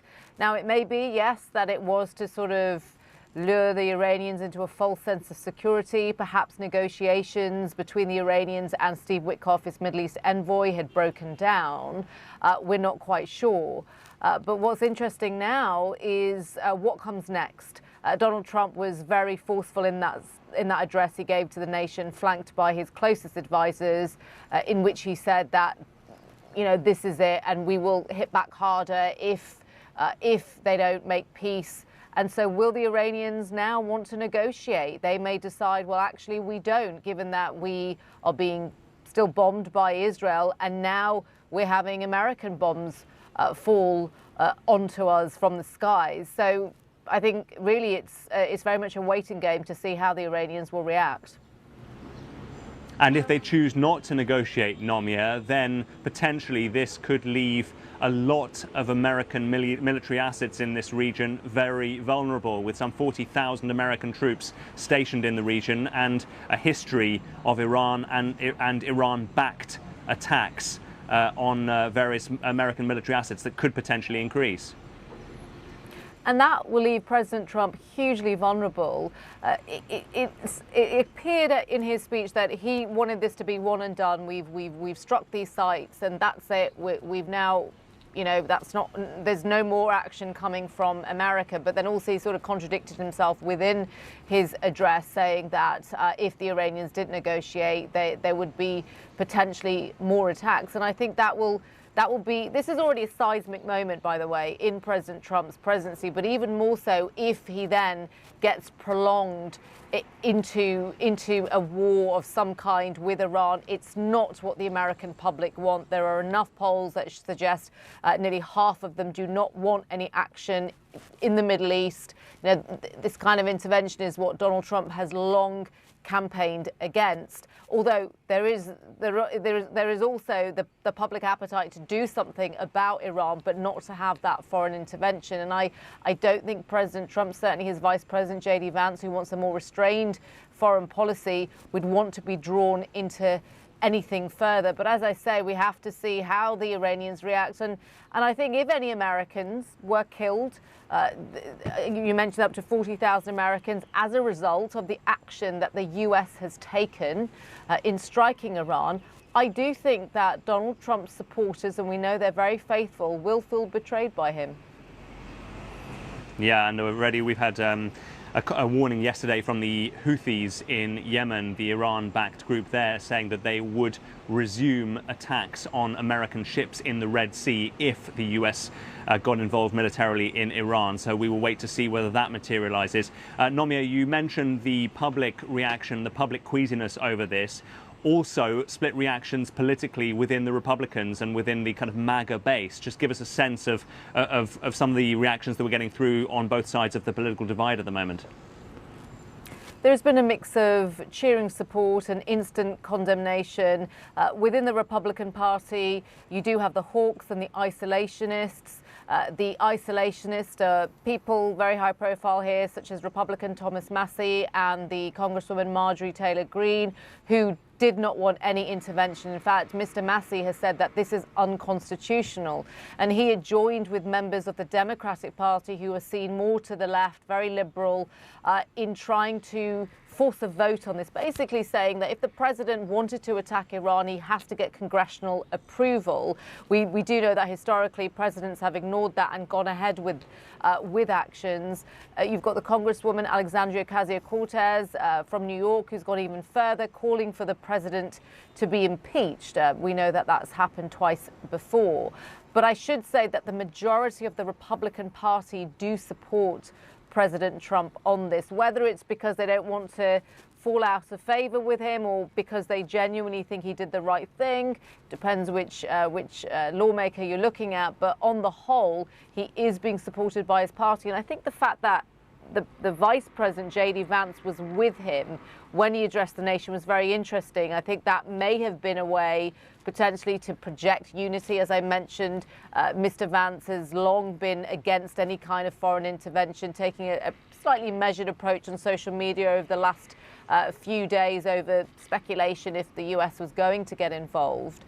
But there has been split reaction within the Republican Party. But for the most part, as I say, Republicans are standing behind the president. Yeah, because some of that disunity, I think, clearly has come from Tulsi Gabbard, the director of National Intelligence, who in March gave an assessment saying that the US intelligence community had concluded that Iran was not in the process of actively making an atomic bomb. And then, of course, President Trump was asked about that on Air Force One and kind of hit back. And then she made a rather notable about turn yesterday in saying that her assessment had changed. So you get the sense that probably pressure was put on her as well. It was pretty extraordinary, I have to say, that he completely dismissed the testimony of his director of national intelligence. I mean, Tulsi Gabbard is a loyalist. Remember that in the second term, Donald Trump is surrounded by the so-called MAGA base, the Make America Great Again, the people who are very loyal to him, as opposed to the first term when he was surrounded by the politicians that were more establishment, that were trying to hem him in and stop him from pushing the boundaries. And so for him to ignore Tulsi Gabbard's advice and said that she was wrong, there were lots of questions about, well, who is he listening to? If he's dismissing the intelligence presented by his key aides, then where is he getting his information from? Tulsi Gabbard, as you said, made this notable turn. I think it was quite a confusing U-turn in some ways, because she said that her words had been taken out of context by a, I quote, dishonest media.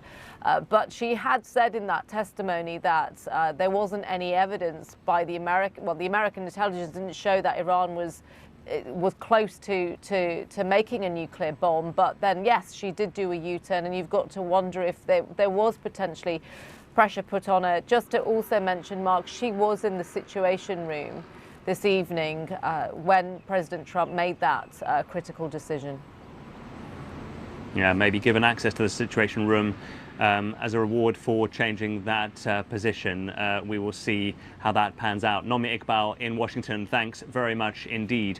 Well, as we've been saying, President Trump said that the 3 Iranian sites had been completely obliterated. Let us bring in Kasra Naji from our BBC Persian service, which is our Persian language service from the BBC World Service, because the BBC is not able to report from inside Iran, but we are depending to a large extent on the work from the BBC Persian service. Kasra, has there been any word at all from Iran after the strikes? Oh yes, there have been some reaction from Iran. We've had the Atomic Energy Organization of Iran issuing a statement, not giving any details of the extent of the damage to these 3 sites, but going on and on about how this attack was a violation of the international law. It was an attack on nuclear facilities that international law forbids in a big way, and that they wanted, the statement said Iran wants the international community, or hopes the international community will condemn this attack. We also had a statement from this nuclear safety agency in Iran saying that there is no risk of radiation getting out of these facilities spreading to the outside.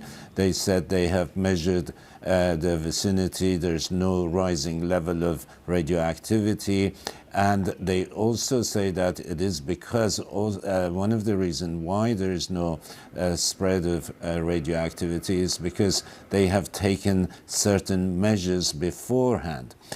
This is a reference to the fact that some Iranian officials in the last few days, they've been saying something to the effect that they have moved their highly enriched uranium from Isfahan and from Fordo to secret places that they have not told the IAEA, the atomic agency, the UN atomic agency, which is very serious.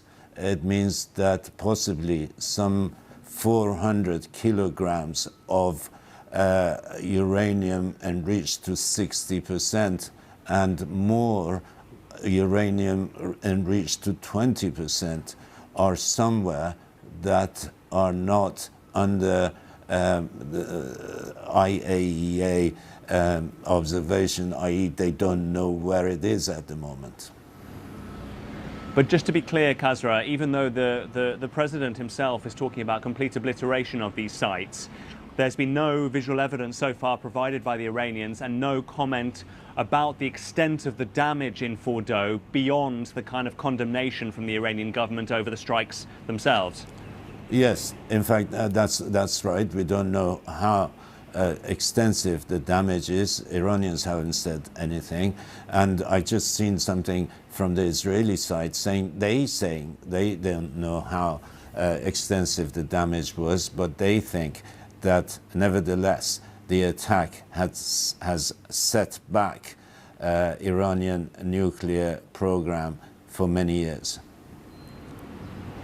Yeah, setback is not exactly the same as completely destroyed. So we will wait to see evidence of the extent of that damage, because of course there was so much debate as to whether the program could be completely obliterated, and indeed the know-how with it. Khazra, what is your sense now of what the likely retaliation is going to be from Iran? Obviously very difficult to read the regime, but what are the kind of the calls coming out in the Iranian state media so far? Are they on the hawkish side, or are they on the kind of more de-escalation side?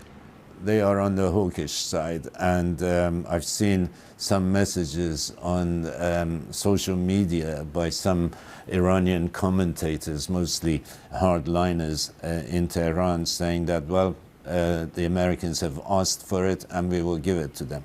So they are planning some kind of a military reaction. We will have to wait and see what that might be. You know, they have this extensive ballistic missile silos in various parts of the country. They can use that to attack American bases in the region, or they have these proxies in Iraq who could do much the same sort of thing from the Iraqi side. So we just have to wait and see. But I expect some fireworks in the next few days before the dust settles. But I'm not sure the dust will settle anytime soon, in the sense that already President Trump is threatening that if Iran doesn't come to the negotiating table to agree to a peace deal, there will be more attacks. So that's from him suggesting that there will be more trouble for Iran in the future. So, and also the fact that this stockpile of highly enriched uranium we're not certain where it is now. That is another cause for trouble in the weeks and months and probably years to come. Kasra, our US partners at CBS News have reported that the White House passed a message to Iran that this was an attack on the nuclear facilities and not an attempt at regime change. But what is your assessment of the position of Ayatollah Ali Khamenei at the moment, not only after 9 days of this devastating war with Israel, but now with the kind of crown jewels, if you like, in Iran, the nuclear enrichment sites, if not obliterated, at least severely damaged. What is the strength that he still has over his country? This attack last night is obviously a major blow to Iran. Don't forget that the nuclear program in Iran has been going on for over 20 years, and it has cost the country hundreds of billions of dollars, if you take into account the cost of the sanctions against Iran because of these nuclear facilities and nuclear activities, the nuclear program. If you take that cost into account, it goes up to hundreds of billions of dollars. And today, that is in ruins, that program. So there's not much of that is left, obviously. I mean, even if the damage is not that extensive, they might decide to repeat the attack and make sure that the facilities are completely razed to the ground or rendered completely useless. So anyway, the program is in ruins. And that is a blow to Iran's supreme leader and his standing. After all, he has to explain what happened. Why did we spend so much money on something that has come to this and has cost the country so much and has sent the country into poverty from being a rich country? So I suppose politically it will be very difficult for him. But he's a survivor. Ayatollah Ali Khamenei has survived many of the big crises in the past decades.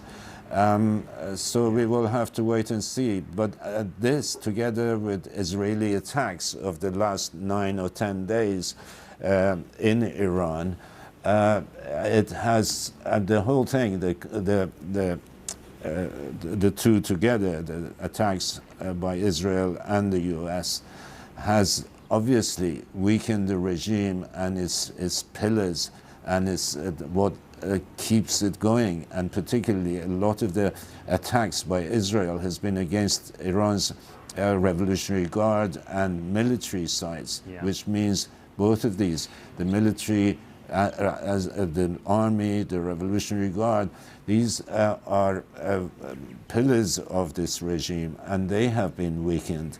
So we are looking at a regime that is probably on its knees, but hasn't quite fallen yet, and it may not fall, or it may. We just don't know. With huge questions, of course, if it were to fall, as to that power vacuum and the potential political chaos that could ensue. Kasra Najib from BBC Persian, part of the BBC World Service, thank you very much indeed.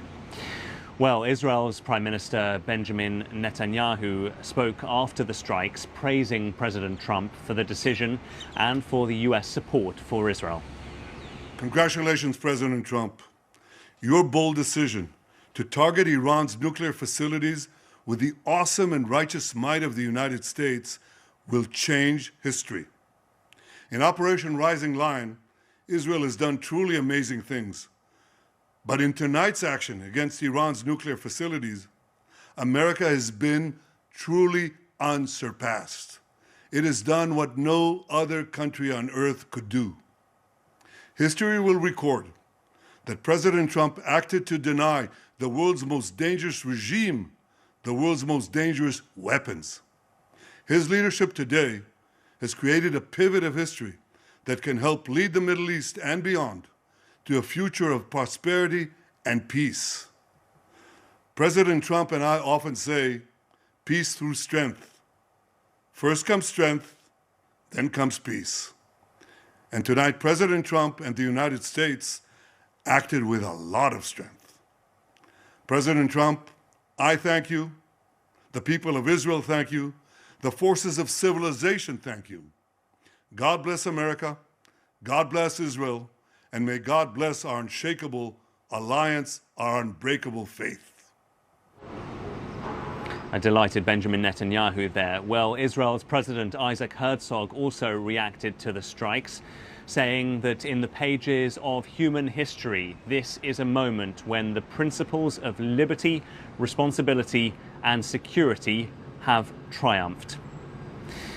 A decisive moment between the axis of terror and evil and the axis of hope. Thank you, President Trump, he wrote. Thank you, the United States of America. Well, the UN Secretary General Antonio Guterres has issued a statement about the strikes. He said, "I am gravely alarmed by the use of force by the United States against Iran today. This is a dangerous escalation in a region already on the edge and a direct threat to international peace and security.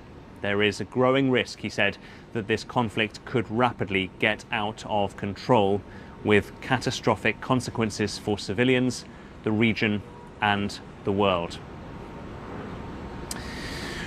Well, let's speak now to BBC Arabic's correspondent Saeed Shehata. Saeed, hi there. Give us a sense of the wider reaction across the Middle East to what has been happening in the last few hours. You know, the reaction is condemnation and there is concerns. Condemnation coming from Hamas, from inside Iran. Still, the Arabic leaders official no statement yet, but I expect will be condemnation for the strikes. Even the Arab world in an awkward situation between Iran from one side and Israel from the other side. The Arab countries against what Israel is doing in Gaza, and they want to put pressure, and they think is Iran to have a power, put pressure on Israel, but at the same time they fear from what's Iran doing over the last few years in intervening in some countries like Lebanon, Iraq, Yemen, other places. So there is problematic for the Arabic leaders. So it might affect the whole world because Iran controls the Strait of Hormuz, which about 30% of oil transport going from this strait. So it's a problematic. If they close it, will be a big blow for the international trade and stability. In addition to that, if Iran will react and strikes some areas like in Iraq, in the bases in Bahrain, in some places when the Iranian Supreme Leader warned that it will be a severe attack and severe consequences if United States intervened in the war between Israel and Iran. So if there is strikes on these areas, it will be instability. So the Arab leaders and the Middle East as a whole, there is a problem because instability is not good for them. There is many countries are torn in conflicts and instability. Some countries started to be rehabilitated like Syria, but some countries like Libya and other places are still unstable, Yemen and other places. So there is problem from a stability point of view. If Iran will escalate, I think America, as Mr. Donald Trump, the American president said, will be tragedy for Iran. And not only for Iran, it will be for the rest of the region and the world because it affects trade, it affects stability, it will be more strikes, closing airports, so it affecting the trade, the economy, the energy industry, so it will have a massive consequences. Unfortunately, the expectation is Iran will retaliate, and it will not be a wise decision because American is decisive. According to Mr. Trump, they will do more greater. They will target not only the nuclear side, but other sites in plans in America. So it's a problem for the Middle East, it's a problem for the Arab world. And now I think the pressure is from some countries who have good relationship with Iran, like Oman, Qatar, to try to, and Turkey, to try to make something like help, try to put some negotiation with Iran in order to accept, because the American might, the American power is huge. And this bomb, which like almost destroyed or make a severe damage to Fordo site, it's only America has it. So is a problem. So, and it will be a severe consequences. So the challenge now for the Arab leaders and the countries, especially Oman and Qatar and Turkey, to hold, because the Iranian foreign minister Abbas Arajgi in Turkey yesterday, he met with the Turkish president and some representatives of the Arab and Muslim leaders in order to try to find a solution, because the only way is diplomacy.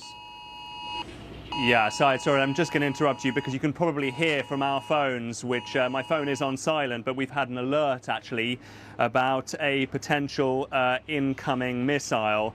These are alerts that come through on our phones here in Israel, and it says in the next few minutes, alerts are expected in your area, Tel Aviv city centre.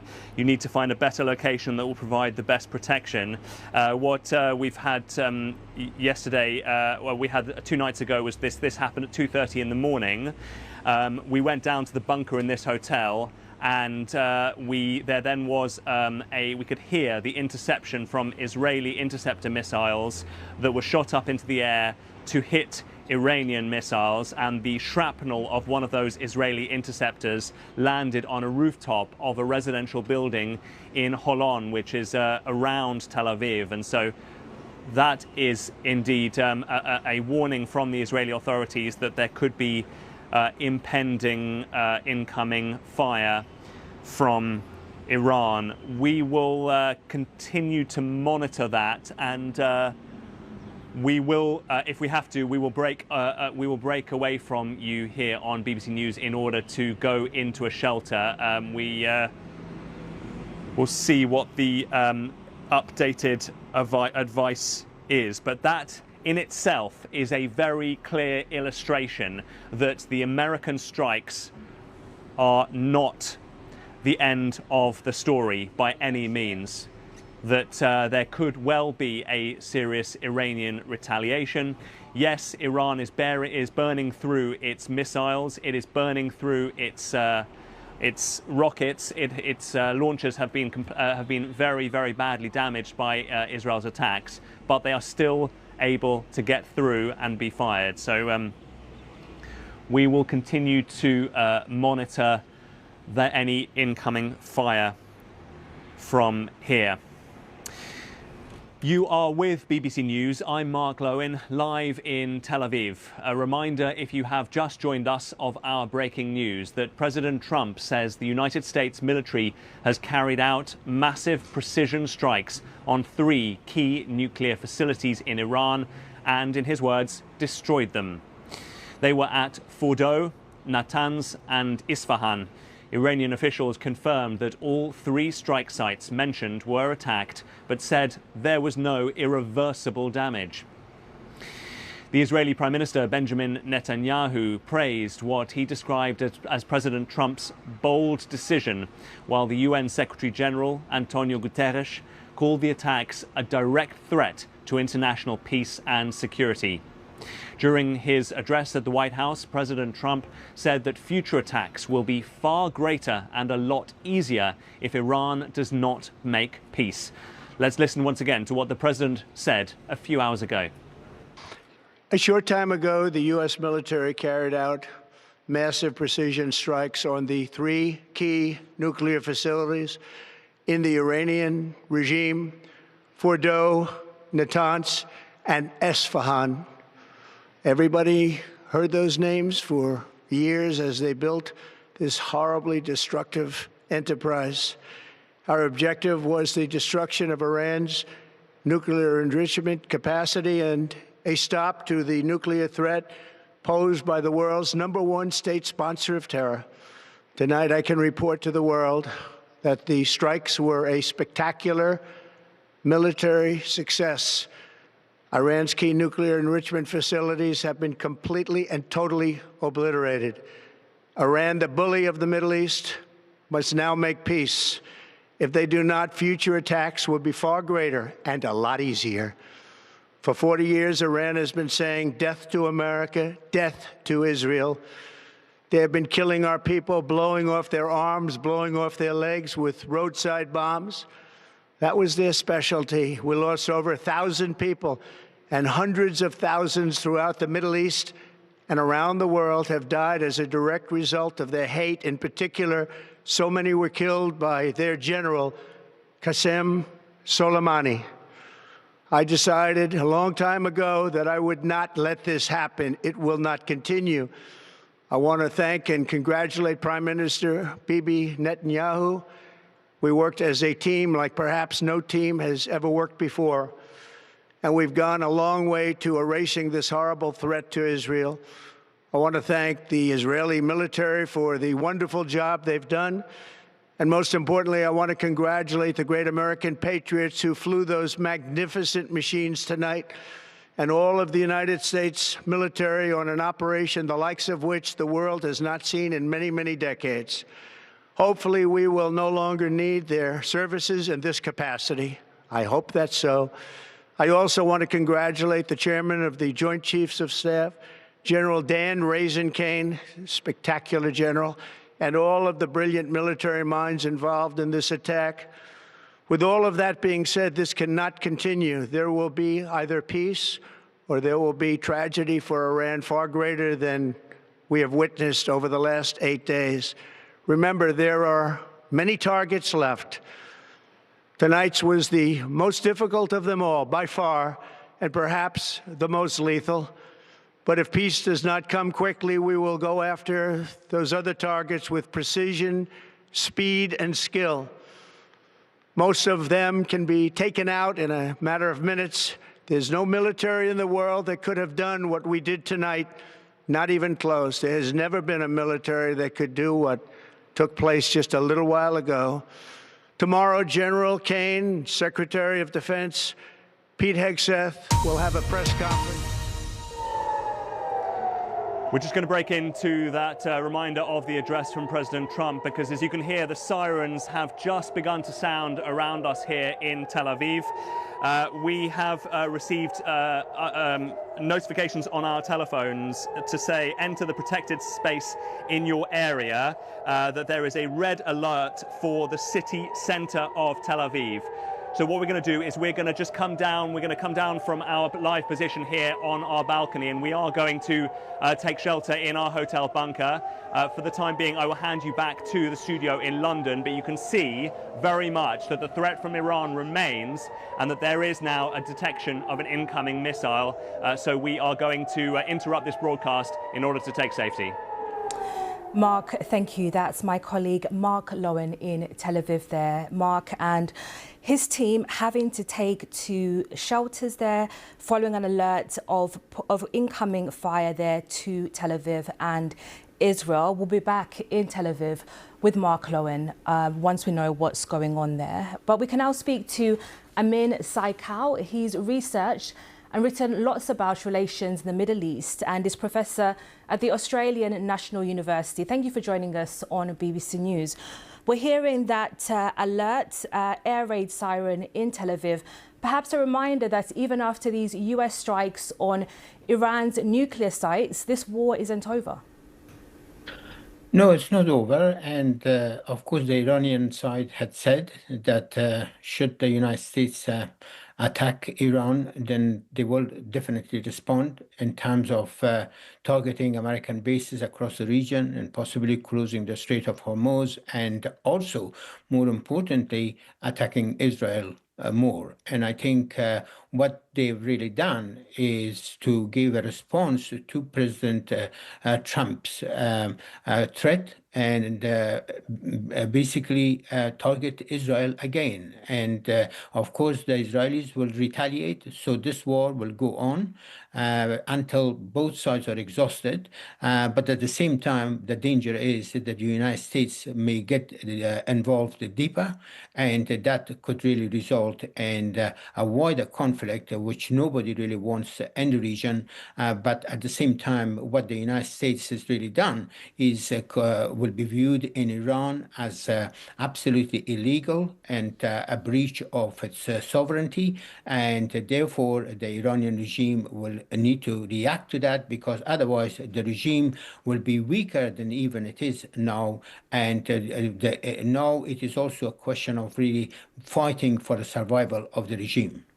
And do we know what capacity Iran has to strike back at Israel and perhaps US targets in the region? Well, its capacity has reduced substantially, but at the same time, it's still, I think, it has the capability to respond to not only to Israeli attacks, but also possibly to American attack on these nuclear sites.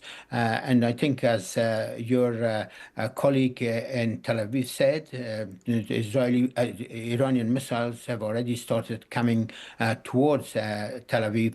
My hunch at this point is that now it's very likely that the Iranian side will fire more drones and more missiles into Israel first before they really decide what to do with the United States attacks, whether they should really target American bases, because President Trump has already stated that the return or the response from the United States will be far more severe and could be a lot more damaging to Iran. It could be damaging to Iran. What do you think the prospects are of a wider ongoing conflict in the Middle East at the moment? Well, I think if this fighting goes on between Iran and Israel, then obviously nothing is really going to die down. I mean, the Iranians claim that they can continue the fight for another 6 months. Whether they are able to do that or not, that remains to be seen. But Prime Minister Benjamin Netanyahu is also absolutely determined to fight the Iranian regime to the very end, because Prime Minister Netanyahu has been planning for a long time to get rid of the Iranian regime, and I think he may think that now his moment has come.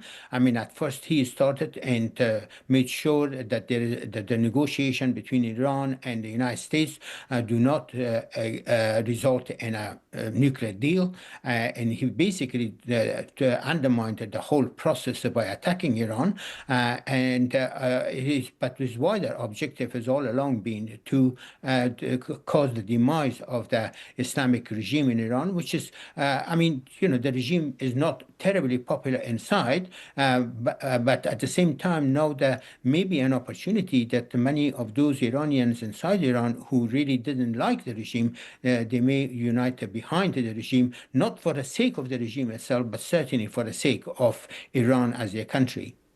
And Mr. Amin, we think we can still hear at the moment air raid sirens in Israel. This is Jerusalem at the moment. We also have these images coming into us live from Tel Aviv as well, those ongoing air raid sirens. Let's just bring in at the moment Noga Tanopolsky, a journalist who's based in Jerusalem. Noga, just tell me what you can hear and around you at the moment. Well, tell me if you can hear the sirens. We've been hearing them. We've been hearing them via live pictures we have coming in. The sirens, there have been massive sonic booms, really right outside my window. And now we're hearing air raid sirens ahead of expected possible missile landings in this region. Yep. How loud are those blasts compared to what you've been hearing in Israel over the past week? The blasts are very loud no matter what. They sound like sonic booms. They sound like war booms, sorry. What they are in general are high in the sky above us, the boom of two bombs exploding together, of the Israeli air defense intervening, intercepting an incoming missile. I don't know if this time we're talking about, there's been some big booms now. I don't know if we're talking about incoming drones. Maybe if I'm quiet, you also will able to hear the booms. Did you hear that? No, we couldn't hear those booms in particular. It was probably about 15 minutes or so ago that we heard from our colleague there on the ground, Mark Lowen, talking about an alert coming in from the Israeli government. What are they telling you to prepare for and what you should be doing? So what we get are alerts on our phones. There's an automatic override. So if initially all your phone communication is interrupted for a few seconds, and you get a very, very jarring sound, like a screech. And that's just a general alert that you should quickly go near a protected zone, because a launch has been identified from Iran. About 10 minutes later, you get these up and down sirens, the war sirens that you just heard. And that is when the region that you are in is now known to have, that the missiles that were launched, that were identified a few minutes ago, are known to possibly be aiming towards exactly where you're at. At this point, I should just tell you, basically all of Israel is under warning. I mean, the map now of where all the alerts are is just here. I don't know if you could see it, but the entire country, more or less, most of the country is red, including the entire north, all the way down to Jerusalem. The southern part of Israel is being spared so far, but this is, let me just say, one of the biggest barrages in days. The Iranian ability to launch these very massive volleys at Israel appear to have gone down in the last 3 or 4 days. So the first half of the war, 4 or 5 days, was very, very, we saw very large barrages, hundreds and hundreds of missiles, and it had gone down to about 20 or 30 per launch. So one of the thoughts in Israel is that the Air Force's efforts to dismantle the Iranian missile launchers had an effect. And that may be the case, but clearly they're launching a very, very significant barrage at Israel now. And this was to be expected, let's just say. The Iranians have been warning for days, every single day, that if the United States decides to join this war, the first reaction will be a much harsher reaction against Israel. And Noga, as you mentioned there, people in Israel waking up to confirmation from the United States that it has struck 3 nuclear sites in Iran. As you said, you're expecting Iran would carry out retaliatory attacks in case this happened. How would that affect the way people think about this war there in Israel? That's a very good question. And since it's just happening now, it's literally 7:40 in the morning, people are waking up to this. It's difficult for me to answer with any strong base of knowledge. But what I can tell you is that one of the most outlandish and risky bets ever made, I think, by any modern leader, Prime Minister Netanyahu, who launched this entire campaign against Iran without knowing, but believing he could persuade Donald Trump to join in, that bet seems to have been proven true. And so if we've seen in the last week or so, Israelis being proud once again in their army, proud in the Air Force, proud in the intelligence, after having completely lost faith and felt betrayed by these hallowed national institutions because of the disaster of October 7th, 2023, we hadn't seen them rush back towards supporting Netanyahu, who remains an unpopular prime minister. It is entirely possible that that will now shift, because Netanyahu's the one promise that seemed really almost too risky to be true, that he would have launched this campaign with no end game except the hope that he could persuade Donald Trump to join. That has panned out, and so that may bring some more people back to him. But I think that I know that Israelis are very, very scared. The entire country right now is in bomb shelters, is cowering. And I want you to know that just 2 days ago, so just on Friday, the Home Front Command had loosened some of the emergency regulations. There's no martial law in Israel, as some people have misreported, but there are emergency regulations, for example, on how many people can gather, on what circumstances they can be gathered in. So people's, weddings were canceled or postponed or turned into very tiny private events. The bars and the restaurants just tentatively began to reopen for a few trial hours just Thursday evening. All of that is gone now.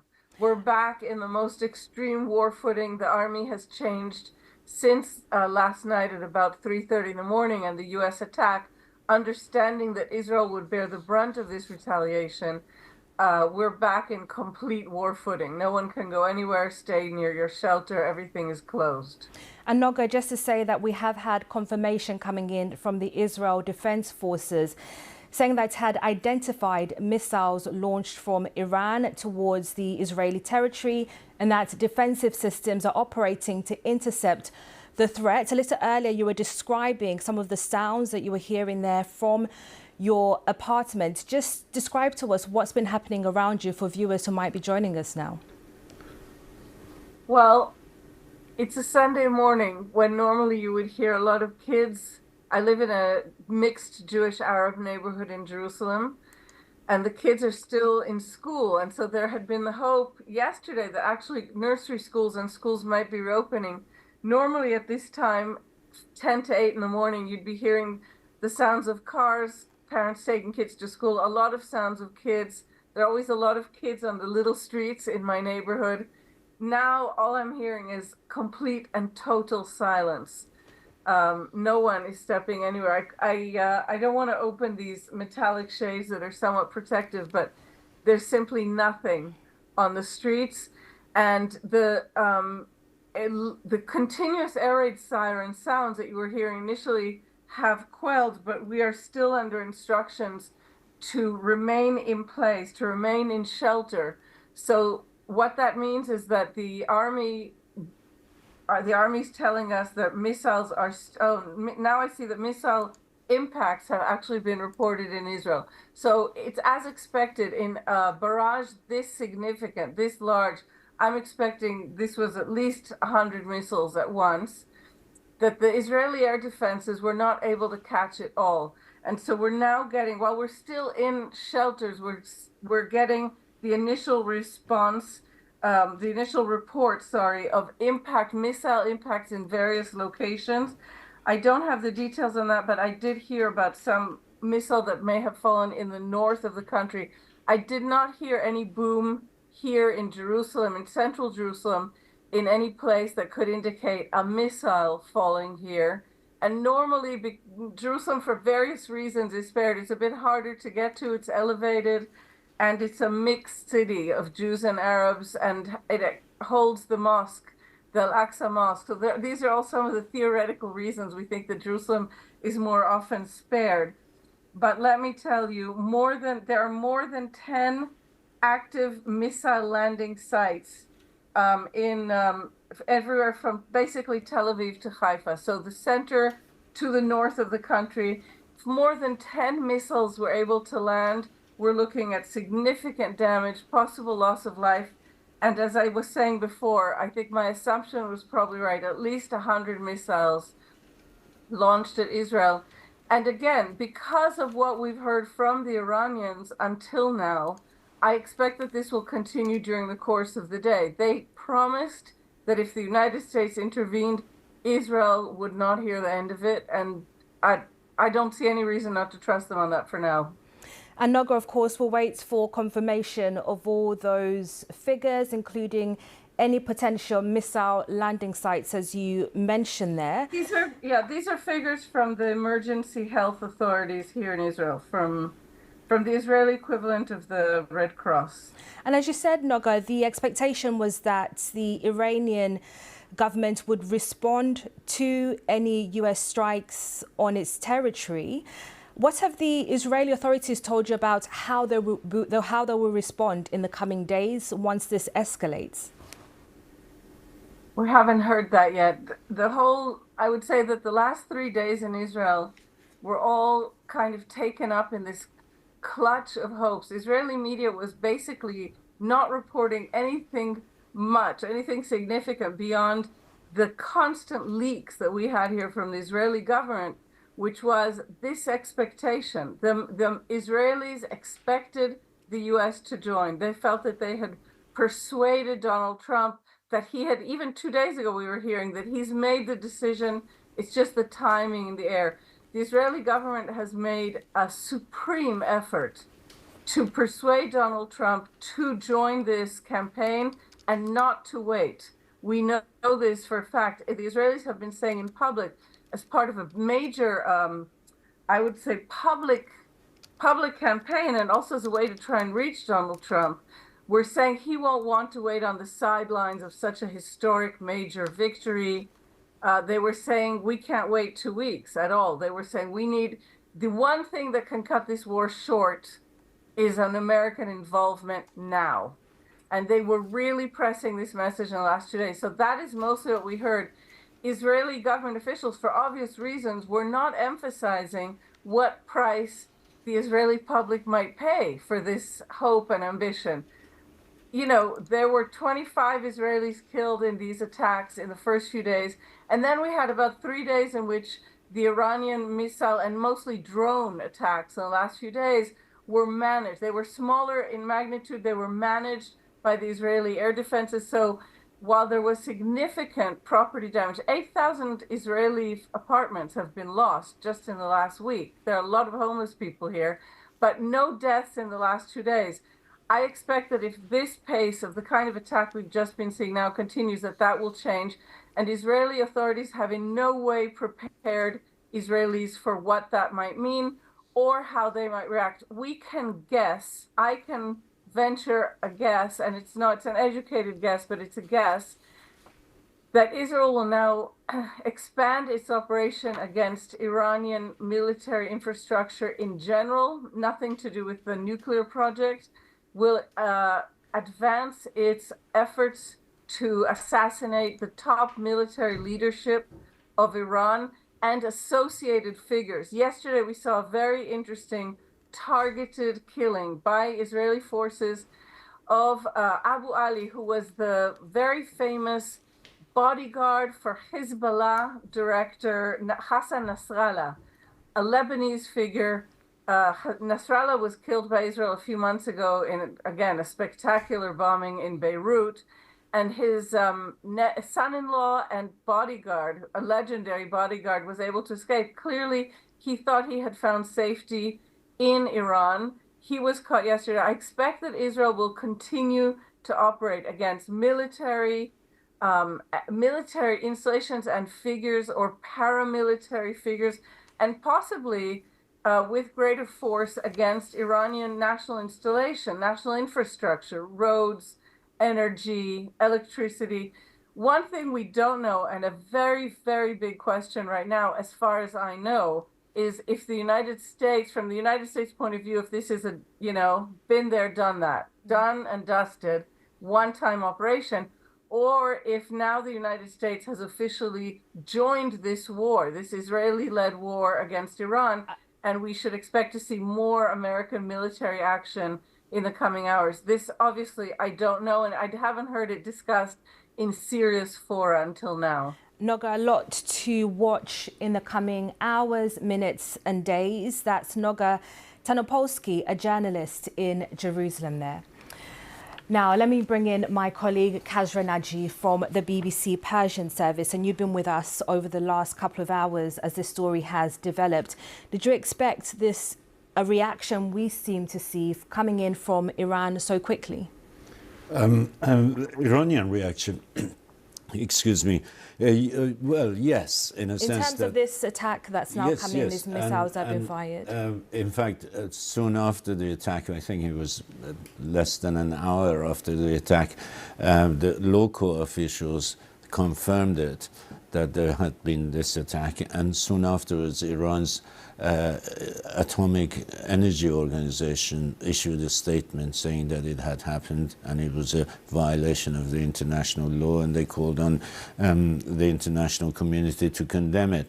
And now, in the last hour or so, Iranian foreign minister has issued a statement saying that this is a flagrant violation of the UN Charter, and he says that Iran reserves the right to use all options available to it, and he's saying that this attack was shocking and shameful, and he's saying that it will have permanent consequences for the international law.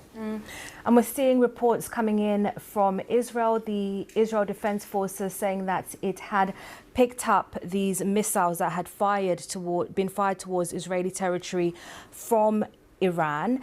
What do you think the motivation for the regime is at the moment in Tehran in terms of its retaliatory action towards Israel? Well, they're under attack from Israel and now under attack from America. So they're fighting on two fronts, two big powers, both of them nuclear. So they're up against something very powerful, and they want to respond. The Iranian supreme leader only the other day said we're not going to give in to an imposed war, or we will stand against that, and we will not give in to an imposed peace, he said. So the idea is that they're going to fight on, so the Revolutionary Guard and others, and they're going to fire these missiles. With Israel, the only thing they can do is to fire these ballistic missiles that Iran has, thousands. And so that has been quite effective, as you just heard, in Israel. And so we will see more of that. And as far as the US is concerned, I don't know. I don't know whether how that is going to play out. I suppose Iran is going to react to the American attack by attacking some American bases in the region or something, and the Americans will retaliate. So this is probably the beginning of a very long conflict. Kazra, thank you. That's Kazra Naji from BBC Persian.